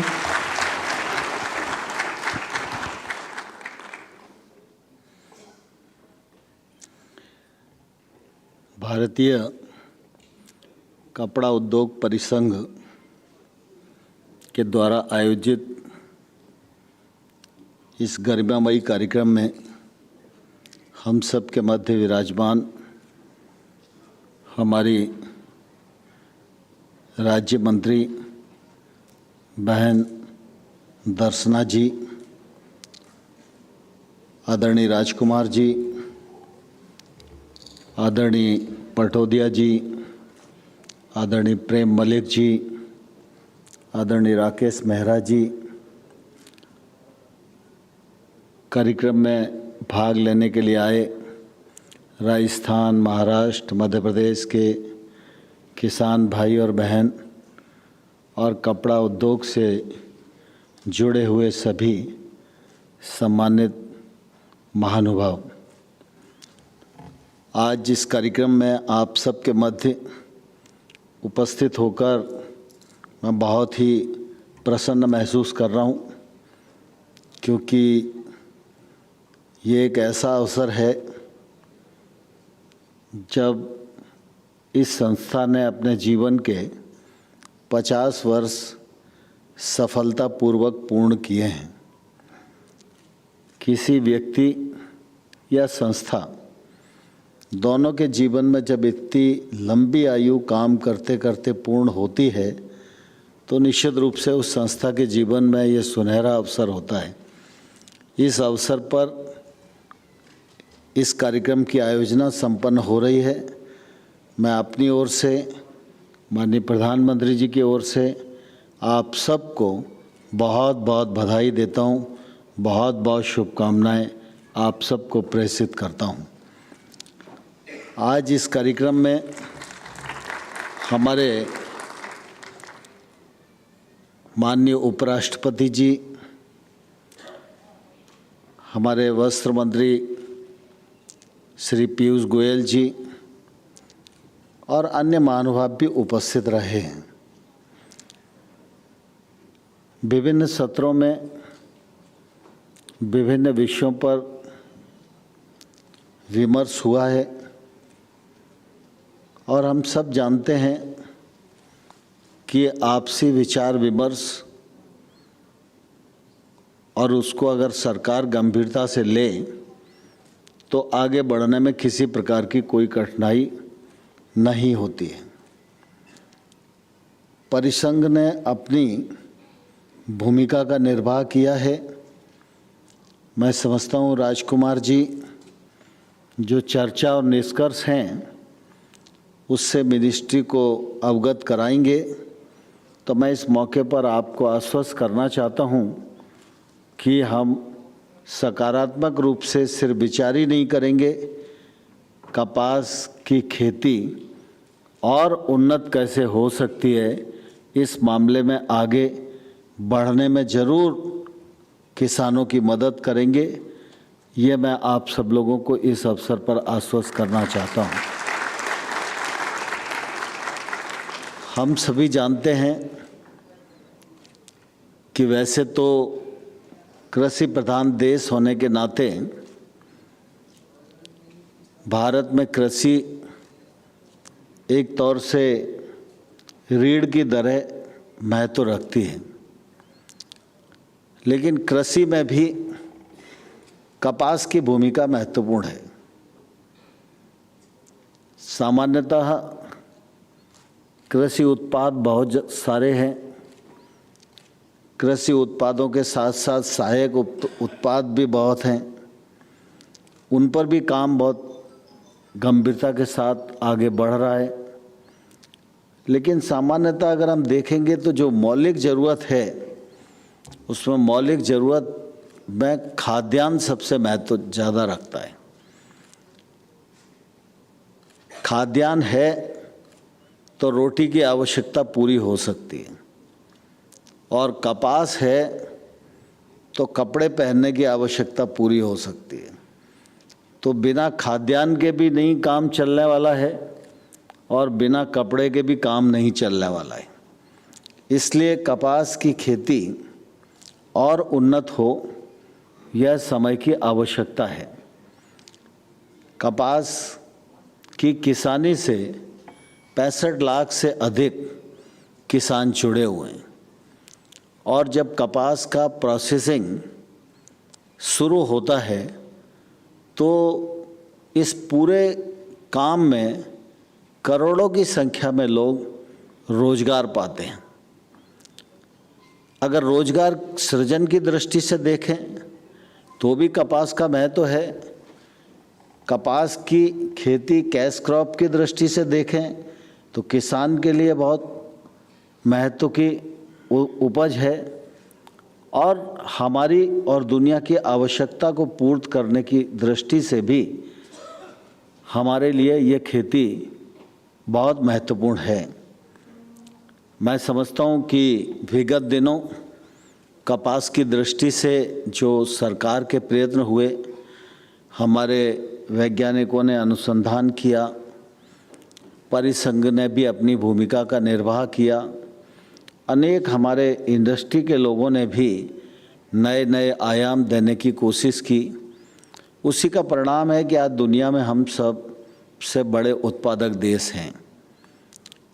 लेकिन बड़ा उत्पादन करने के साथ साथ जब हम दुनिया में उनकी उत्पादकता से अपनी तुलना करते हैं तो निश्चित रूप से मन को ऐसा लगता है कि अभी हमें बहुत सारा काम करना शेष है, और इसलिए उत्पादकता पर ध्यान देना बहुत ज़रूरी है। मैं अभी पिछले हफ्ते ही ICR के लोगों के साथ बातचीत कर रहा था, और कपास में उत्पादकता वृद्धि कैसे हो, इसको भारत सरकार भी निश्चित रूप से गंभीरता से ले रही है, और इसमें परिसंघ और अनुसंधान का जो विंग है वो भी हमको कुछ रिकमेंड करेगा, तो मैं समझता हूँ कि आगे बढ़ने में निश्चित रूप से हम सब लोगों को सहायता मिलेगी। आज कपास से जुड़ी इंडस्ट्री, उनकी भूमिका, कपास की खेती से जुड़े किसान, उनकी भूमिका, कोविड के समय में प्रतिकूल परिस्थितियों में भी अपनी भूमिका निर्वाह करने में जो लोग सफल रहे हैं, आज कपड़ा उद्योग परिसंघ ने उनको सम्मानित करने का भी काम किया है। मैं भी अपनी ओर से उनको बहुत बहुत बधाई देता हूँ, बहुत बहुत शुभकामनाएं देता हूँ, और इस मौके पर सिर्फ आपको इतना ही कहना चाहता हूँ, क्योंकि कृषि का विषय और कपास का विषय दोनों ही बहुत बड़े हैं, कितनी ही देर तक इस पर बोला जा सकता है, लेकिन आपकी आश्वस्ति के लिए इतना इस अवसर पर कहना चाहता हूँ कि खेती हमारे लिए नया विषय नहीं है, लेकिन आज हम सब के लिए सौभाग्य की बात है कि हमारा नेतृत्व प्रधानमंत्री नरेंद्र मोदी जी जैसे नेता कर रहे हैं। नरेंद्र मोदी जी की यह खासियत है कि वो सामान्य तरीके से चैन से बैठ जाएं, इसमें उनको आनंद नहीं आता। नित नए उपक्रम करना, नित नए प्रयोग करना, और हमारी जो ताकत है देश की, इस ताकत से हम विश्व में कैसे महारत हासिल कर सकते हैं, इस पर दिन और रात चिंतन मनन करते रहते हैं। खेती के क्षेत्र को हमेशा से मोदी जी के नेतृत्व में प्राधान्य रहा है। गांव, गरीब और किसान ये उनकी प्राथमिकता पर रहे, और इसलिए गांव का विकास हो तो सड़कों का जाल, गरीब के जीवन स्तर में बदलाव आए तो आवास, जनधन खाते, उज्ज्वला योजना, गरीब कल्याण योजना, ऐसी अनेक योजनाएं उन्होंने संचालित की, और किसान अच्छी खेती कर सके, नई तकनीक से जुड़ सके, महंगी फसलों की ओर जा सके, उसके साथ जो अमानत में खयानत होती है उससे उसको बचाया जा सके। इस दृष्टि से चाहे वो 10,000 FPO बनाने का मामला हो, इंफ्रास्ट्रक्चर के लिए 1 लाख करोड़ रुपए का इंफ्रास्ट्रक्चर फंड का मामला हो, KCC के माध्यम से 15 लाख करोड़ रुपया किसान को अल्पकालिक ऋण देने का मामला हो, ऐसे तमाम सारे काम नरेंद्र मोदी जी के इन 7 सालों में हुए हैं जिसका लाभ किसान को मिल रहा है, सुरक्षा किसान को मिल रही है। सभी किसानों के प्रति भारत सरकार प्रतिबद्ध है और विशेष रूप से कपास के जो किसान हैं उनकी जो इस कार्यक्रम में कृषि मंत्रालय से अपेक्षा होगी, हम लोग ईमानदारी से कोशिश करेंगे कि आपकी अपेक्षा पे खरे उतरें और कपास के किसानों के साथ इंडस्ट्री के साथ मिलकर खेती को भी उन्नत खेती में परिवर्तित करें, रोजगार के भी अवसरों का और व्यापार के भी अवसरों का और निर्यात के अवसरों को भी बढ़ाने में निश्चित रूप से हम सफल हो पाएं। राजकुमार जी को मैं धन्यवाद देना चाहता हूं, इस अवसर पर उन्होंने मुझे आमंत्रित किया और आप सबके साथ अपनी बात रखने का यह मौका उपलब्ध कराया। बहुत बहुत धन्यवाद, बहुत बहुत शुभकामनाएं।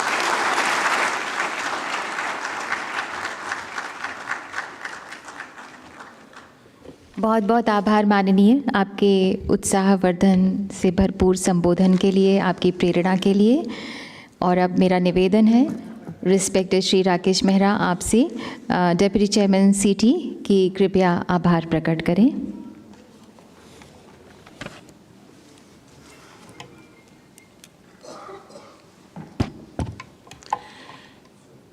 I consider it a great privilege to propose a vote of thanks on the culmination of the CITI CDRA Golden Jubilee celebrations titled Kapas Ki Adhik Upaj, Shuddh Upaj. At the outset, on behalf of the Confederation of Indian Textile Industry, CITI, and the entire textile industry, I would like to profusely thank the Honorable Vice President of India, Shri Venkaiah Naidu ji, for inaugurating CITI CDRA Golden Jubilee celebrations earlier today, and for the inspiring inaugural address which he gave all of us. Sir, we thank you for gracing the occasion. With your kind presence today, we will ever remain grateful to you. I must add here that his speech was really very inspiring and very to the point. I would also like to sincerely thank the Honorable Union Minister of Textiles, Commerce and Industry, Consumer Affairs, Food and Public Distribution, Shri Piyush Goyal ji, for taking out his time to deliver the keynote address in today's events and motivating the entire textile fraternity. He assured the House of addressing most of the points which they brought out, and the House congratulated him for entering into the FTAs recently with the UAE and Australia. He's told us that the FTA with the UK and Europe is also on the cards soon. I'm sure, friends, that with these things coming in, our exports will definitely grow. I also express my sincere gratitude to the Honorable Minister of Agriculture and Farmers Welfare, Shri Narendra Singh Tomar ji, for delivering the valedictory address at the CITI CDRA Golden Jubilee celebrations. Sir, your insights will certainly encourage the Indian cotton sector to develop roadmaps for increasing cotton yield and reducing cotton contamination. I also thank the Honorable Minister of State for Textiles and Railways, Shrimati Darshana Vikram Jardosh ji, for delivering the special address in the valedictory session of CITI CDRA Golden Jubilee celebrations. Madam, your encouraging words have filled immense confidence in CITI CDRA ongoing projects. Madam, I assure you on behalf of CITI CDRA that we will leave no stone unturned to meet up to your expectations. I convey my sincere thanks to Secretary Textiles, Shri Upendra Prasad Singh ji, IAS, for his presence today and chairing the session on meeting the needs of textile manufacturers, innovation and sustainability for cotton in the world supply chain. Today, not only I, but the entire textile fraternity witnessed the interesting deliberations on the various sessions. I would like to thank all the chairmen of the respective sessions, including moderators and panelists, who were able to bind the audience with their enriching deliberations, and I do hope that the entire textile fraternity might have got answers to their various queries which they were expecting to hear from today's deliberations, for having a wonderful and meaning. I would also like to thank City Chairman Shri Rajkumar ji for organizing City CDRA Golden Jubilee celebrations during his tenure and leading it to a grand success. Let me also wholeheartedly thank and congratulate the Chairman, Standing Committee on Cotton of City CDRA and past Chairman City Shri P.D. Patodia ji and Shri Prem Malik ji, Co-Chairman, Standing Committee on Cotton of City CDRA and past Chairman City, for their total involvement, passion and dedication for the development of cotton and efficiently managing City CDRA activities even at their young age. I wish and congratulate our cotton guru, Shri Suresh Kotak ji, Standing Committee on Cotton and Chairman, Kotak Ginning and Pressing Industries, for his lifetime contributions for the development of the cotton sector. Suresh ji is not here today due to ill health, and we do convey our regards to him. I would like to sincerely thank all the sponsors who have supported us financially and enabled City to organize this mega event successfully. I would also like to thank the entire team of Vigyan Bhavan, who has cooperated with us today to their full extent to make this event a success. I also thank Messrs. Venus Conferences and Exhibitions Private Limited for their valuable support in organizing this event. I would also like to convey my deep gratitude to all the senior government officials, scientists, industry leaders, and subject experts, the industry delegates, and students for sparing their valuable time and participating in today's events from the farthest corners of India. Without your participation and involvement, the City CDRA deliberations would not have culminated in a successful event. Let me conclude by thanking City Secretariat, led by Dr. Sunanda, Secretary General, City, for the involvement they have shown and the willingness they have expressed to make this Golden Jubilee celebration a grand success in a very short span of time. Thank you all once again. बहुत बहुत धन्यवाद. Thank you respect Shri Rakesh Mehra. बहुत बहुत धन्यवाद माननीय मंत्री जी. आभार आपका पधारने के लिए. राज्य मंत्री महोदया का भी बहुत बहुत धन्यवाद. आज के कार्यक्रम में आपने अपनी उपस्थिति यहाँ दिखाई, हम सबको शुभकामनाएं दी. बहुत बहुत धन्यवाद माननीय मंत्री जी पधारने के लिए. और अब कार्यक्रम के समापन की तरफ हम लोग जा रहे हैं. माननीय मंत्री जी का हृदय से आभार, माननीय राज्य मंत्री जी का आभार और मंचासीन सभी गणमान्यों का हृदय से धन्यवाद. आप सभी को बहुत बहुत सारी शुभकामनाएं. एक बार जोरदार तालियां माननीय मंत्री जी के लिए, उनकी उपस्थिति के लिए.